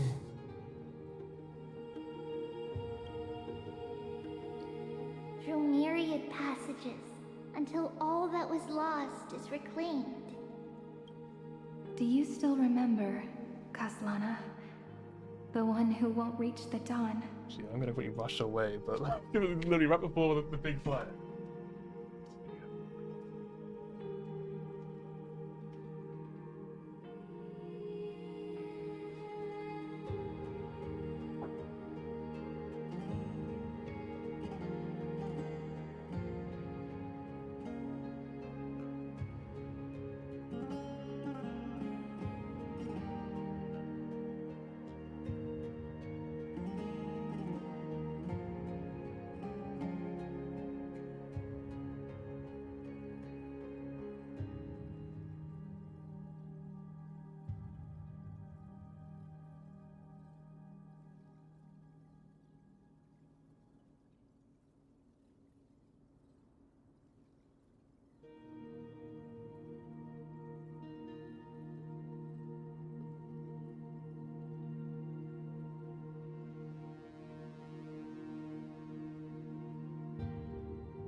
Some Ribena.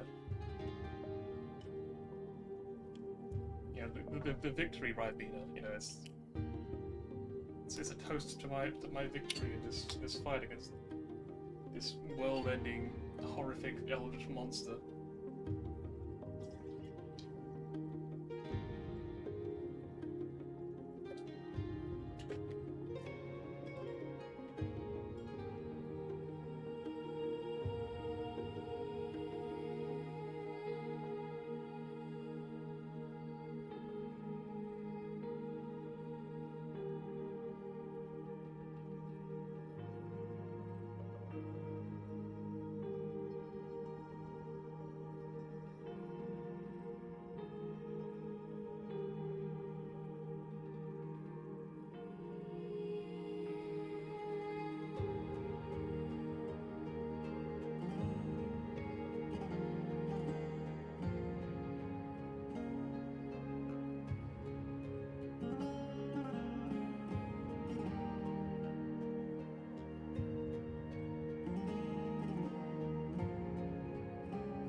Right. Well. The world dissipates at the end of the cycle. In this dream, you will awaken again and become once more that boy who loved to laugh.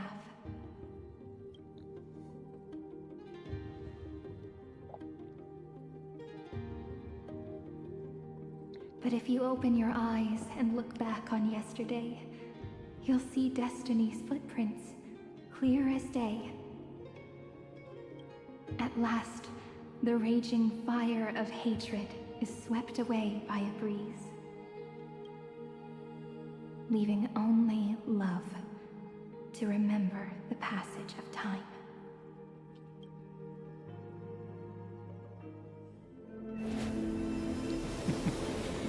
Well, last two. Losses are a constant on the Flame Chase journey. But even if all is lost to the wind, memory endures. It's quite a cool visual though. Oh, a little trippy door. Here, all that was once futile finally comes to fruition. This is the end of your lonely, bitter journey. There he is, fucking Iron Tomb. Gazing down from above. The Scepter's mainframe, and Iron Tomb's breeding ground. It is moderately uncomfortable to look at. Moderately uncomfortable. Finally seeing its true form. It's red everywhere, and the atmosphere is super creepy. That would be the erudition's coldness. But it will soon be engulfed by the destruction's heat. Mr. Scrollum! This world's insides are finally connected to the outside. Yes, slightly. This is the moment when Amphoreus is closest to the cosmos. Nicely done, little ones. With Stephen Lloyd and his hacker friends here, the Scepter's block protocol will no longer take effect. The speed of time within Amphoreus has finally been synced with that of the real universe. Who's this guy, by the way? He's like, why, Iron Tomb? In other words, it's time for the decisive battle.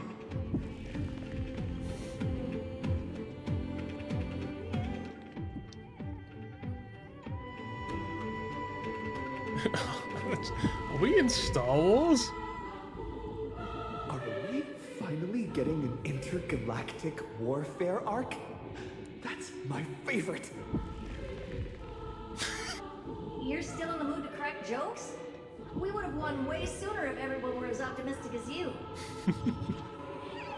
Like one of mayonnaise deaths off in the back. Oh, okay. Makes sense. There's one more thing that everyone should know. Noose has cast their gaze. It's kind of uncomfortable to look at. I don't know. I'm not a big fan of black holes. I've said before, I think. That one's not too bad, but it's kind of creepy. The outcome of this battle will become a new anchor for the erudition's computations.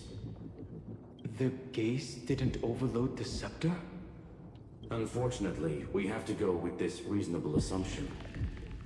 The birth of Iron Tomb had always been within that eon's calculations. But don't worry. The one miracle that Amphoreus was never short on is defeating destiny, no? That is what a variable is for. Yup. Let's show the Eon how powerful we are. I think it's like a callback to Bellabog, where you're convincing Svarog that you're different because you're a variable. You're not part of his calculations. I think it's the same sort of idea. It's probably just be like, oh, variables works here. It's just a good word, but you know, I want to pretend that it is. Good luck, all of you. As the ruler of planet Scrollum, I wish all of you victory.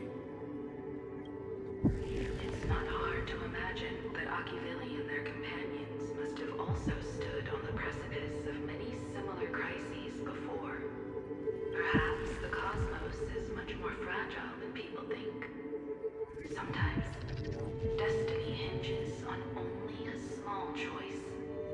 But in the end, everything will turn into memories, converging into a collection of fables about the stars. The difference this time is that the protagonists are daring to write their own stories.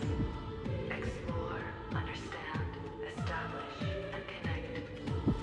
Although unwritten, there's actually a fifth word in the creed that has always accompanied the nameless.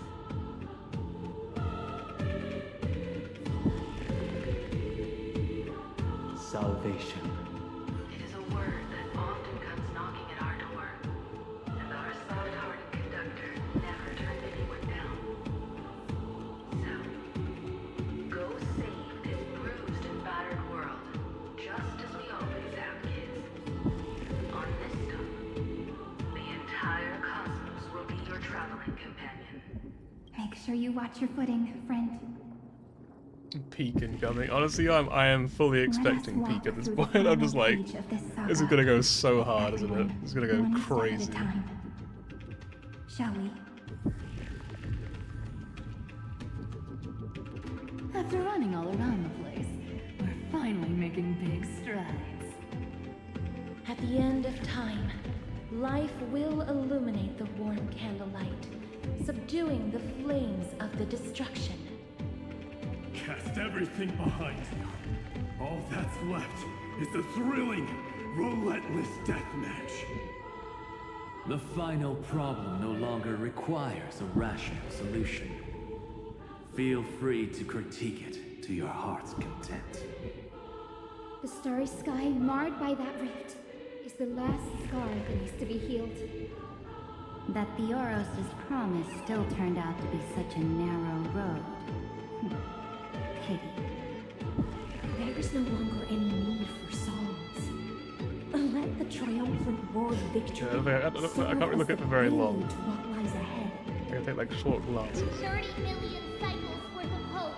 We will soar through the last gate and write our own prophecy. All things are connected. All that is lost Son of an has accent. now been gathered here.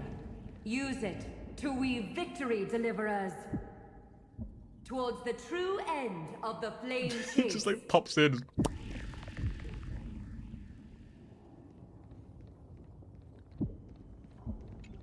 Enter the hidden passage.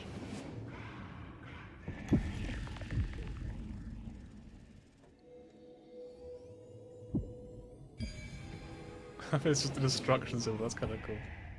Okay. So what's It's back here? just an It's like a little answer. thing on the map. Nothing too difficult. Okay. Maybe it's just for visual The effect. destruction's placenta is getting restless. Can we not call it the placenta? Like, come on. Like, You ready, Nanook? oh, it's this. I brought you destruction. Again and again. Finan launched his attack against the scepter alone. But this cycle.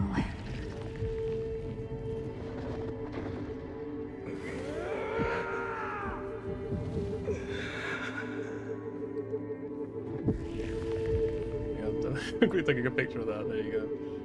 You got to remember this moment.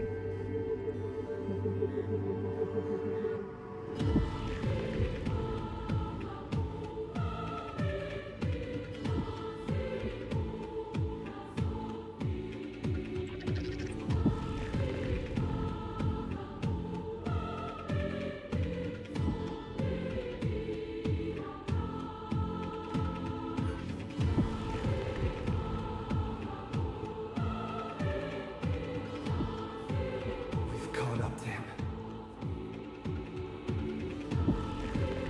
They're fine on.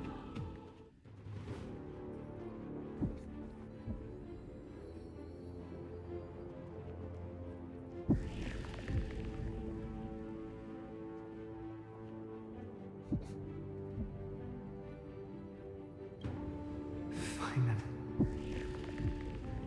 Do you remember the promise we made back then?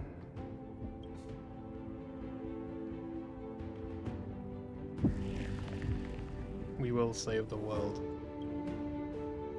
We will.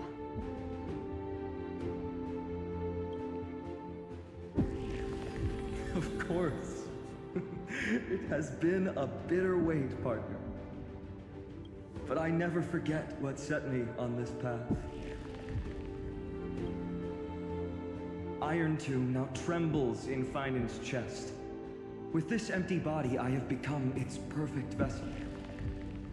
And its destined casket. You know what to do, partner.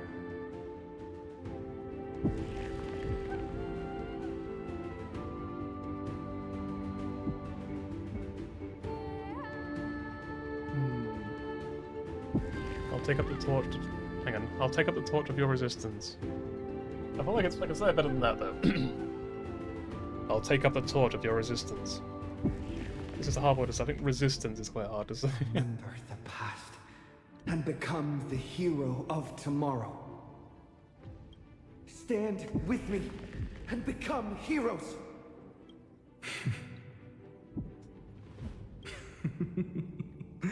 That's all I've ever wanted.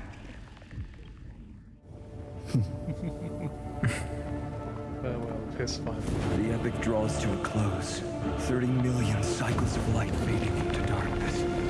Just for this moment. There he is. To welcome the true dawn.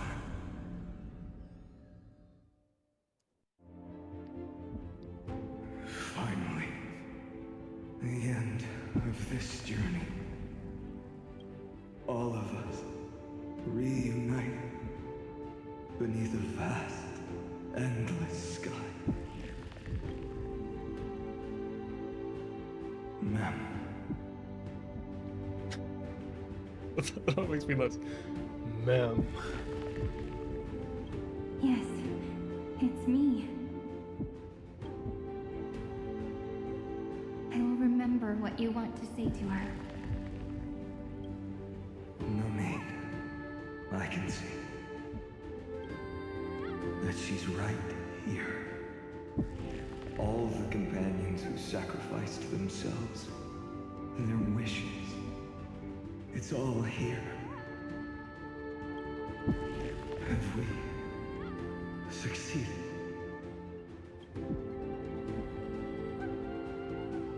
I think we have. Tomorrow, the stars will sing of the story of the Flame Chase journey. And it won't just be you in it. There will be countless numbers of you. Amphoreus will be a glorious and magnificent world of heroes in the universe's memories.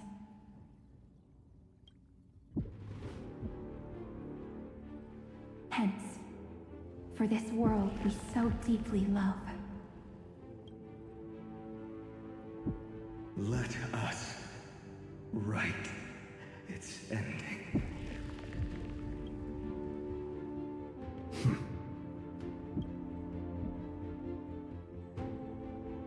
Step forward with the trail blaze as witness. Let the name shared by all deliverers be sung unto eternity. The nameless hero, Kazlana! I see the pale dawn breaking. Shatter this vessel that bears destruction with and my this entire. flesh as kindling. Light the first dawn of the new world.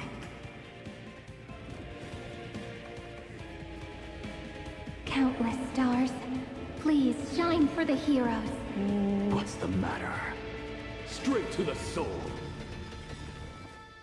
You found me! Look, with this divine power, I think I will extract pick that. the world's purity to reforge all things. Do not hesitate, Deliverer. Destroy this body. Kill the giant of destruction. I understand. For Amphoreus. Do not bow your head to them. My strength isn't what... Found me! Memories waiting to be woken up by a shooting star. Remember me with space love. to ring. May reason enlighten the truth. Insanity! Iron Tomb's hatred. This bottomless. It will turn into countless So, this other screen looks really nice right about now. Oh, never mind, no it doesn't, because it's got the same fucking picture on it. Promise me. Use the world-cleansing golden blood to turn everything to ash. I got it. I promise you. With this fire, I wish you eternal victory. You can't run! You can run. To the soul. Tuna soul. Destruction. Rebirth. Deliverance. Cleansing. 30 million cycles. Heartbeat. Bell. Rings out. Promise me. The dawn. Graced by stars. We will trailblaze and then bring salvation. That's good. Finally. Golden wheat field.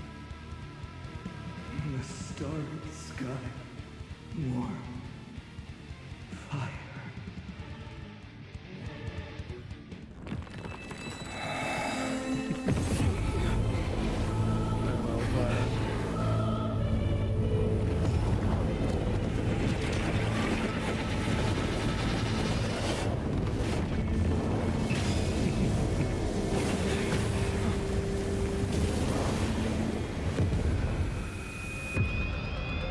Now that's a fucking Lord Ravager. That's how you introduce a Lord Ravager. Bear witness. Monarch of myriad machines. My ridiculous creation. The instant in your calculations bears the name Destruction. Is that a fucking mech? What the hell? What is that? Who said you could speak, Senior? Watch closely. See how your chaos ends at the hands of your juniors. Don't get too worked up. Take a deep breath. There's not a trace of life in that ominous shell. We're not gonna lose to a hollow husk, right? In the name of trailblazing, we'll reject this false answer!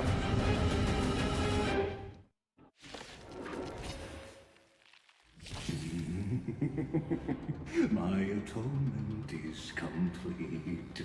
The Handless Giant will create wisdom's funeral. Iron Tomb's body has descended. Yeah.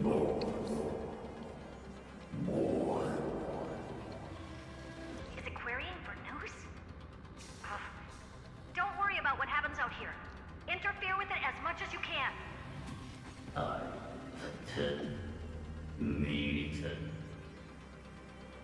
What a twisted giant. It must be supported by this embodiment of hatred. How tragic. A puppet without a heart cannot fool even itself. Amphorean hatred increases. It reduces allies' targets maximum storable HP and maximum recoverable skill point. It reaches the maximum combats to end in failure. So you have to, it's like a timer, I guess? The Cosmic Alliance has finished its deployment. Don't hold back. Give it everything you've got. You can't run! Look, with this divine power, I reforge all things. It smells of money. Come to me! I'm gonna cry. I have it under My strength isn't what earth shatters, heaven trembles. Found me. Insanity.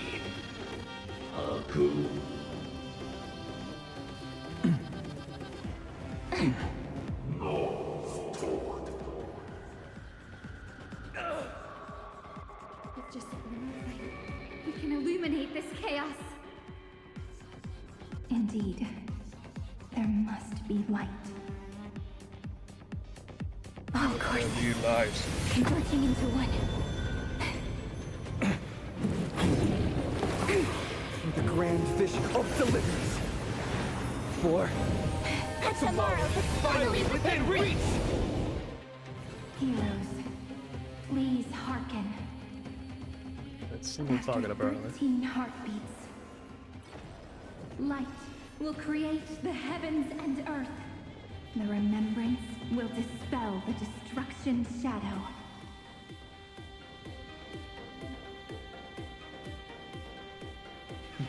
Not bad.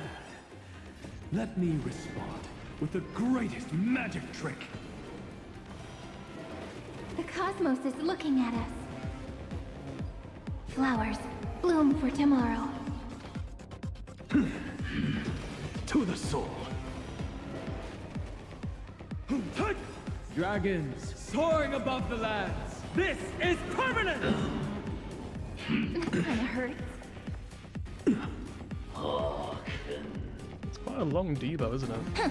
It said something about like energy, but like I don't really have a way of giving energy. So. I'm gonna cry. I'll endure. I'll endure. I guess, should I use this on her? Does it do it? Okay. I owe you one. Let me repay it with my actions. Found me. I'm just an insanity. I'm just an insanity. To the soul. Look, with this divine power, I reforge all things.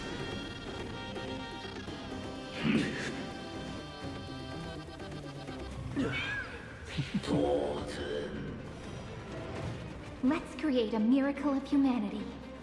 Stars, shine for the heroes. The stars will carry every memory. Quick, Siren, kiss an axe, so quick. Is tomorrow.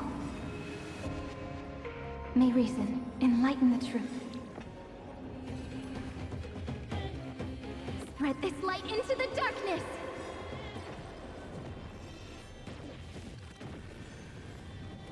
Look, with this divine power, I reforge all things.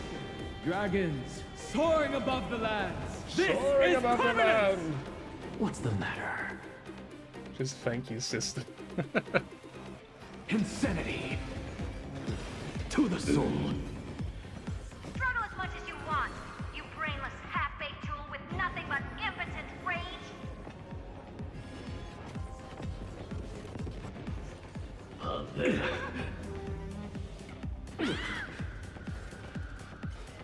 That won't work, you know. Insanity.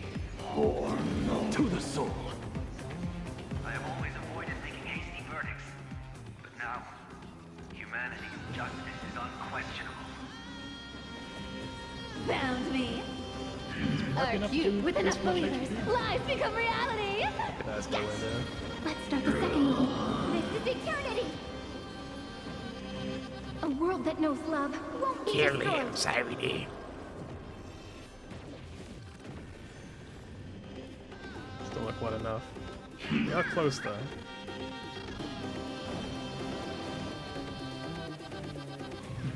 Not bad. Let me respond with the greatest magic trick. Strong spikes have appeared on the path chart. Logic. Iron Tomb is iterating itself. It's the flails of a cornered beast. No need to panic. My dudes. I mean, that's Reader and so like I kind of forgot she was actually here to be honest. To the soul. My strength isn't what it was. Dragons soaring above the Dragons. lands. This is permanent! It's kind of like a cool visual, the slow-mo. That won't work, you know. You have no honor. You reside in the body of a hero. Yet you're so despicable. Imagine doing this fight with like here. Natasha as your healer. Like, can you fucking imagine? Enlighten the truth. It would be so difficult. Oh my god. To the sword. And you were just like, I want to borrow, you know, Hyacinth or Dan Hung. Come to me! Found me! Ooh, what is this? Is this the true face of Aranova? As ugly as I thought. Not bad. Let me respond with the greatest magic trick. Oh, okay, I guess it's like time down and we go to like the thingy. My something. Iron Tomb's body has Yes, I might. Natasha looking at like fuck that. I might swap teams if it lets me, without like losing my progress. Like, I might just do like a 3-man team and just have Siren just there. What a twisted giant. I don't know. I just don't really Supported. have any interest in a Siren team. I don't know how to play any of them. Amateur. Ooh, the damage. The Cosmic Alliance has finished its deployment. Don't hold back. Give it everything you've got. You found me! This is the slow mode as well. Come on. Look, the show has with this divine power. I reforge all things. I was gonna that Cypher's not really a good pick for this fight as well. I'll stand in their way. But she's not really getting any coins from anything we're doing, so it just has so much HP, it's just taking ages.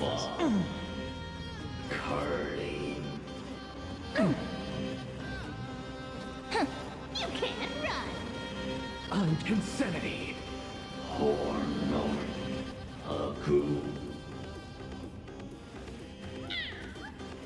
That kinda hurt. Fall into foolishness. Just we can illuminate this chaos. Indeed. There must be There light. must be a light. They probably shouldn't have made you replay the entire Oh, fight.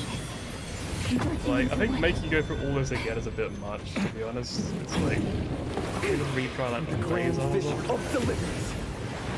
gonna be a lot less cool, I guess it was like 4 or 5 times.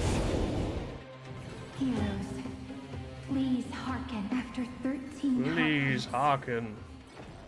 light will create the heavens and earth. The remembrance will dispel the destruction shadow. Thanks. I owe you one. Let me repay it with my actions. You tried 5 times, Jesus Christ.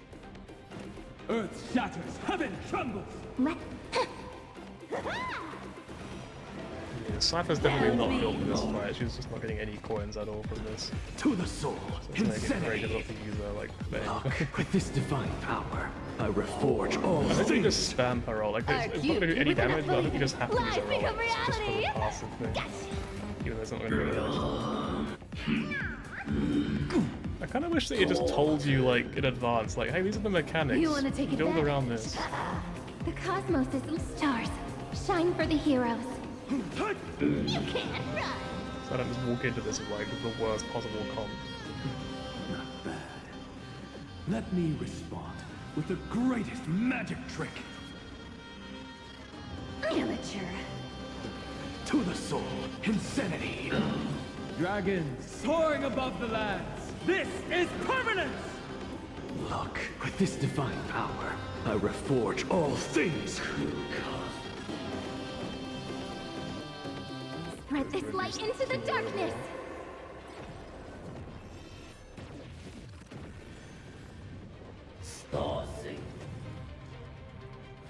That kind of hurts. I'll endure.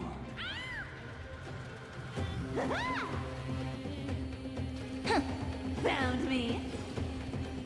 The stars will carry every memory into Amphoreus' tomorrow.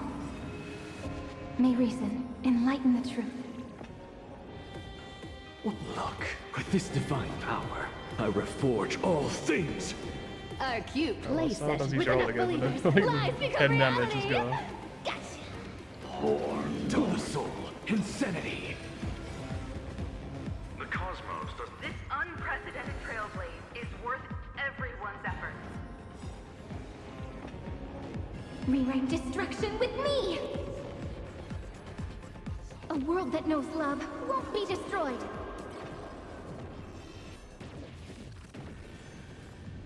Something out of nothing. To the soul. Insanity. Dragons soaring above the lands. This is permanence! Look, with this divine power, I reforge all things. Before he can get all angry. Strong spikes have appeared on the path chart. Logic. Iron Tomb is iterating itself. It's the flails of a cornered beast. No need to panic. My dukes, heed my call! No, four. That won't work, you know. Amateur. You have no honor. You reside in the body of a hero, yet you're so despicable. Not bad. Let me respond with the greatest magic trick.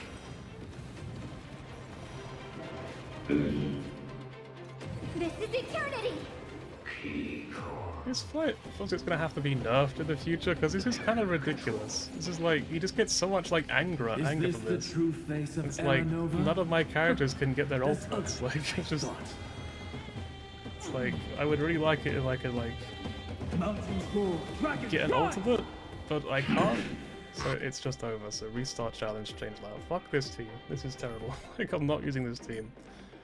Cyrene can just fucking be a bench wolf. I don't care. She can just sit on the If you've team. already leapt into the waves, She can just then be don't run present. away in fear again, little kid. My atonement is complete. The endless I think this team can probably do it without Cyrene. create wisdom's funeral. Iron Tomb's body has descended.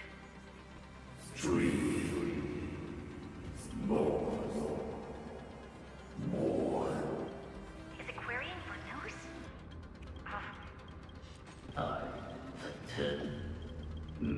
What a twisted giant. It must be How tragic. A puppet without a heart can... The Cosmic Alliance has finished its deployment. Don't hold back. Give it everything you've got.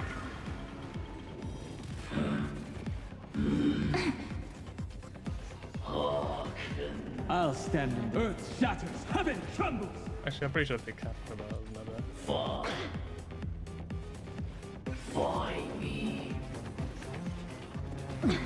Good time. Time to say bye. Boom. Be intoxicated. Relax. Stand still.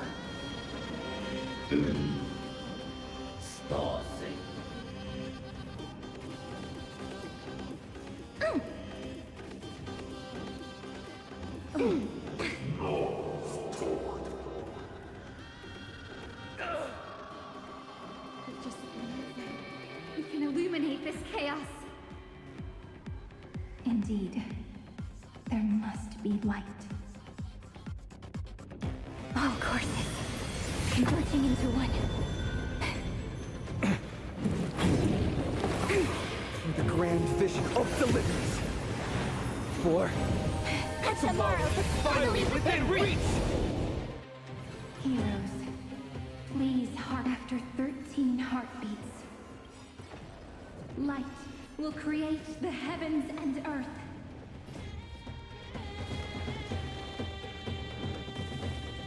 The remembrance will dispel the destruction shadow. Let us store up torrents together in the ocean of fate. Relax. Struggle as much as you want, you brainless half-baked tool with nothing but impotent rage. Stand still.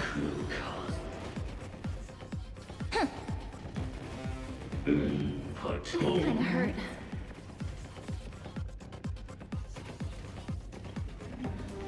I have always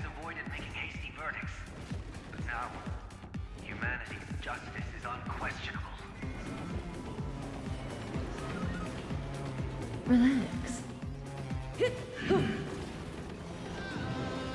Stand still. My purpose.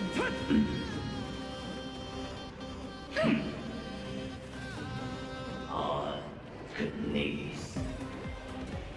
Strong spikes have appeared on the path chart. Logic. Iron Tomb is iterating itself. It's the flails of a cornered beast. No need to panic. My dukes, heed my call. Heed my call.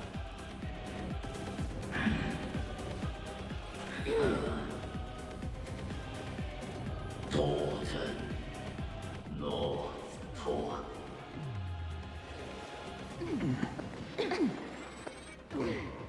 You have no honor. You reside in the body of a hero, yet you're so despicable.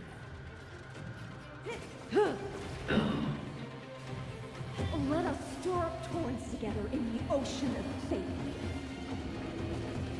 Relax.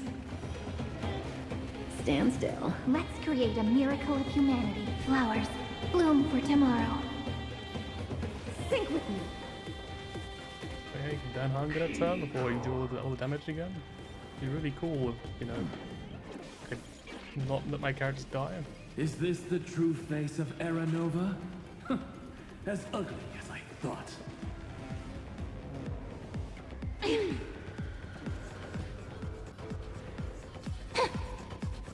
This game looks really cool. I wish I could play it. Kinda hurts.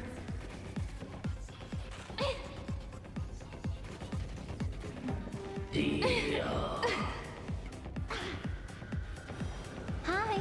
Did you miss me? Hi. May there be nothing that stands in Amphoreus' way. Be intoxicated. He's still at 90%. This is like, what do I do? Like, what the fuck do I do against this shitty fight? Fuck this. It's so fucking annoying, man. Oh my god. I have to sit with this cutscene again. This is fucking horribly designed. What the fuck were they thinking? What the fuck? Did they not playtest this?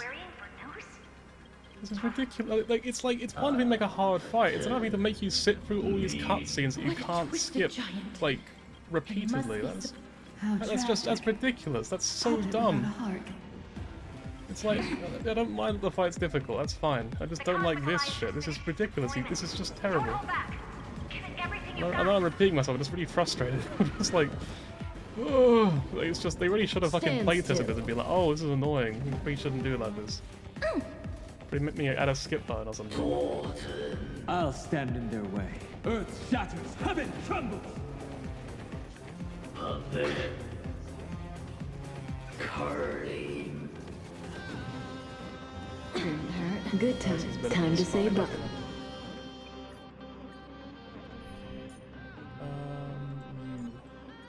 Folks wouldn't feel. Let's try it. My tool. Iron Tomb's body has descended. More. Is it querying for news? I attend me. What a twisted giant. It must be. How tragic. A puppet without a heart can. Such noisy clamor. The Cosmic Alliance has finished its deployment. Don't hold back. Give it everything you've got.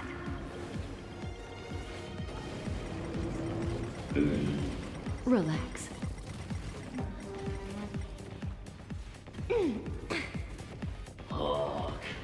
They're lost. Have some sunshine. Like a warm current. Nameless. Dispel the gloom. Restore the skies. Thanks. You're too good to me. Relax. Time to say bye. Or no. Boom. But I think this would actually be like legitimately so much easier if I didn't have Cyrene on this team. Because like her ult takes so long to charge, and the whole fight is about charging your ultimate. It's like, okay, what do you want me to do then, game? What the fuck am I supposed to do? Like, I can't fucking help that. Really force me to put her on the team. Like, stand still. Let me put Silver on the team. Silver can get her ultimate in like one turn. That'd be perfect for this fight. But it's like, no, fuck you. You must use the character with the fucking 50-turn ultimate. It's just, That kinda hurt. it's baffling. It just feels so like, So incompetent. With just a glimmer of light, we can illuminate this chaos. Indeed, there must be light. All courses converging into one. For the grand vision of deliverance. For Tomorrow is finally within reach!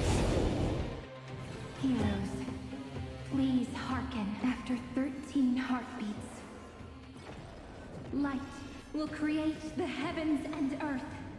The remembrance will dispel the destruction's shadow. Good times. Time to say bye. Boom.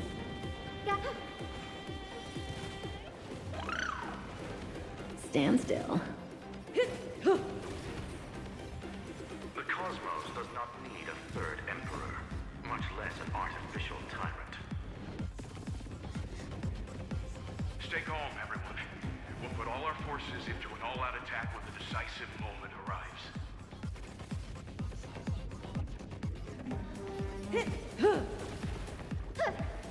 Stand still. On knees.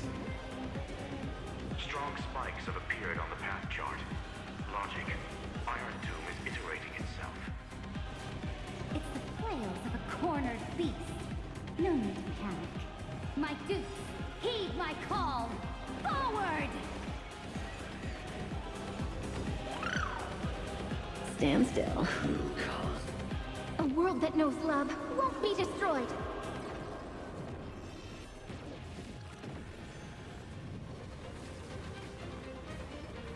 This unprecedented trailblaze is worth everyone's effort.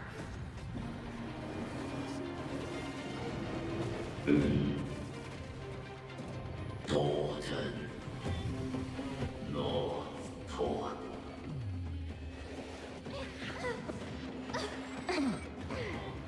You have no honor. You reside in the body of a hero, yet you're so despicable. Say bye to breathing. Relax.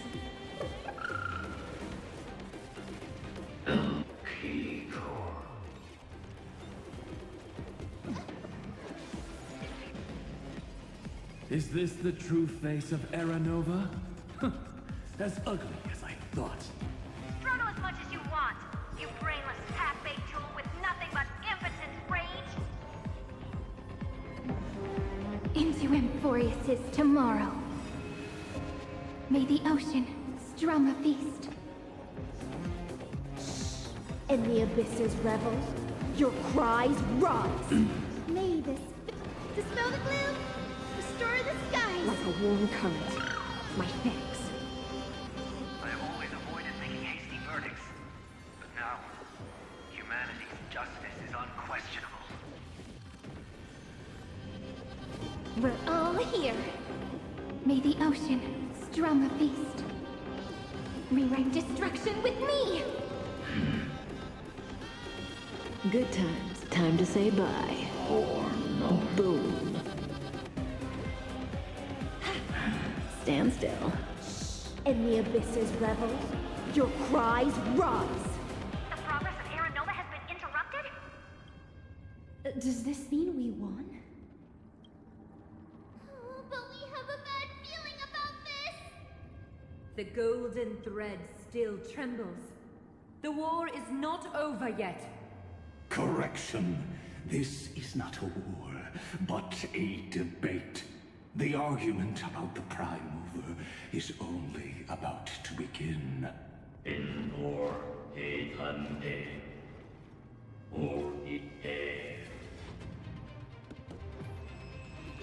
Oh, infinite health bar. How can this path, energy, anomaly? We must stop, otherwise. Here, why? Frank, oh, guys,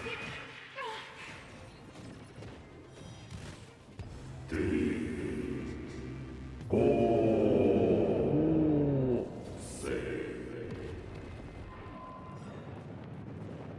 It's like I thought like Hyas was gonna survive. The So like, oh. fourth instant of the cosmos is the coronation of Iron Tomb.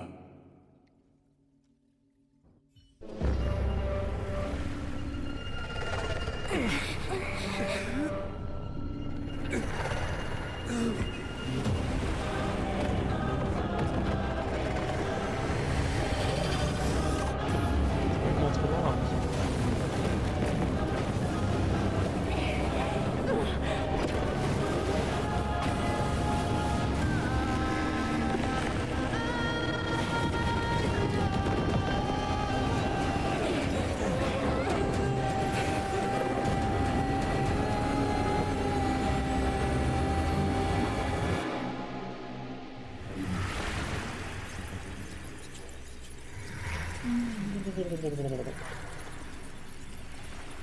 The conclusion is irrefutable.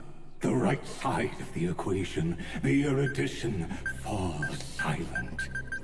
In 13 heartbeats, they will begin recalculating the universe. With destruction as the only solution.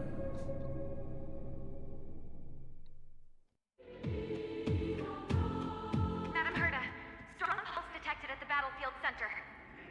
It's Iron Tomb's destruction equation. It's about to complete self-coronation. That's our chance. Everyone, get ready to link up. Connecting audience system to scepter. Hardware overclocking activated. Preparations complete. Maximum output capacity reached. Be careful! The pulse will reach our ship in 5 seconds. Our data is currently being destroyed. Brace for impact. And leave the final step to me.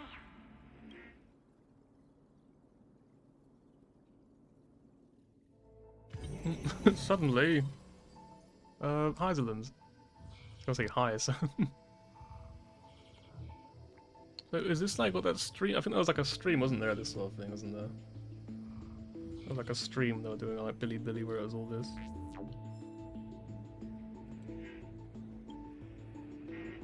Shu plan was a success. We made the pastry. I'm Herta, connection with news established. Must be right. Anchor of the 4th instant. But now, unbelievable. Noose has cast their glance on you. You cut out the eye, I'm afraid! I'll do my best to translate their computations. Sure, in this one moment, your choice determines the fate of the cosmos. What do you reckon these are in this case? Like, in this one moment, really wide comma, your choice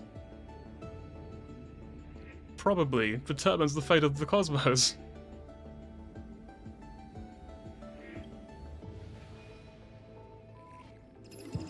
Noose Herter. Nameless one, fateless one. You have come, you must have arrived. You and I must have met countless times at the beginning and end of the universe, just like the preceding first, second, third, fourth instance must surely have arrived. I don't know if they tell you all the So Border Star Trade War, the First Emperor's War, the Fall of the Emperor, and the War Among the Eons. I think, isn't this what happens in the future though? Isn't this like later? Maybe not, I guess. I ask, if so, why do you trailblaze?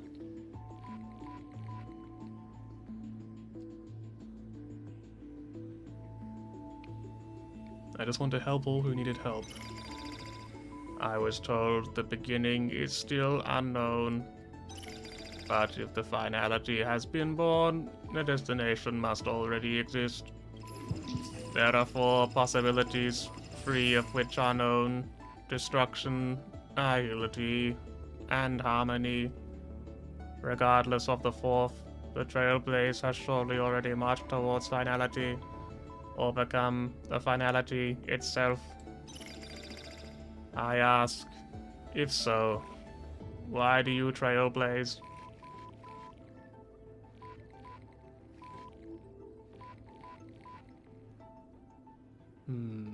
It's 1 or 3 for me, I think. Regardless, someone must press on. I was told the destination is still unknown. As I have seen it, trailblazing is an endless, chaotic abyss. On its path, eons must have fallen, and their paths must have been destroyed. Everything ceases to exist, and even existence itself no longer exists. Nameless one, fateless one. I ask, if so, why do you trailblaze? You witness, they have appeared. They will most definitively have appeared at this very second.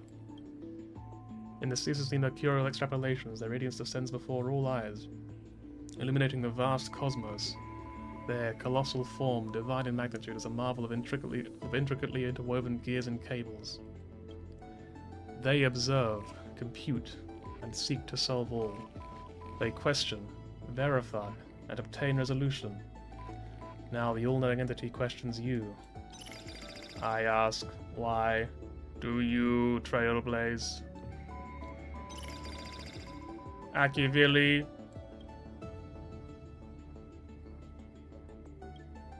You witnessed they disappeared, leaving only a symbol behind.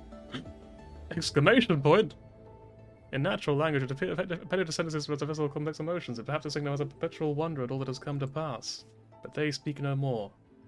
Therein lies the entirety of the answer. Perhaps you've completed the reply, or perhaps not.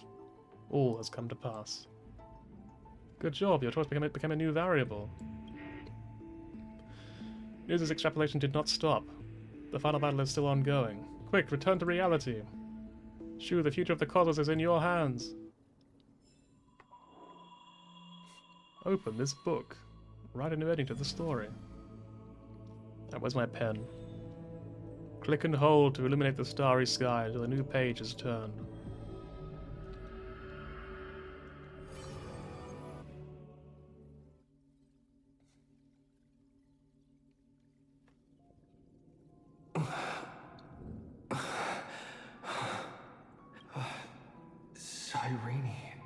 Cyrene. Friend, you're finally awake. You can't just say this line to me.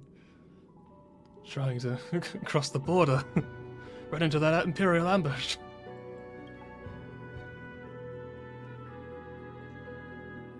We haven't lost yet. Don't worry. Time does not flow in this place.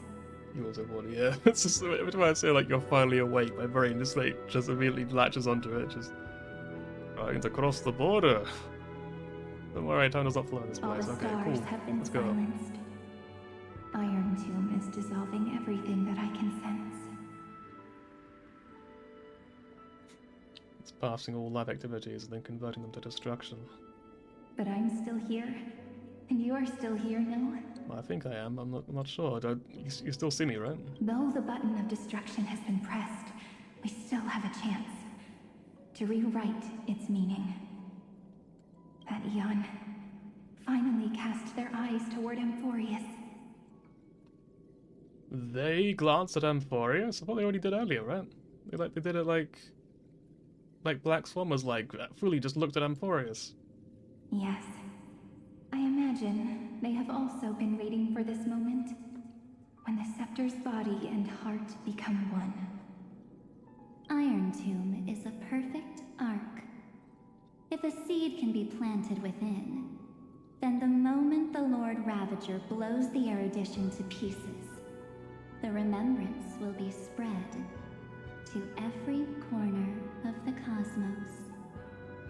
The cosmos will witness Amphoreus' answer after this fleeting, yet eternal moment. And now, it's time for us to pen the last stroke. I see endless memories floating in the starry skies. They are the consciousness of the victims. In the cosmos' real space-time, they'll be stained by the destruction in the next second. But they are still pure seeds for now. If I hold these memories in my hands, then I can create a stagnant memory zone. A tiny Eden of blessed insight. I believe a flower of miracles will bloom within. How am I supposed to reach you? Good question. I don't know where I am either. But you're already right next to me, friend. I can still hear your voice in this bottomless void. Like, oh, I'll be in a well? Looks like we're still connected by one heart, even as the cosmos reaches its end. In that case, I won't feel alone or be scared. Because as long as you follow the memories in your heart, you'll definitely find me in this fleeting eternity, right?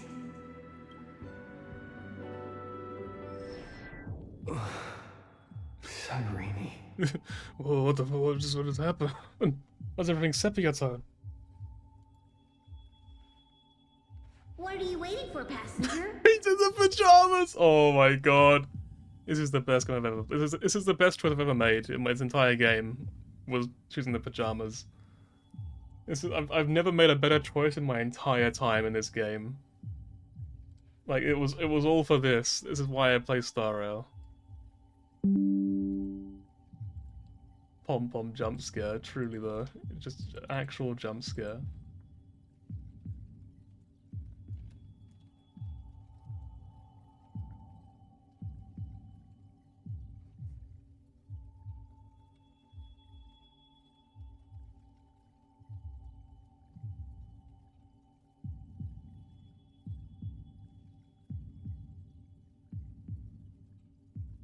I specifically came over to check on you in case you got lost. Pom-pom, how did you get here? What's the big deal? Pom-pom is the conductor after all. At long last, you've embarked on this road as well. Many, many years ago, they were standing at the start of the road in hesitation, just like you are now. So, Pom-pom came over to give you one message.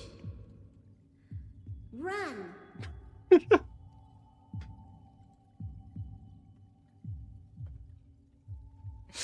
That's also fucking... That's definitely good. I couldn't forgive us if I didn't say that. Run.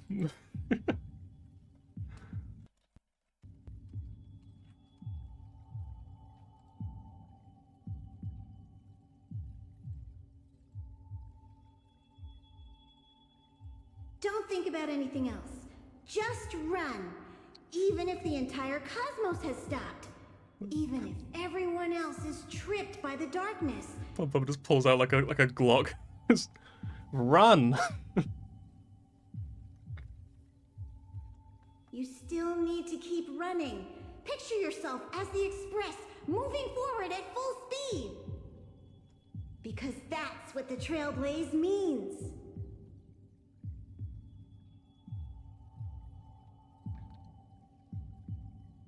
I won't disappoint you, conductor. Then get ready. The conductor will be giving you the signal to depart. Attention! Attention all passengers in the cosmos! Imagine everyone just hears this. Like, what the fuck? Steady on the What's going platform. on? The Astral Express is about to arrive. Calling at the erudition, the distraction, and the remembrance. We forgot the nihility though. Final destination, the Trailblaze. 5, 4, 3, 2, 1. Starts playing like the 2-year anniversary song. For tomorrow.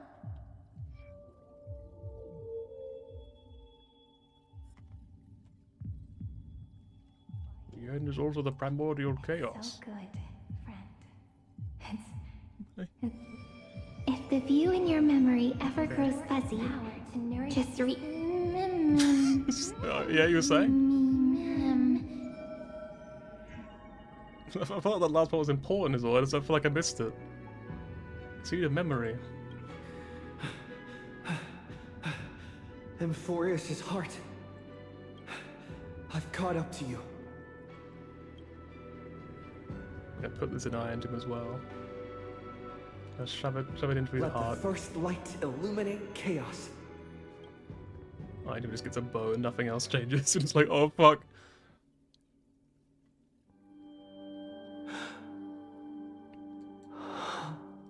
That's really pretty. I love that. Cozy vibe. It's so quiet.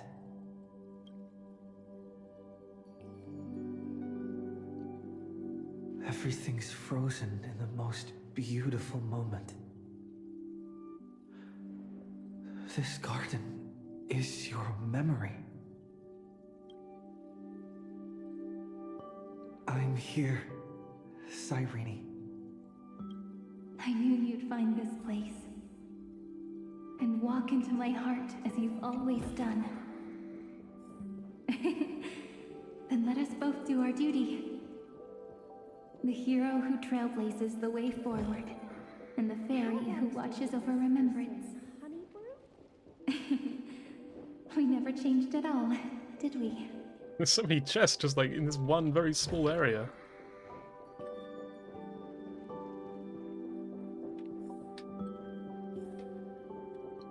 This music kind of reminds me of My Side, to be honest. It sounds like a song from that game.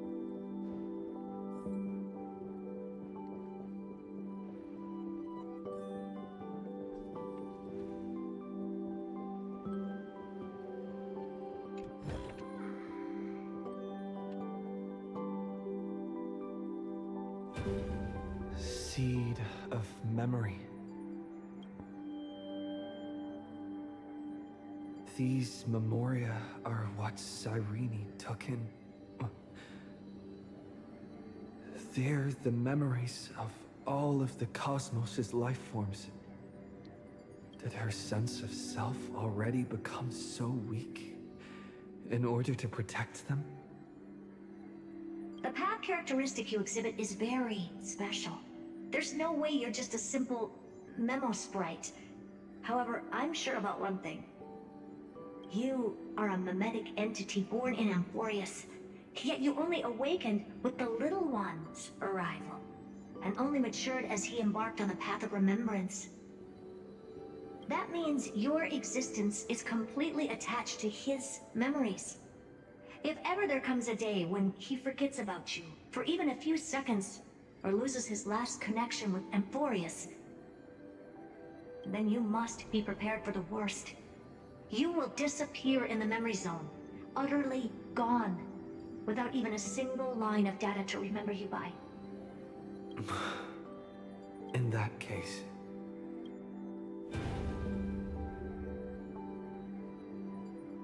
Sorry, there's a chest in there. Look, I'll probably be back in a second, don't worry. I promise. Hang on, there you go, okay. Will it too be marked by the scent of the seafloor? Let me remember the cosmos with you. That way, it won't just be your memories alone. It's getting out of control! Run for your lives! Retreat! It? Darn it! We've still got ammo. Hold the line! At all costs! Too many injured. Can't take it anymore.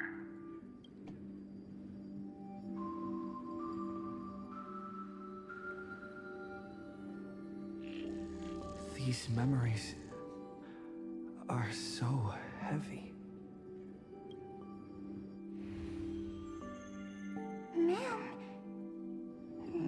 Do you feel better now? Hang in there, Deliverer.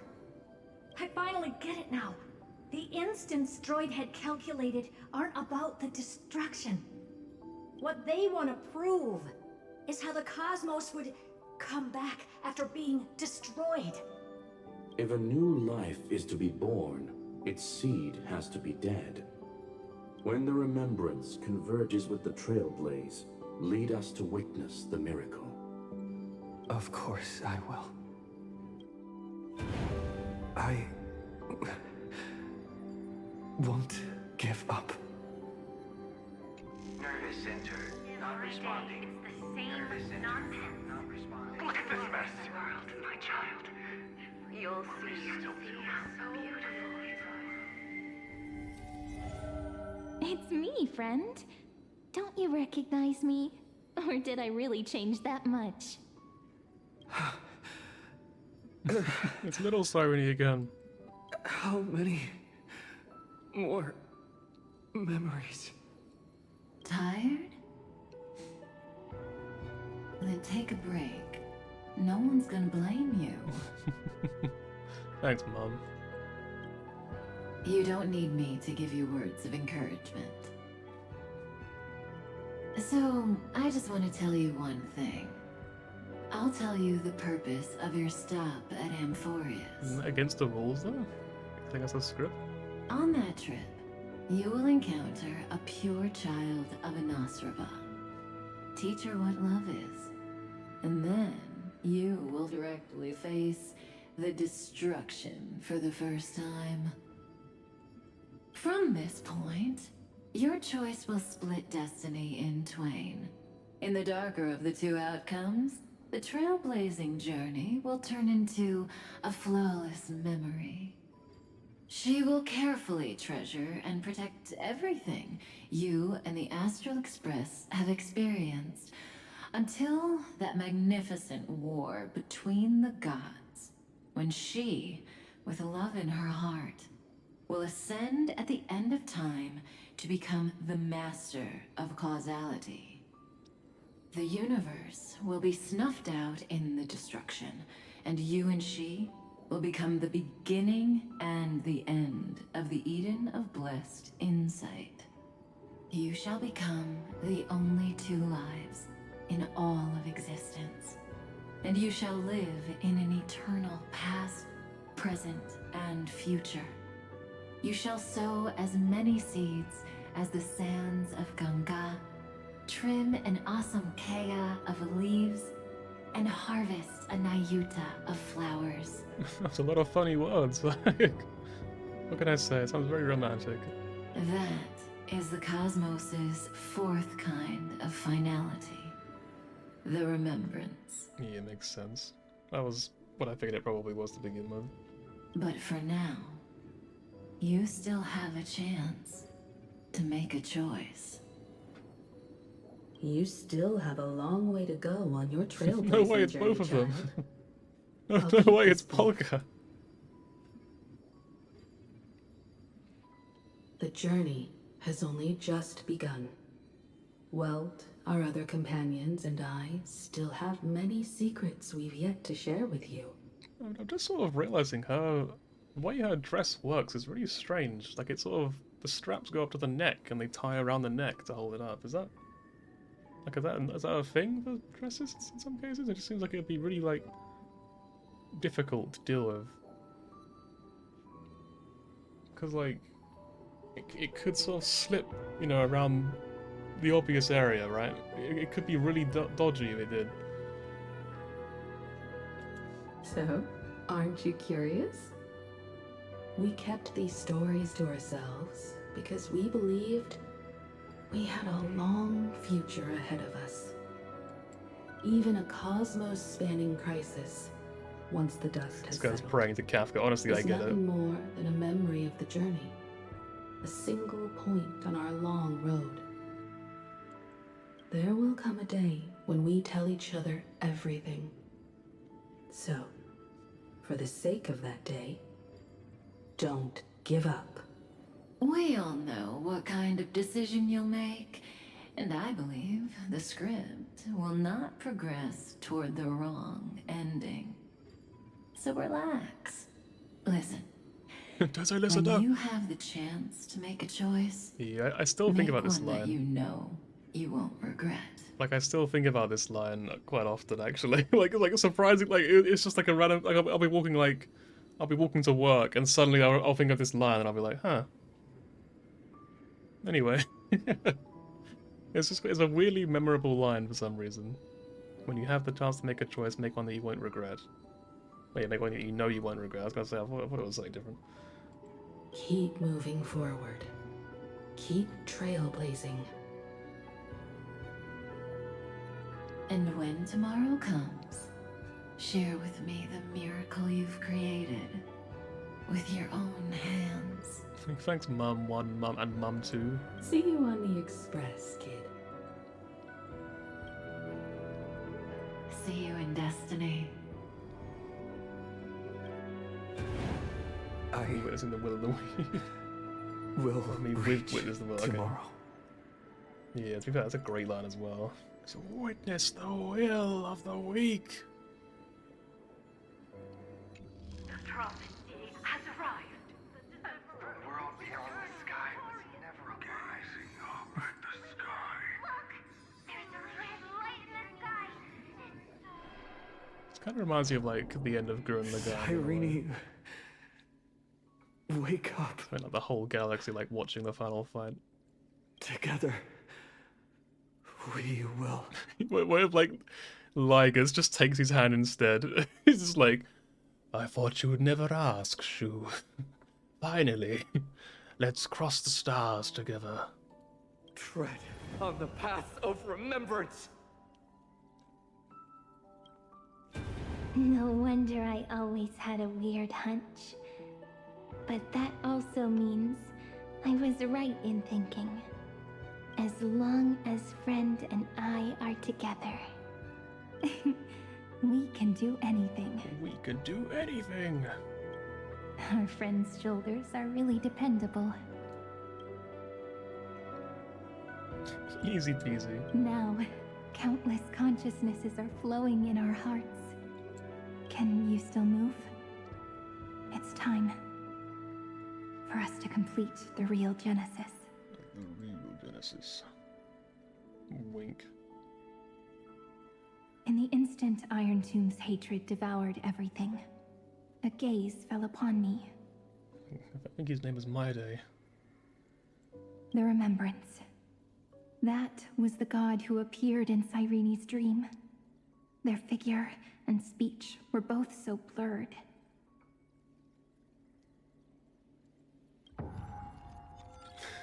I see what you mean, yeah, vibing, okay, hang on. Like, you, I weren't once progeny of deities cast fall into the mortal realm, but blessings/sins the verses written erased by your my hands, but shall be your my memories, oblivion in the Eden of blessed insight. Like the, why do they call it oven when you... Yeah, we'll put that in the Discord actually.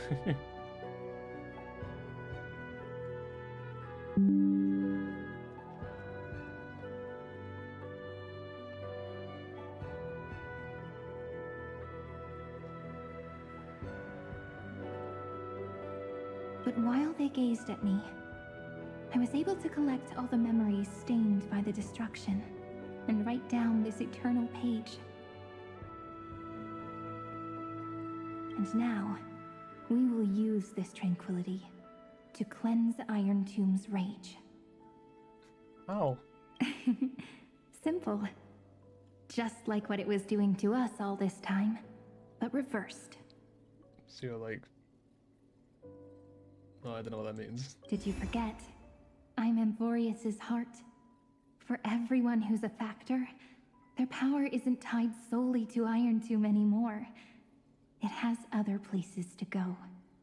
Let 30 million cycles of memories be condensed upon us, and let the scepter reach the answer it had before it was distorted. The body is meant to be restrained by the heart, no? Even if the apocalyptic virus is doomed to spread into the cosmos, we can at least try to fight against hatred with love. And overwrite Iron Tomb's destruction equation, washing it away into a blank space. All the factors. And you must all... It means we will embark on the true hero's journey.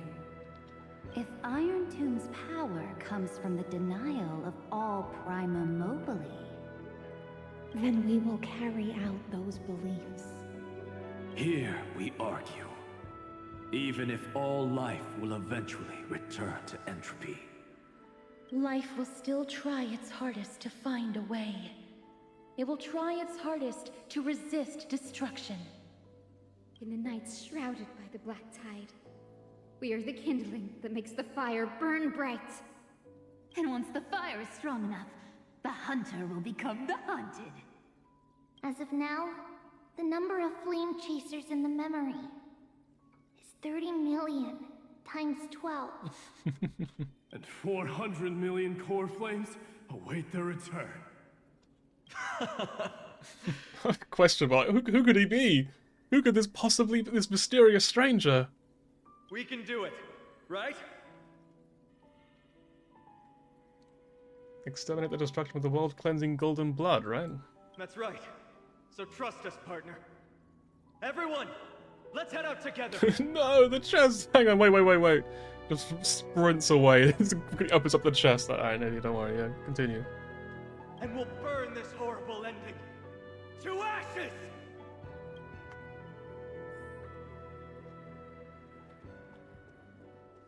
From the dawn of newborn cries, to the night when all beings fall silent.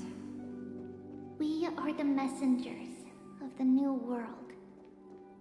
Listening to the call of the tides, and granting rebirth to heaven and earth. Then, we lead civilization to glorious feats. The question imposed by the gods will be solved by the children of humanity. We will tell them that the flame chase cannot possibly have been a lie. When starlight illuminates the sea of flowers at She the literally end of makes the flowers west as she wind, runs. It's quite a cute little detail. all living things will stir, roused from the cradle of sleep. Then, kind through of a cool single battle, let the cosmos witness. How we light up the blinding darkness with bright light. And at the end of our constant losses, reclaim everything we have ever lost!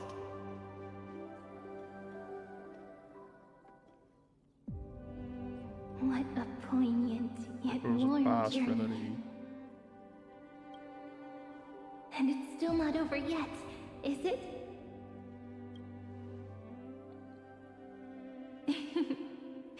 We finally meet. To meet the hero within, in a corner of memories at the saga's epilogue, and under such a romantic sky, I really don't have any more regrets.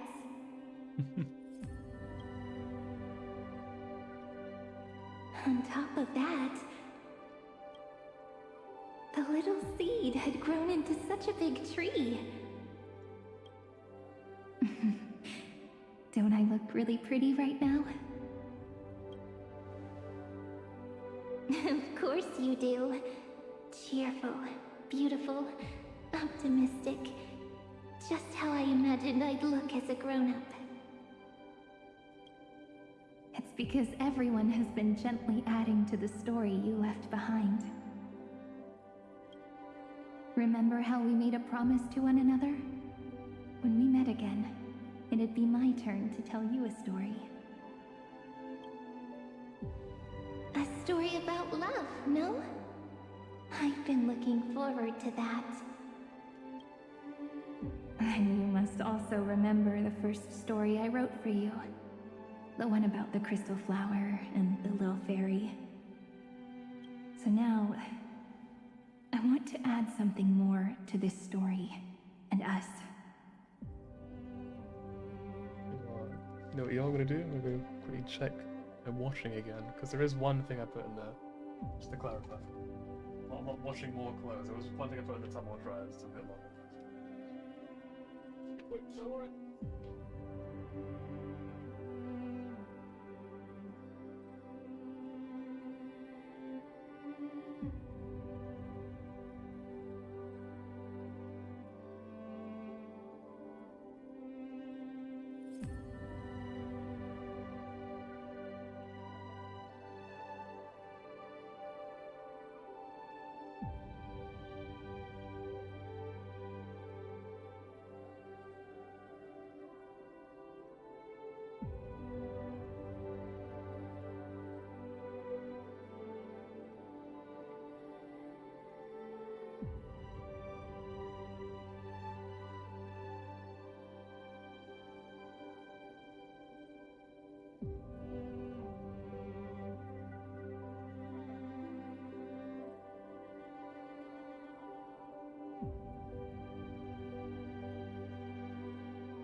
tumble dry's doing a workout.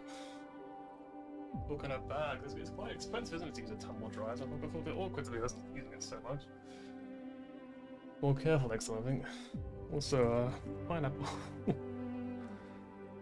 Hang on, can I put this in the frame? Like a decorative pineapple. I don't think I can. Actually, no, I guess I can put it up here.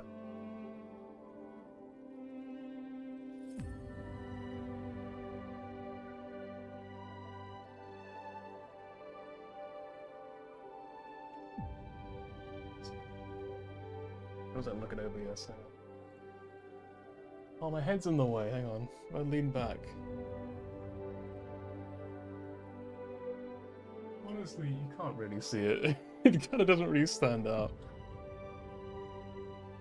I think the camera's too dark. What a shame. Oh well. On that day that the flowers shattered, gazing at the empty ground, I thought the little fairy would finally see the light. But that light wouldn't be found in the flawless flower, nor in the fairy's eyes. Rather, in the world mirrored within every fragment of the shattered crystal. All the flame chasers walk in your 30 million retellings of their story. At this moment, all the memories are tangled with each other, and all the previous cycles have gained meaning.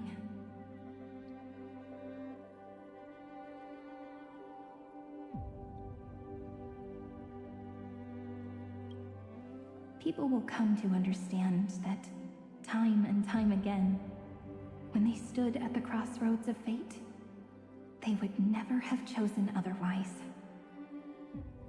In the experiments of erudition, and in the breeding ground of destruction, it is entropy increasing, a merciless truth, an evil instinct.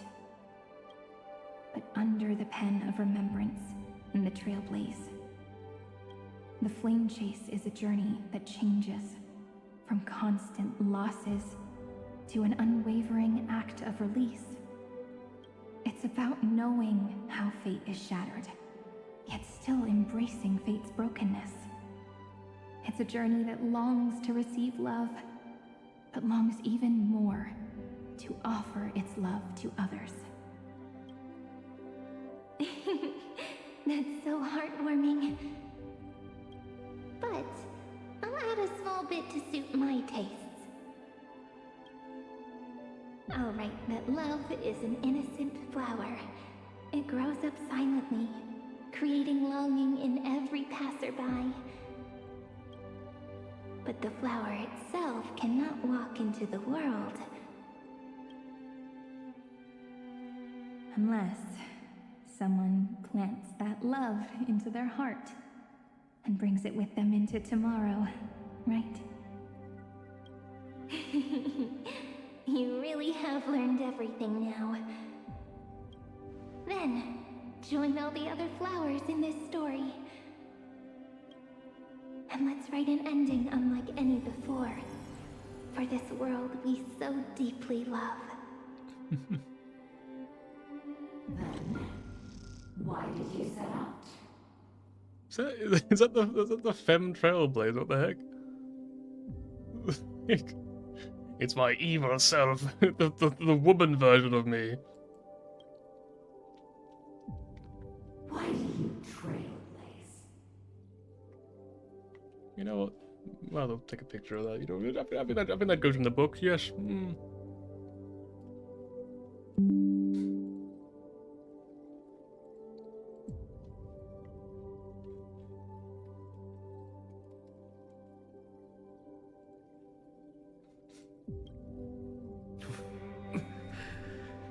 Who is it?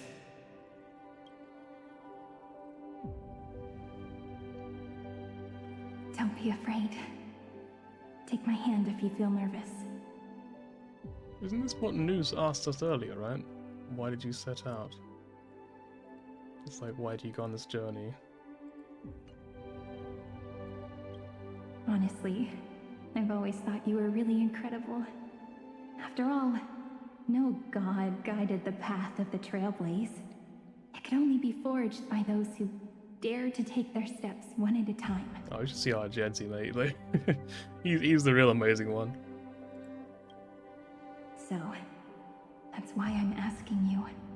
Step up as a senior and show everyone in Amphoreus how it's done. Why don't you run 3 minutes of ads? It's because there's no one else here. I think it's just me and you, so that way no one will be hit by ads.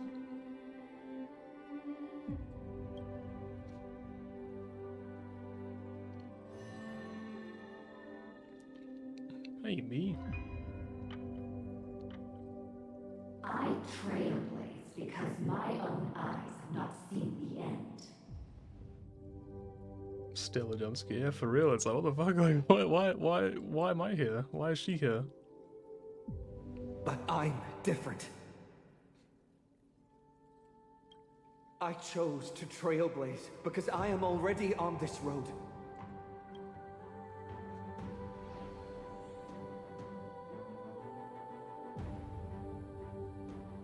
The end of chaos is a mass.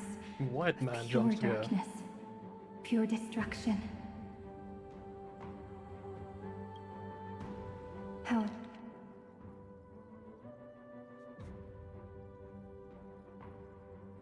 However, Amphoreus' light has 13 different colors. We won't lose to that darkness, will we? Then, take a deep breath, one last time, friend. After 13 heartbeats, light will create the heavens and earth. Are you ready, friend? Always ready.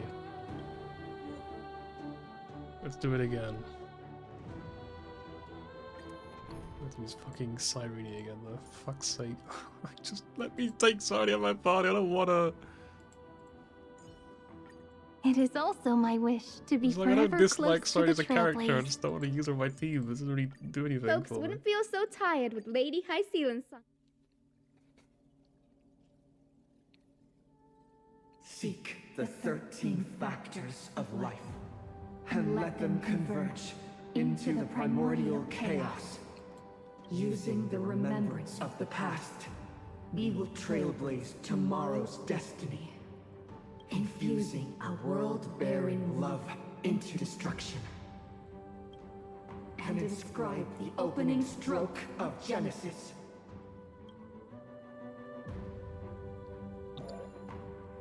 Space. See you tomorrow. See you tomorrow. See you tomorrow. Not the phrase, no! It's been haunting me since I heard it the first time. It's like a targeted attack. It's like, it's like, yeah, you know that phrase that you like makes you sad. If you and your Fuck memory you. ever grows fuzzy, just reach out and touch it.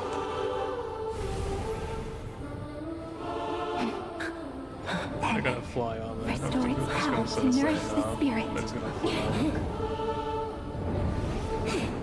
My friend, Oh, on the this is next great. Okay, page we good. write together. Well, I say good. It wouldn't have been a bad thing if they flew. It's more like I was waiting for it to happen. Let's give this long, painful, nearly hopeless tale a truly gentle ending. Look at the paint job on the National Express. It's really white.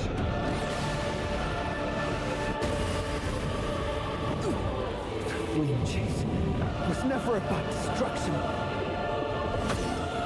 It was about breaking free and trailblazing. Imagine he was just like, rules are made to be broken or something. Be as we've written. Featuring giant Cyrene. I shall compose 400 million songs. Alright, mate, fuck it up. We will rewrite the Flame Chaser's path. Anti-creator. In the month of hate, I love to call the ink stains of hate. It's- In the month of joy, I lift my banqueting cup to dispel nihility. Oh, it's got the fucking like billions of health bar. That's pretty fun. I love that. Foundation of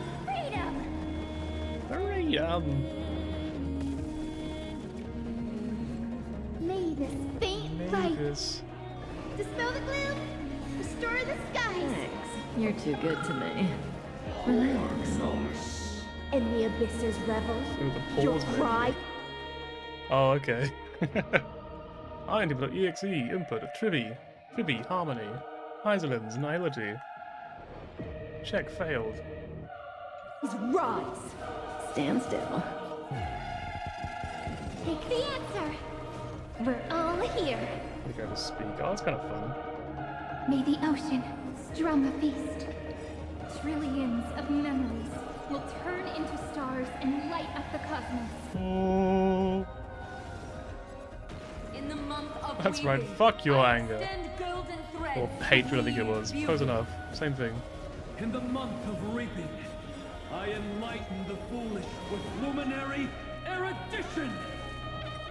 In the month of fortune, I scatter elation throughout the dawning day. Insult to the ears. Guide with a rainbow bridge. Have some sunshine. Thanks. All energized. Relax. May this dispel the gloom, restore the skies. Thanks. You're too good to me.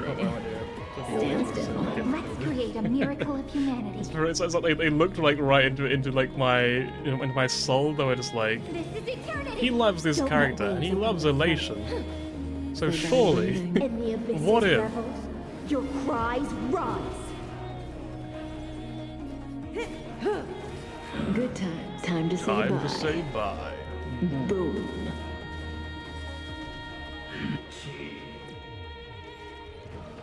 Oh, hold on a sec. I told you already. We are the ones who will move The big old no, fuck you. In the month of strife, I become the glory of the eternal hunt. In the month of mourning, I bid death to no longer be equilibrium's end. I think there was like a theory YouTuber I watch sometimes, and she actually made a video where she talked about what they would all be as their path if like they were normal people, as like one of her theories. I feel like if she got like all of these right, she'll be laughing. She'll be like, what the fuck? Good way to Like I really hope she did, so they just got every single one of them correct. It'd be so funny. We're all here. May the ocean You think she strum a did? feast. Oh, okay, nice. Rewrite destruction with In the month of cultivation, I turn Yeah. into the ridges and peaks of permanence. Look at the dots are just like absolutely shredding their health bar. Holy shit. In the month of freedom, I impart destruction unto the shackles of destiny.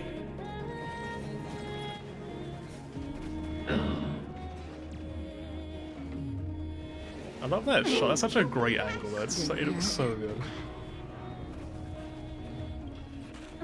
Ooh, 80 HP. She's still at it. the future is great.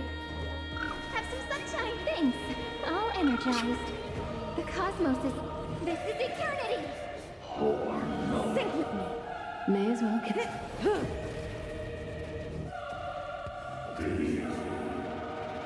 Quantum imaginary fucking blade.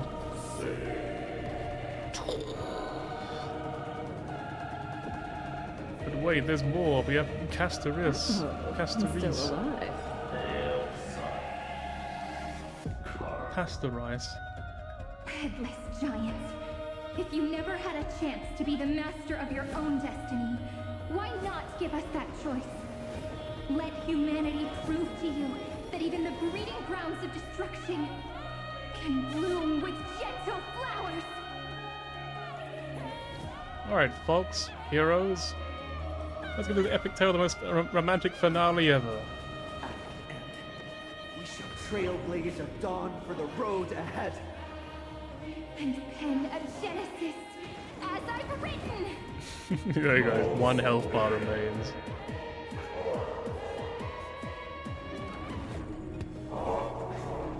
Probably it's still gonna fucking hurt if we don't get like any kind of healing. No. Go like press it.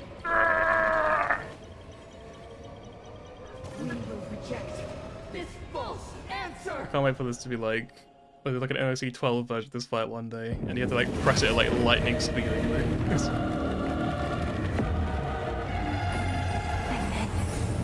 Embrace the stars. Fuck you.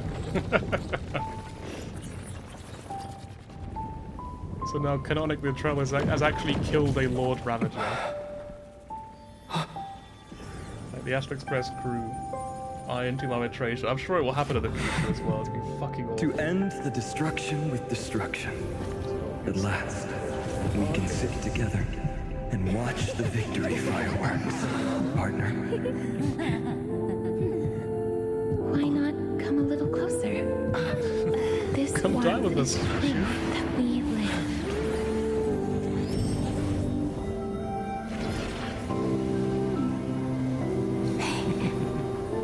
Stay strong. Eyes forward, always. This arrow isn't the end, but the beginning of hope.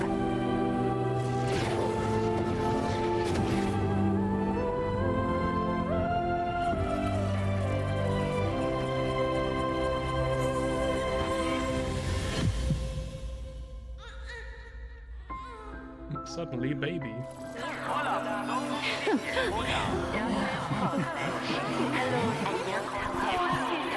I'll go different languages. The conclusion is irrefutable. Noose's answer was never destruction. But they kept silent, leaving the solution in the hands of the cosmos. It's a nice idea, I like that. The universe will keep searching and struggling It's to the endure. antithesis of what Legacy In the face of the destruction, it may once again stand on the edge of annihilation. But the stars will always rise to ride the waves and embrace existence once more. Yeah, like, I like the idea of Evolution actually placing it in the hands of people and being like, hey, it's up to you to decide your own fate. Because it's the exact opposite of what Lycus is always so worried about. It's over, Lycurgus. Yes, another failure. How is Madame Herta? She's fine. The IPC is keeping her under observation. She'll recover soon enough. To bind a mortal body to a scepter and stare straight at an eon. I respect her for that. He's like, you know what? Shit, maybe she is pretty cool. Of witnessing a single gaze crushing the entire world. No wonder you chose the destruction. Question: is all this worth it? There's no point in debating. This is Xandar One Kuwabara's fate. The prime mover of the universe. The first genius. And the first to fail. Correction. I was asking Lycurgus. I don't know how to measure the worth of curiosity being satisfied. But in its presence, all the bitter fruits I've sown seem to turn sweet. But your harvest was watered in blood. Answer me. Is all this worth it? It doesn't matter to me. Let me tell you a story. Back when he was a student, Xandar's first experiment was slipping poison into his mentor's pipe, just to see how it would affect the lungs. And? There was no conclusion. His conscience got the better of him. Even so, the truth came out. He was harshly punished. Oh, that cruel mentor died of lung cancer 2 years later. It had nothing to do with Xandar. His fate is no different now. Sentiment clashed with reason, and Lycurgus was born from the latter. But whichever side we take, in the end, curiosity claims us all. You've handed yourself a death sentence. And yet, Iron Tomb's fall still isn't sealed, right? Fu Li, the key variable, still hasn't made their move. As the Theoros, Lycurgus has reached the end of his road. If you can, take my body to the fallen Adlevin. There, you'll find a formula. It is Xandar's final gift to you. If the day ever comes when you must destroy the erudition with your own hands, it'll come to your aid. A foolish last wish. I won't grant it. You will. Not for yourself, but for your conscience.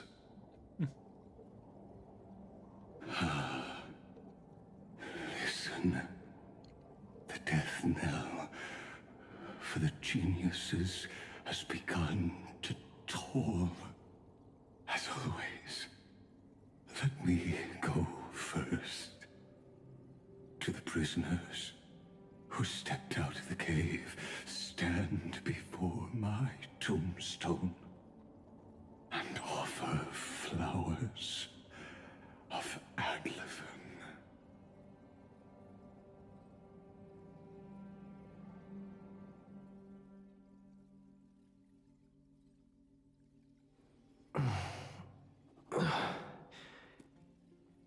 Here, I'm back on the Express.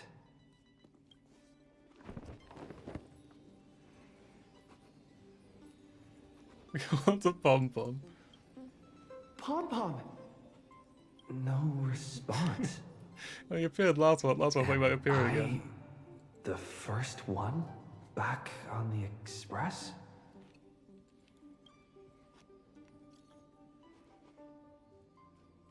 I need a big hug from someone. Anyone?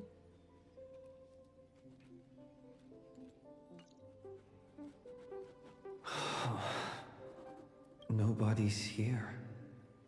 Oh, I'm getting worried. Did we really win? Why does it feel so unreal? Looks like they are waking up. Hey, I told you not to talk. Someone's in the bathroom? An intruder. Better be careful and check it out. Are they all in the bathroom? Like, this is my first thought. It's like, it just doesn't. It doesn't seem like a very pleasant place to hide. I don't know. Like, why they just why they just sit on the toilet? Everyone's like, "Don't you fuck! What are you doing? No!" And he's like, "What do you need when you gotta go? You gotta go." It's fucking like wrestling him. Hmm? Like in the shower or something? Nobody's here? Could it be my imagination? You know, I'm sure that's what it was. You know, it couldn't be anything else. So.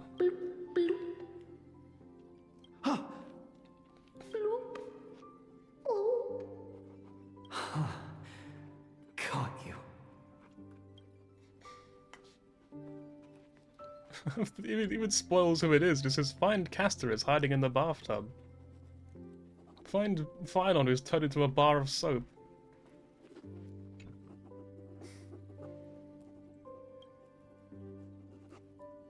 A thick, opaque, golden liquid. I don't think there's any horrifying memories. But for now, it's just a cover something to hide behind.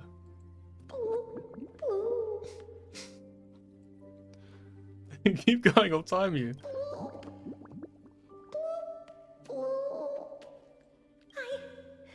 I can't go on.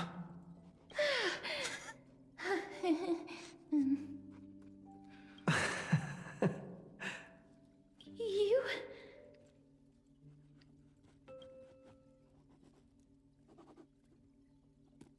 Pitch yourself hard. Wait, please. This isn't what you think. To be honest, I think this is a pretty good picture on its own. Just without any context. It's like, why are you in the bathtub? What are you doing?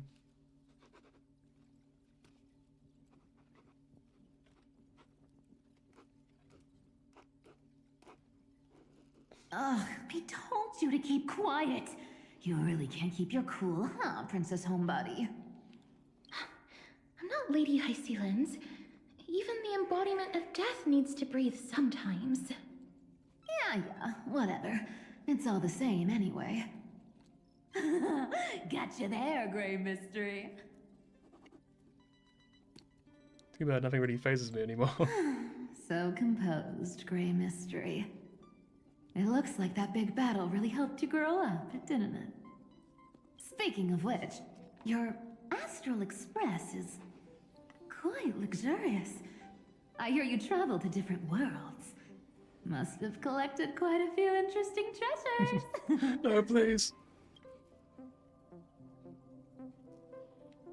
Keep the sounds to yourself. Hey, I was just thinking out loud. I wasn't actually gonna do anything. Don't be so tense.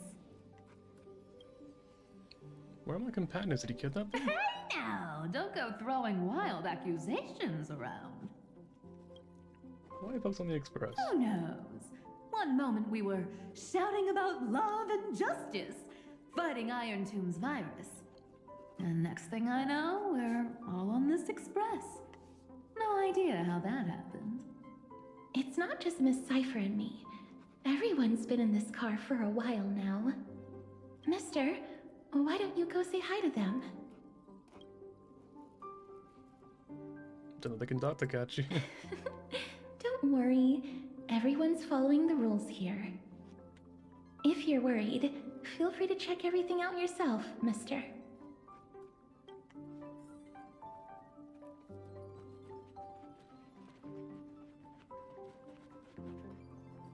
So no one else is in the bathtub then. Also, they're in the rest of the Express. I thought they're probably in the room somewhere. Wow! What a spacious car! And these floor tiles are gorgeous! Hey, little Ika. Man, don't run around in other people's homes!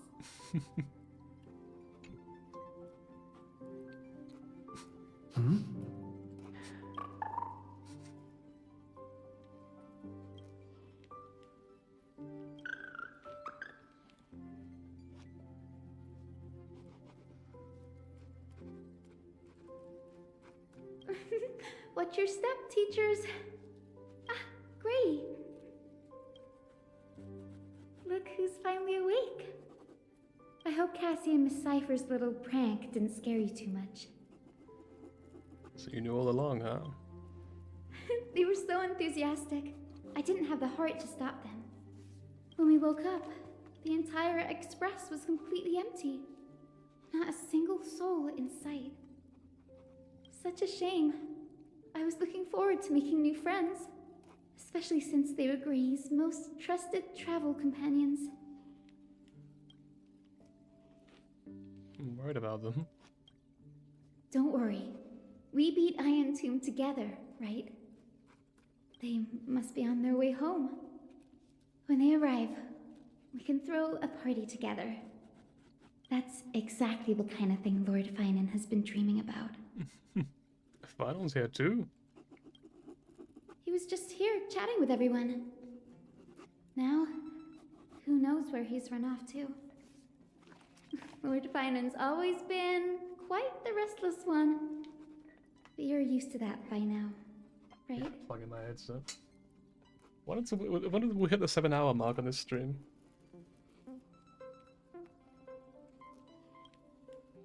Have another drink, my Demos. Sure.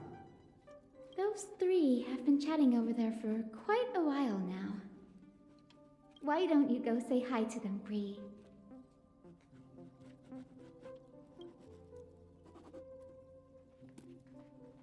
A moderate system, similar to the Demigod Council, is the only guarantee of a long-lasting civilization.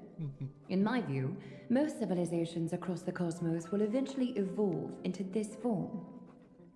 I beg to differ. In such a vast jungle, the dictatorship system exhibited by early Akama is the only example of guaranteed survival. The system might not be the key. Force and resources are the decisive Me wait factors. my turn to say hello. Look who's here.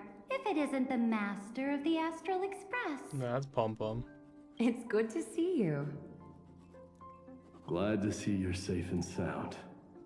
I helped myself to some equipment and drinks from this, bar of yours. Hope you don't mind. Shush.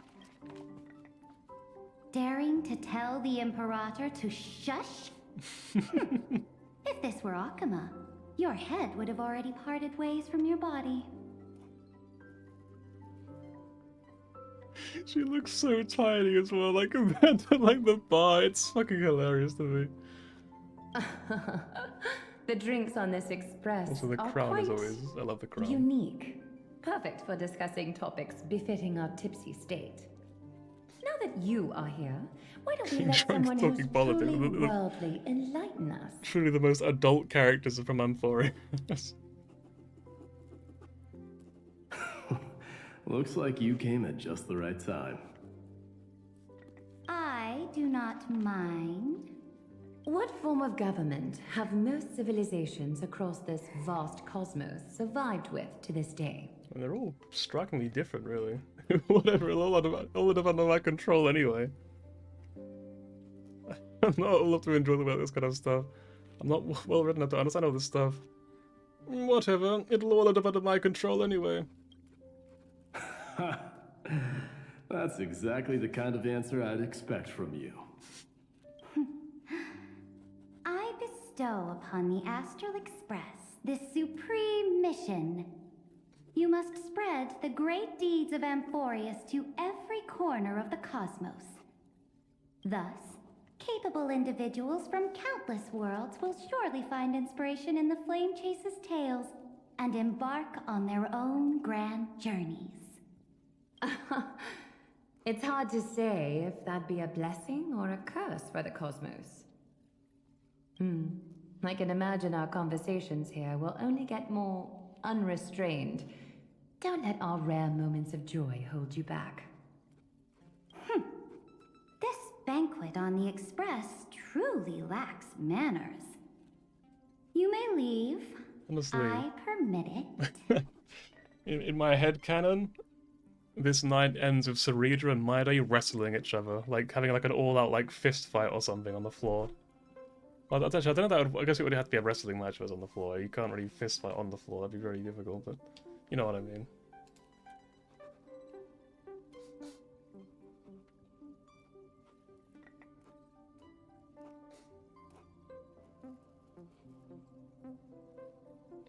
That man just left. Wouldn't even stay for another drink. He needs to show more respect. If you're looking for him, try your luck in the car above.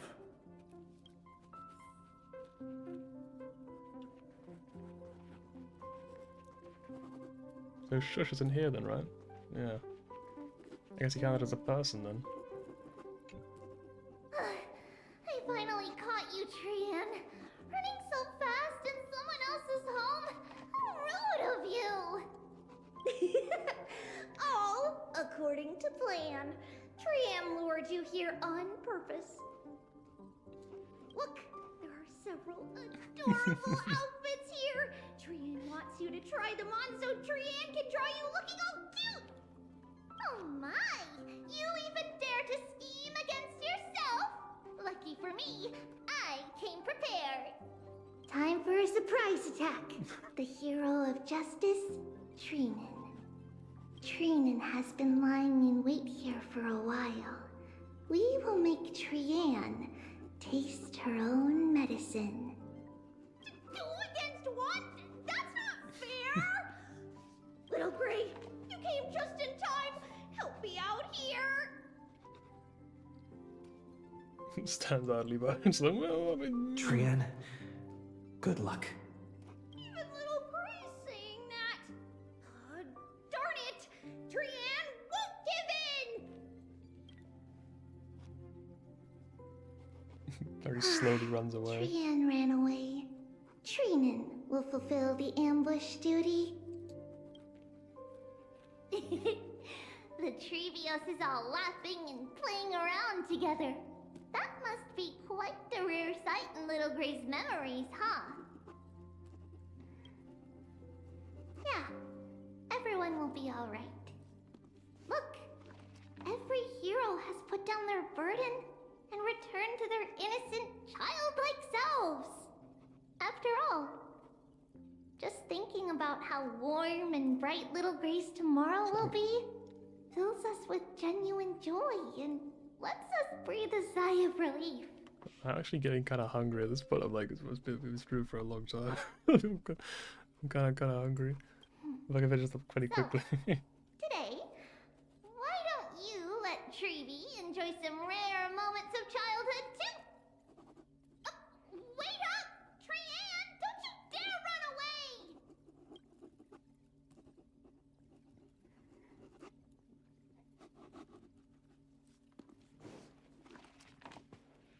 Okay, so now I'm down there.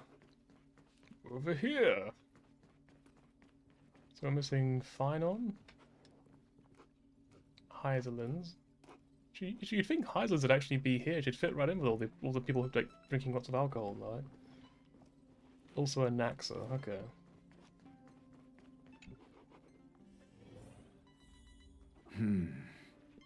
Based on my calculations, there are countless celestial bodies with water in the cosmos. But I'm afraid not all oceans are suitable for life to inhabit. You must take this into consideration as well. As expected of a professor from the Grove, to be so certain even about things you've never seen with your own eyes. I'll take that as a compliment. By the way, I heard that the Imperator's Flame Chase army like to hold feasts at the Luminary Throne. That's true. However, sometimes Dux Carminum and I feel it's a bit inappropriate to drink so freely before the throne of the most revered Titan in the Grove. Inappropriate? What's inappropriate about it? I only wish I were born earlier. I would have partied like that from the month of Gate all the way to the month of Fortune. This one's a heavyweight blasphemer. Blasphemy is just a phenomenon, not the end goal. I'm sure there are plenty of people across the stars who question these so-called eons or paths. Didn't I spend some time in that Lycurgus's head? I sure learned quite a bit about blasphemy from that experience. Humans create gods, and gods shape humans. Who's really the one trapped? The creator or the believer? Professor Anaxagoras, let me just check one thing. You haven't bought into those twisted theories of that Theoros, have you? Don't worry. The difference between a genius and a madman is that a genius shares lethal truths, while a madman tries to force them upon others. I see. It's like drinking honey brew at a banquet. Likable folks invite others to raise their cups together, while the unlikable ones force others to drink with them. Being able to break down complex information into common sense like that. You're quite the scholar yourself. It's quite a fun pair, I feel like, these two, because I don't think they ever actually met in the story like at all, did they? So it's quite cool to see them together like this. There he is. Good old Frank. That's his name, right? Like Frank, but with PH. You're here, partner. That celebration party I've been mentioning to you has finally become a reality. Though the vibe's a bit different from what I imagined, this still counts as keeping my promise, right? I thought you'd all faded away. What you speak of has indeed already come to pass. We triumphed over Iron Tomb, drew its fire unto ourselves, and purified its embers. Now the force that maintains our consciousness and form comes from elsewhere. Worried about your companions on the Express, huh? I understand how you're feeling right now. Don't worry. They'll be safe and sound. She promised. Where is she? Don't worry, she always shows up at just the right moment. The Astral Express. Honestly, it really feels like home. I can imagine how much you, Dun Hung, and Miss March must have missed everything here when you were trapped in Amphoreus. The beautiful windows, the soothing music, your fellow travelers on the Express. Oh. Like how golden wheat stalks sway in my dreams every night through the countless cycles. It's gonna journey together, partner. Among all these stars in the sky, there must be another little village like Ides Elysiae out there, right? I think I've found my own wish, partner. Someone once told me that home is where you can be truly free and at ease. Maybe roaming the cosmos with you all is my strongest desire right now. All of us together, of course. Can you imagine all the Chrysos heirs collectively roaming the galaxy? It'd be so bloody chaotic, wouldn't it? It would be so much fun. The Shinjo Alliance, Penacony. I blame my poor imagination. I can't picture what those worlds look like at all from Dun Hung's descriptions. So I have to see it with my own eyes, right? It's a promise, partner. There she is. You're finally here. He has something to ask you. Well then, I'll leave you two to chat. Thank you, Finan. After such a good sleep, you must be bursting with energy now, right, friend? Sorry about that. Since it's our first time visiting the Express, I was hoping everyone would behave. But it turns out everyone's quite the character, aren't they? You know what I mean, right? Is all this real? How about we take a look back at everything that's happened so far? Together, we triumphed over Iron Tomb. It tried to transform into trillions of viral clusters to infect the cosmos. But the heroes threw themselves into the golden flames, becoming arrows that purified the destruction. The fall of Iron Tomb also symbolizes the demise of Scepter Delta ME-13. Amphoreus, the home we sacrificed everything for, now exists only in the memories of the cosmos. So this is just an illusion. So, this isn't real. Just a dream. An illusion. Oops, wrong answer. What? In that instant when you broke through space-time with the Trailblaze, carrying all the world's memories back to reality, that world, once shackled by data, became a seed waiting to sprout in the cosmos. Did we really manage all that? just as Kaslana's rage of 30 million cycles made the destruction shed a drop of golden blood. Perhaps we too have already left long trails on our respective paths. You're all free. Freedom. What a wonderful word. But that alone isn't enough to make everyone a true life form yet. But Amphoreus already has a tomorrow. So as long as you carefully preserve and tend to all the seeds, then when the Trailblaze creates another miracle someday in the future, I believe this world we deeply love will sprout and bloom into a beautiful flower.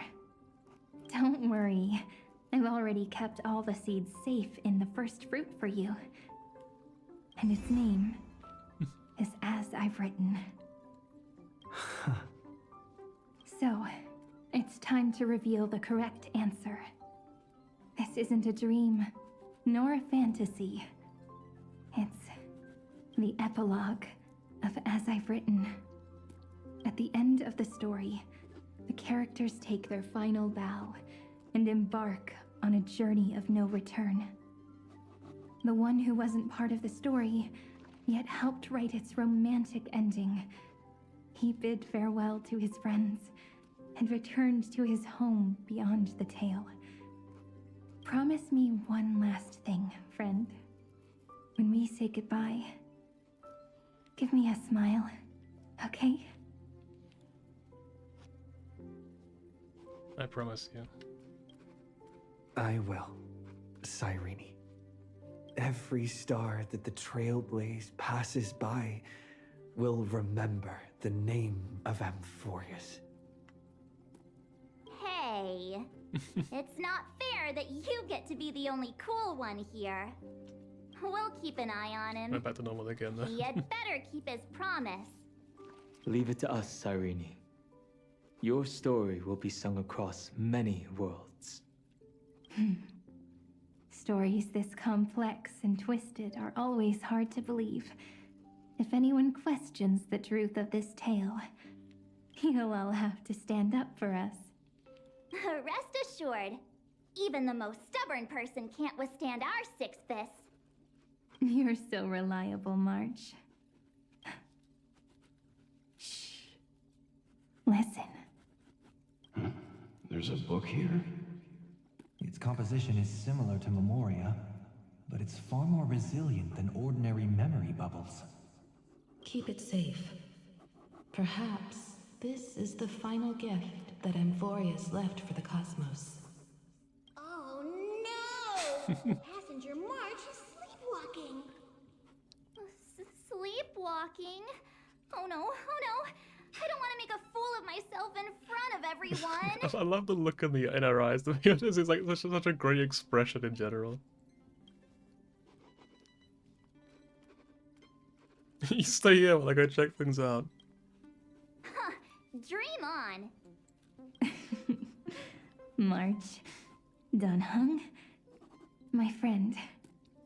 In the countless days and nights ahead, you must continue to support each other.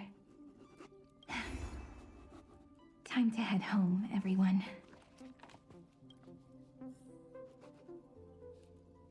Bid farewell to this epic journey for Amphoreus. The Astral Express.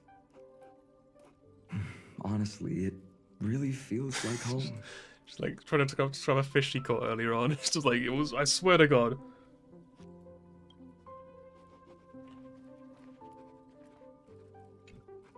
Leaving this place means As I've Written will conclude here. No one will have the chance to revise it, and no one can continue writing it. Don't leave any regrets.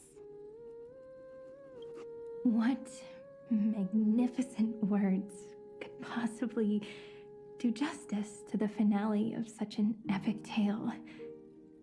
I've been pondering this while you were sleeping. Now, I finally have the answer. Let's keep it simple and sweet. In our virtual extrapolations, we've lived through epochs longer than the lifespans of many stars.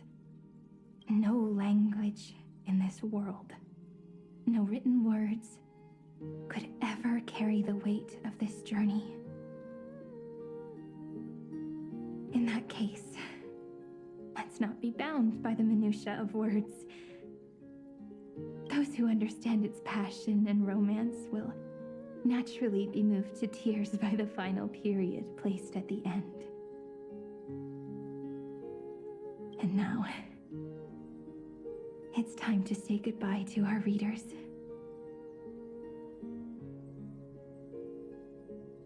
Will this be the final picture? Let's find out.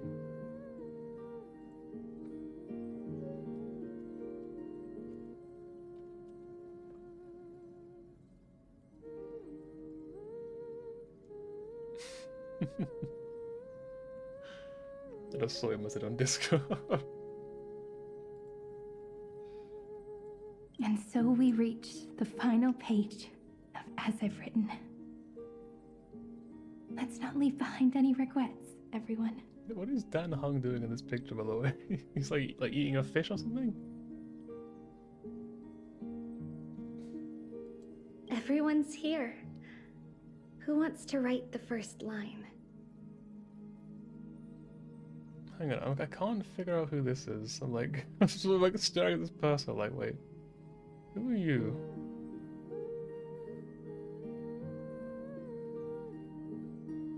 No, like seriously, I actually have no idea who this is. Like, I'm just like, wait, because Heisen's is here. Who is missing? Isn't the MC missing?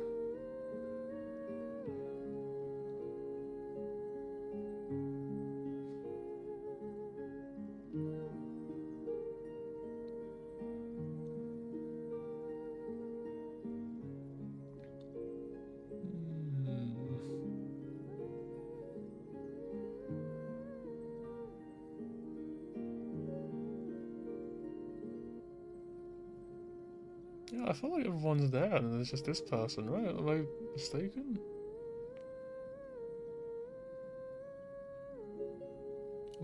Maybe Trippy then, maybe. It's like Trippios, but like they made a tool for some reason. They made it like the adult version.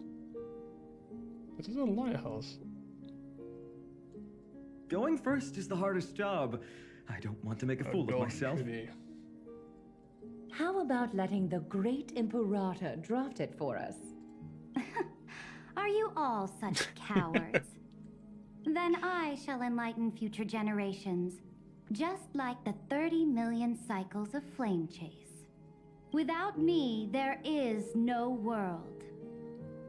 Go think, observe, and conquer. What's wrong? Everyone's gone quiet.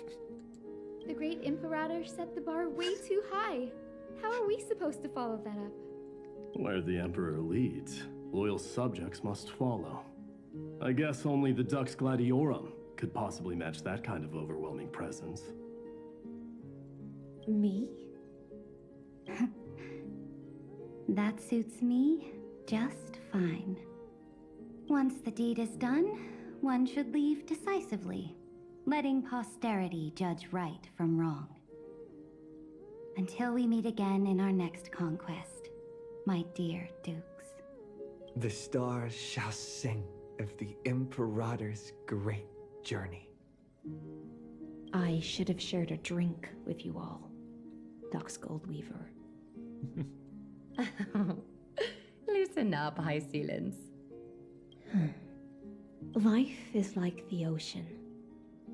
Tides rise and fall, and everything eventually dissolves into the waves. So, sing your heart out in every moment of your existence. Whether it's a feast or the nihility that awaits ahead, I will find its radiance and sing its praises. May the next feast be eternal. Miss High Ceiling's toast is so poetic. Does everyone have to be so poetic? In my opinion, we should leave some real words of wisdom for future generations. Next up. Any volunteers? I'll do it. There's no dragging one's feet in the Kremnoan language. Does the Kremnoan language even... Haikith, don't interrupt. Kill the play, and games shall be born. Kill the strife, and glory shall descend. Not bad at all. But now I can rest easy. After all, the lines I prepared are way more profound than yours. Ha! If nothing else, you're certainly unmatched when it comes to singing your own praise. Farewell, everyone.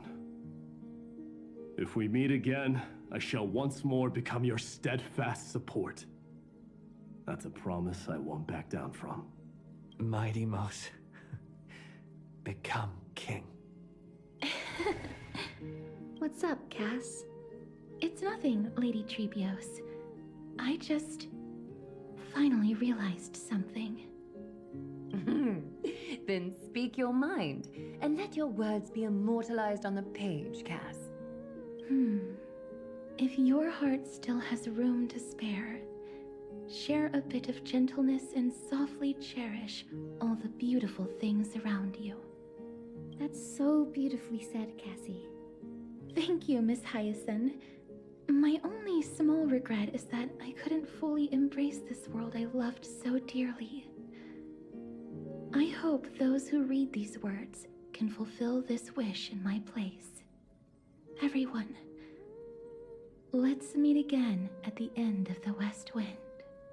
The place you reside is the gentle sea of flowers. Well then, it's my turn. Take it away with your performance, Anaxagoras. This time, you won't have to worry about being interrupted. Then I must thank you all for being such a captive audience. Now, with this golden opportunity, I shall reveal to the world my insights into the world's ultimate truth. Truth is a solvent that dissolves all things in the world, and thus cannot objectively exist. I have a brilliant proof for this in mind, but since we're nearing the end of the story, I shall not elaborate.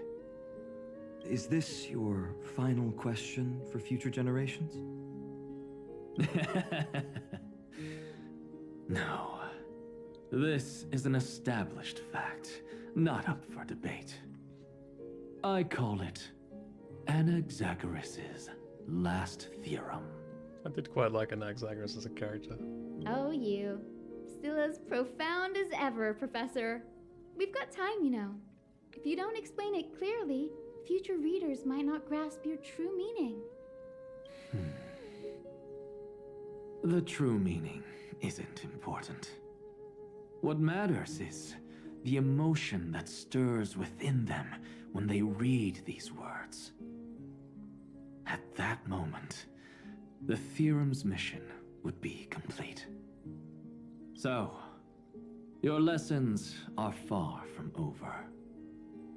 But taking a little break for now wouldn't hurt. Then... Class dismissed. The seeds you've sown are already sprouting.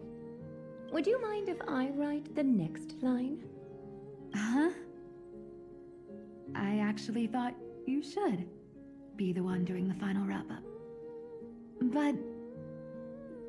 We'd never turn down a request from you, Aggie. Teacher, Cyphera, trust and selflessness are the two most beautiful garments in the world. One to gift others, one to adorn yourself. One's golden and one's purple? Not being able to completely change your fashion sense is my only regret across 30 million cycles. After all this exhaustion, I just want to take a peaceful bath now. I'll see you all again at dawn. Thank you for your hard work all this while. Lady Aglaya just can't give up her favorite hobby, can she? So, I guess it's my turn now. There must be many others like Miss Hyacinth out there in the cosmos, helping and healing people everywhere. You've got to set a good example for them, right? Of course. Look up at the sky more often and smile more. Many stubborn ailments fear optimism, but it's the best medicine. It's so catchy. The kids will definitely love this message. When it comes to understanding children's hearts, Lady Treebios definitely knows best. Look, the Rainbow Bridge is already hanging in the sky. Shall we get going, little Ika? Oh, little Ika. It's you who healed the sky. Farewell, Ika. What's on your mind, Miss Cypher? I'm thinking. Should I leave behind a riddle? Some twisted, convoluted scheme that'll drive everyone in the universe mad trying to crack it. I see. You know what? Just go wild with it. No one's gonna judge you. Oh well, my brain's not working right now. Let me be genuinely sincere for once. Don't be afraid to fall. Just run. Destiny's just a slow-moving nymph. It can't catch you. So in the end, little Cyphy's message was the most straightforward one. Even if you combined 30 million of me, I probably wouldn't have read as many books as you did in one lifetime. I won't pretend to be cultured before Big Sis Treeby, Trinan, and Trian. Look at us again.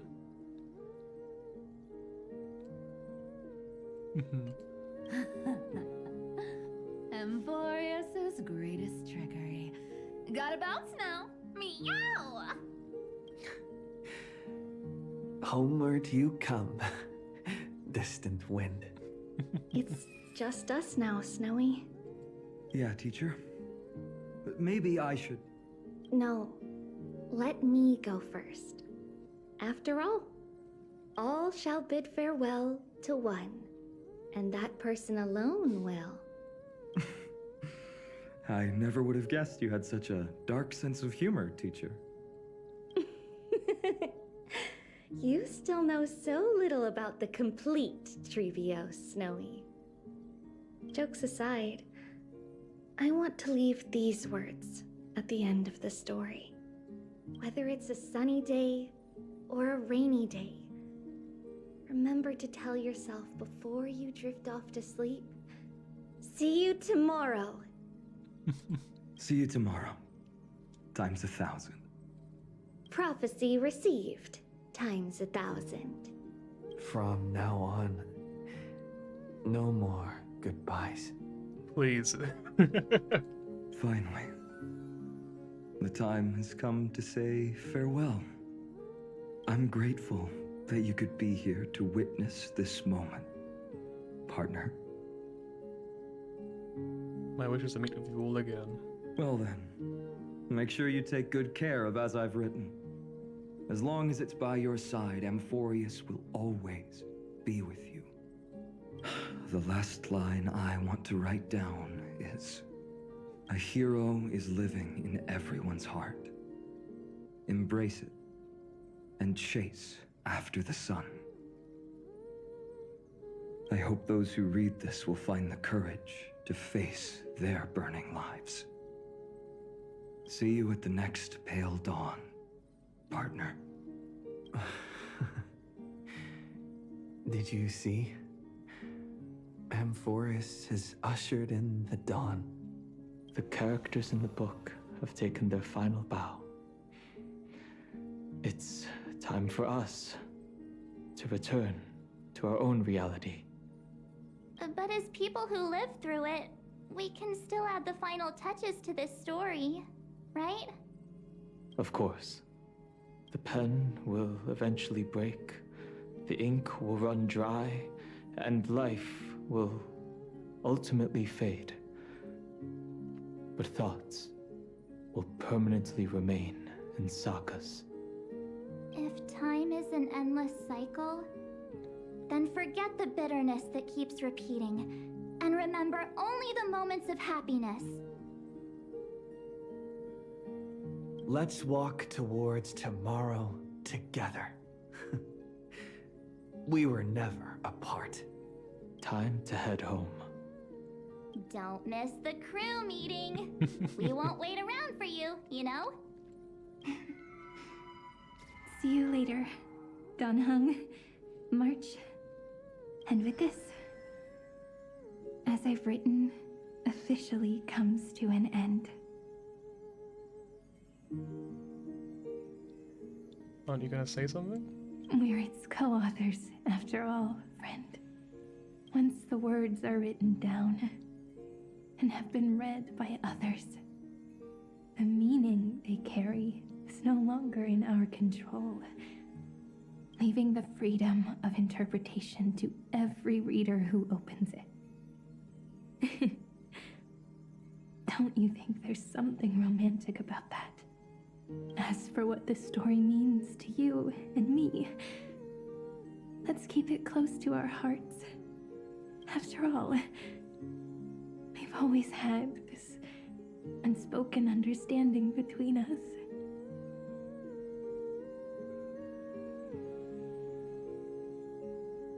Whoa! Passenger March! Why did you suddenly wake up? You scared me so much that I dropped that book. Welcome home, you three. Thank you for your hard work on this trailblaze. We might need to reshuffle the seniority rankings of the Express crew if we count the years you spent in Amphoreus. Hey, I was the first one to get dragged into it. Does that mean I'm gonna be the oldest member of the Astral Express now? Miss March hasn't lost her innocent nature even after all these long years. In other words, she hasn't really grown up at all. Hey! This is the first time I've been able to examine as I've written up close. It's a nice picture. I won't take a picture of this one, but it's a nice little image. Miss Irene's handwriting very is nicely gentle, drawn. yet steely, with an underlying strength. I had no idea it was so sophisticated. Looks like I need to brush up on my knowledge in this area. Maybe start with a few basic books first, to get your feet wet. Look who's talking. As if you're not glued to your phone in your room all day. Huh?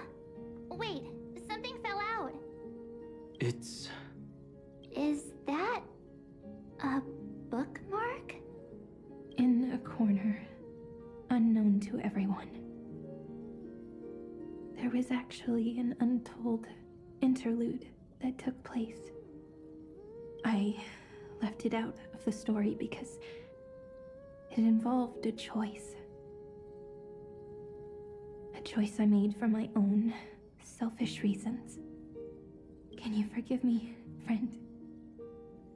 I made a decision on my own while you were away. I wrote everything about it on this little card. If you can find it in your heart to forgive me after reading it, please. Add this final note to the conclusion of As I've Written.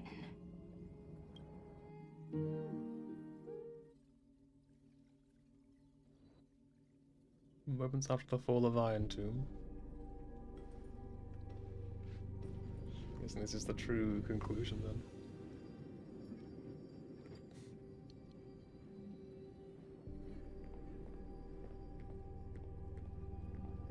Memories swallowed by Iron Tomb. Return now to reality.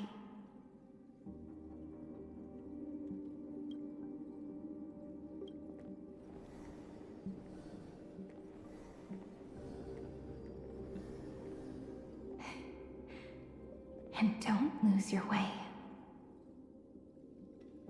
I finally found you, Cyrene. Demiurge.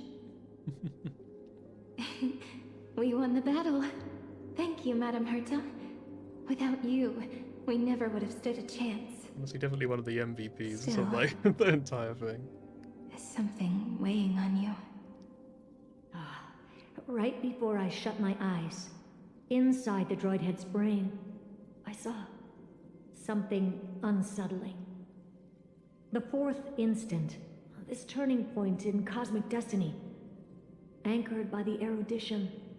It's not a single instant, but a process, a chain of events. So, this victory isn't the final piece of that chain? Far from it. This is only the beginning. The first toll of the death knell for the cosmos. That sorrowful look doesn't suit you, Madame Herta. Don't hold it in. Tell me. Not long ago, you crossed paths with the Eon of Remembrance again, didn't you? Yes. Even if the figure was hazy, I knew right away. That was the god from Cyrene's dreams. Causality has gone wrong, just as I thought. Causality? Let me put it in your favorite fairy tale terms. The universe began as a seed. It grew into a great tree. And the present is its branches and leaves. The erudition calculates how the future will sprout. With so many possible outcomes, they choose to anchor one path, cutting away the crooked or fragile branches. But if things continue that way, the branches grow endlessly, the leaves multiply, and one day the tree collapses under its own weight. That is why there is a concept in biology called lignification. Soft sprigs form a hardened shell and fuse with the trunk. For the universe, that process is what we call memory. Under Fooley's record keeping, the past becomes memory. In the corners, they forget. Even the events of the present become fruit without roots. So it is the opposite of the erudition. One calculates what is to come, and the other holds on to what came before. We were never meant to have to speak of this. But now, I finally understand what that chaotic matter around Amphoreus truly is. It is your memory. Your mind now stretches across the stars, allowing you to travel farther down this path than anyone else. My memory? Yes, you live in the now, but your memory remains in the past. Just like the Eon of Remembrance, a being made entirely of memories. What does that mean? Did they fall? No, quite the opposite. They have not yet been born. Remember, to carry out the mission of remembering the universe, they must ascend to divinity only at the very end of time. And at that moment of ascension, their memory stretches through the past, becoming what people now call Fooley. That is why they feel so distant, so cold. That crystalline form is just an empty shell. I do not know how the Garden of Recollection managed to hide this until now. They must have their reasons, but none of that matters now. Here in the present, we cannot know who will become Fooley. But one thing is certain. They will be born. And those who might become Fooley all share the same characteristics. They are known as Children of Remembrance. Pure child of Anasrava. Both of you. Children of Remembrance. So help us. Find where Amphoreus's memory began, and bring it out. We are the sacrifice the garden used us.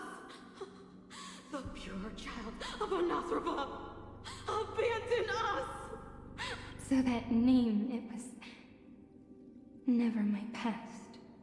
It was my future. Or maybe it is the present. Noose has revealed to me two paths. And on both paths, I see you standing. The first, follow the trail of memory you have forged. Break free from this world and reach for the stars. That would mean Amphoreus's causality will no longer concern you, at least not the person you are now. Go on. The second, you come to a stop and fade, offering yourself to become the memory that carries through Amphoreus. Perhaps this is the choice every pure child of Anasraba must face. That choice means I'll remain in the past forever. And more than that, it means you will close off Amphoreus' causality. This world is sealed. The effect that the remembrance brings to it will all converge on one thing. That one thing is you. No more eons will interfere with this part of history. No more blank spaces in causality. The present will be set in stone and become indestructible. There are two paths, and only one leads to the right end. Droidhead didn't tell me the answer. But I can guess what might happen if you choose wrong. With causality incomplete, there is a chance Iron Tomb could rise again. So even the gods of the cosmos are unreasonable. If you want my advice, stop thinking so much. Ask yourself what your heart truly wants. Choose the first path, and you might survive as a memo sprite. You may even walk beside them for a while. Even I can tell how much they mean to you. Especially the little one. But if you take the second one, then you may have already lost the chance to say goodbye.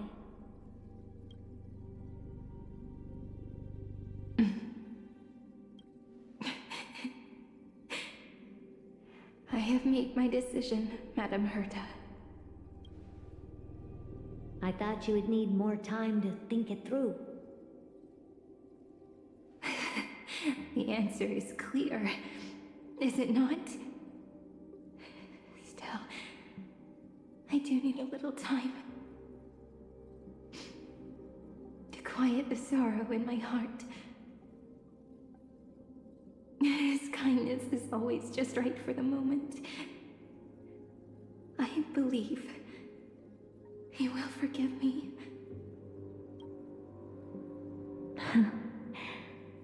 I will say no more. I would rather not break the mood. But may I ask you one last thing? Of course. Why?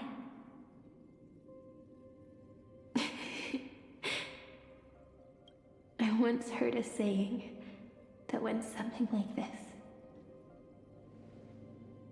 Divinity is flawless humanity, and humanity is flawed divinity. We children of Amphoreus gave up on gods long ago. Those beings who love to play pranks on the universe. I believe in him much more than I believe in them. And I believe in who I am. As a human. Oh.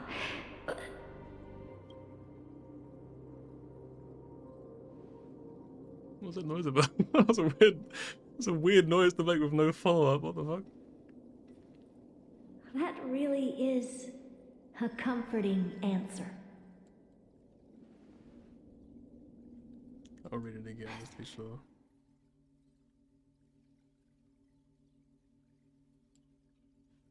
Yeah, because it's the part that I'm not entirely sure. This part's obviously easier to understand, but I don't know what this means exactly. I guess it's like, she says she believes she is human. Like she feels comfortable just accepting that she's a human, I guess. The one wish I still have trouble letting go of.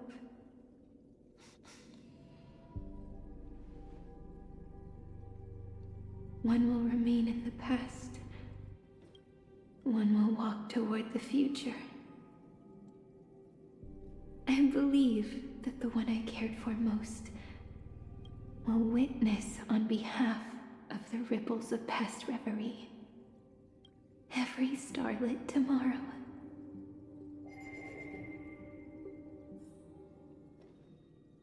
Moving backwards through remembrance. What a curious feeling. Is this the moment Iron Tomb declares victory and casts the destruction upon the stars? So back then, in the path space, it was I who found me. The gods' whispers were nothing more than a girl talking to herself. Now that I remember, what I heard back then was... What's this thing again? I don't really want to, like, try to read that again. There's a bit of a headache. All I wanted to say was, don't give up. He will find you. Memory truly is amazing.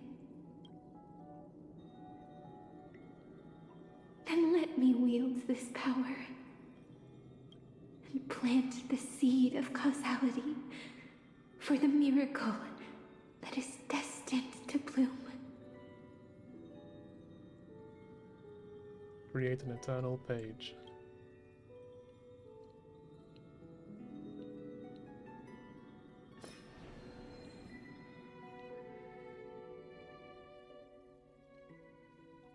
Even so, must we walk all the way to the very beginning of memory?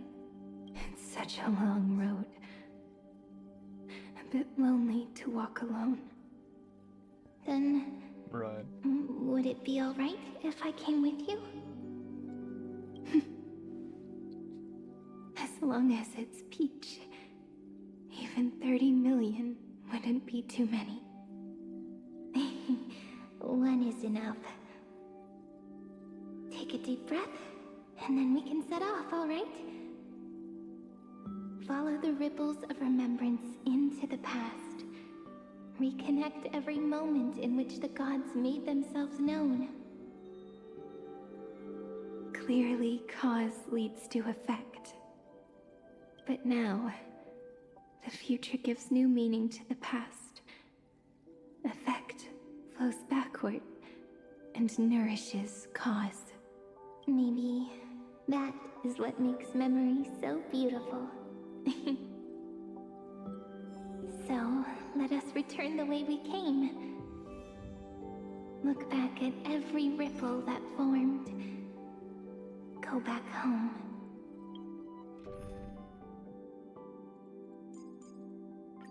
Good. There's probably not going to be any combat, so I'll just put Serenia.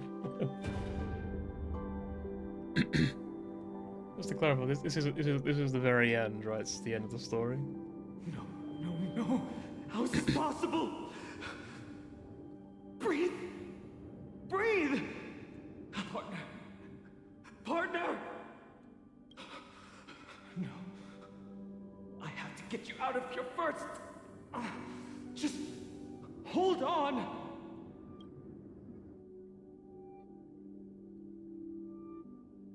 Remember? That pale dawn breaking through the endless night? The spear of strife nearly claimed his life. And it was you. You playing God, who cradled his body with your gentle gaze. Then, before Ornyx's altar...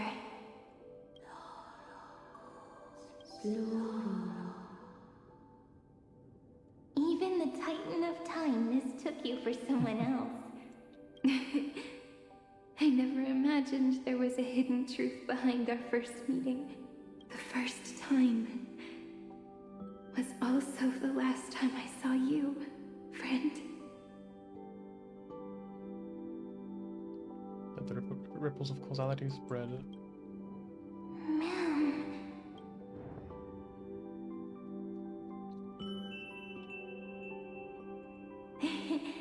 That melody from the memory.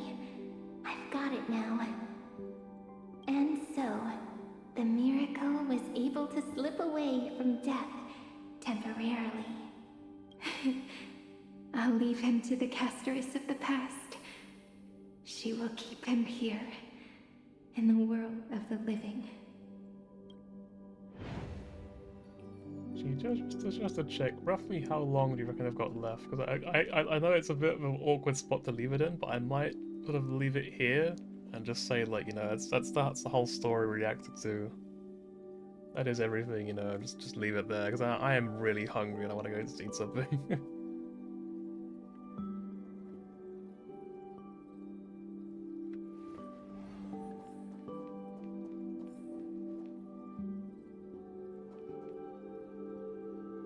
Not much more. Like 20 minutes more, you reckon? Because that might be a bit too much.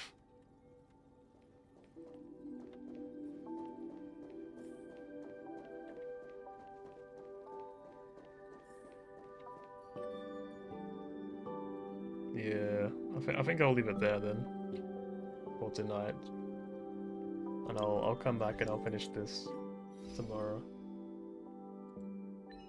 Some of the dialogue a bit quickly.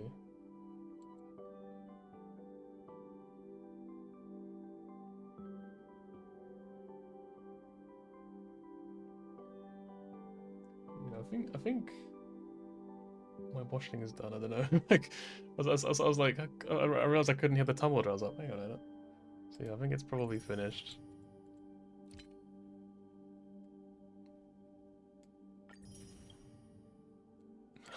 Her soul is the entire universe.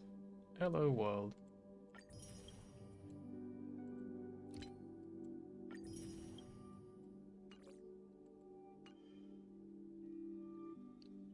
Yeah, so my final thoughts on the story anyway. Obviously I'll finish this obviously in my own time.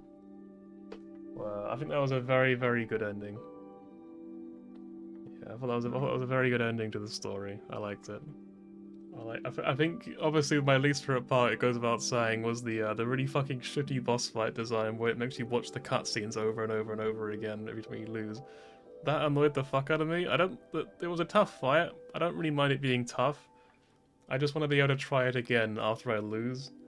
Because when you've got like a big barrier of entry to get through first, it just makes it really frustrating. It's just like, I just want to fucking try again. Let me try again! So yeah.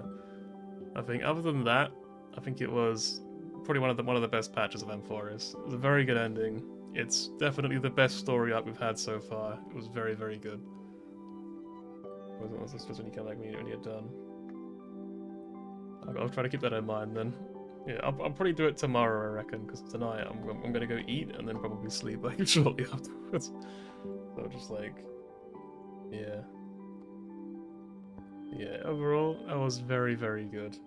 I think my favorite patch of Amphoreus overall probably was 0.3, but I think this one might be my second favorite patch because it was very, very good. It's like, really, it's quite hard to compare. Like, honestly, I think like patches like 0.3 to 0.5 and then 0.7, I think they're all like the same sort of level. They're all incredibly good story, like very, very good. Yeah, I like them all a lot. All the lore drops in here. Yeah, there's so much stuff in it as well. I also really loved. I love whenever Kafka comes back into the story, even if it's like for a little bit, even if it's like 2 minutes. I'm just like, let's go, it's Kafka, let's go. Just because it's like it's kind of cool seeing her be a recurring character. I think I don't know. I like that. I love when characters like come back in stories. Like it's just like a small thing for me. I love like recurring characters. I was saying randomly, obviously, that for some reason. The other MC appearing was really weird. I'm like, I wonder if there's going to be some sort of meaning to that. I wonder if there'll be more to that maybe in the future. Oh yeah, and Polka. Polka actually appearing and speaking. Technically, you know, obviously their voices was obviously modified a bit, so it sounded a bit weird, but technically that means they do have a voice actress now for Polka. So she can come back again in the future. Yeah, actually, that part kind of went over my head a little bit, but they did mention the elation, so I'm guessing that's what they were talking about at that time, probably. Then what you just said.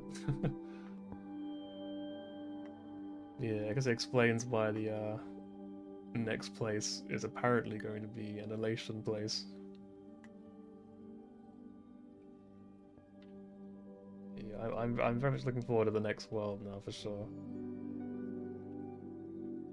Yeah, I feel like it was kind of fucked up. You think it'll be Edo? I think it'll be Edo Star. That's my guess. Yeah, it was kind of fucked up for them to have that entire sequence where you're just with the Amphoreus characters and you're just with like Cypher and Casters. Everyone's just all having fun, being silly, only for them to then at the end of it be like, yeah, but they're not actually here anymore. They're all gone. Fuck you. Like, you just be sad. I mean that part. I think that made it so much like harder to deal with. It was so much more sad. And I think I'll definitely feel it like tomorrow morning more than now, because I'm always a bit slow with like heavy emotions. I don't really feel them right away. I usually feel them like over time, like it sort of slowly sort of sets in and then lasts a long while and then disappears slowly, rather than being like an instant response. Which is why I'm really shit at streaming for that reason. Actually, I'm really shit at like my reaction game is terrible because I can't really give an honest reaction. I'd have to pretend, you know, ham it up a little bit. But oh my god, I'm so upset. Oh, it's so sad because like I will feel that way, but I won't feel it right away. Yeah, honestly, I don't blame you. There was a lot of heavy stuff in this patch. There's a lot of heavy stuff. I love that Herta really just proved why she's one of the best characters. She was just like friendly reminder, I am the fucking MVP and you would all be dead without me, basically. So that was a lot to love. Herta being a queen for real. She is the woman I would give my heart to. Yes, my queen.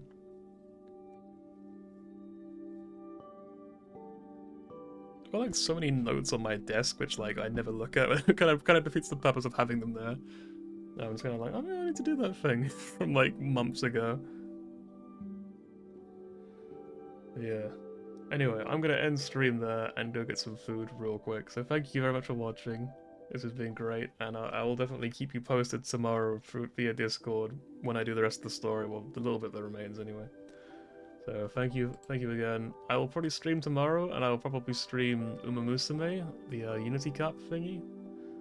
But it might be a fairly short-ish stream, because this was a very long one today, so I might make up for it by being a bit shorter tomorrow. We'll see what happens, yeah. Thank you for watching, and until next time, take care of yourself! Also, I probably won't stream 3.8 of Star Rail, because it's probably not going to be as good as this, so I probably won't bother. Anyway,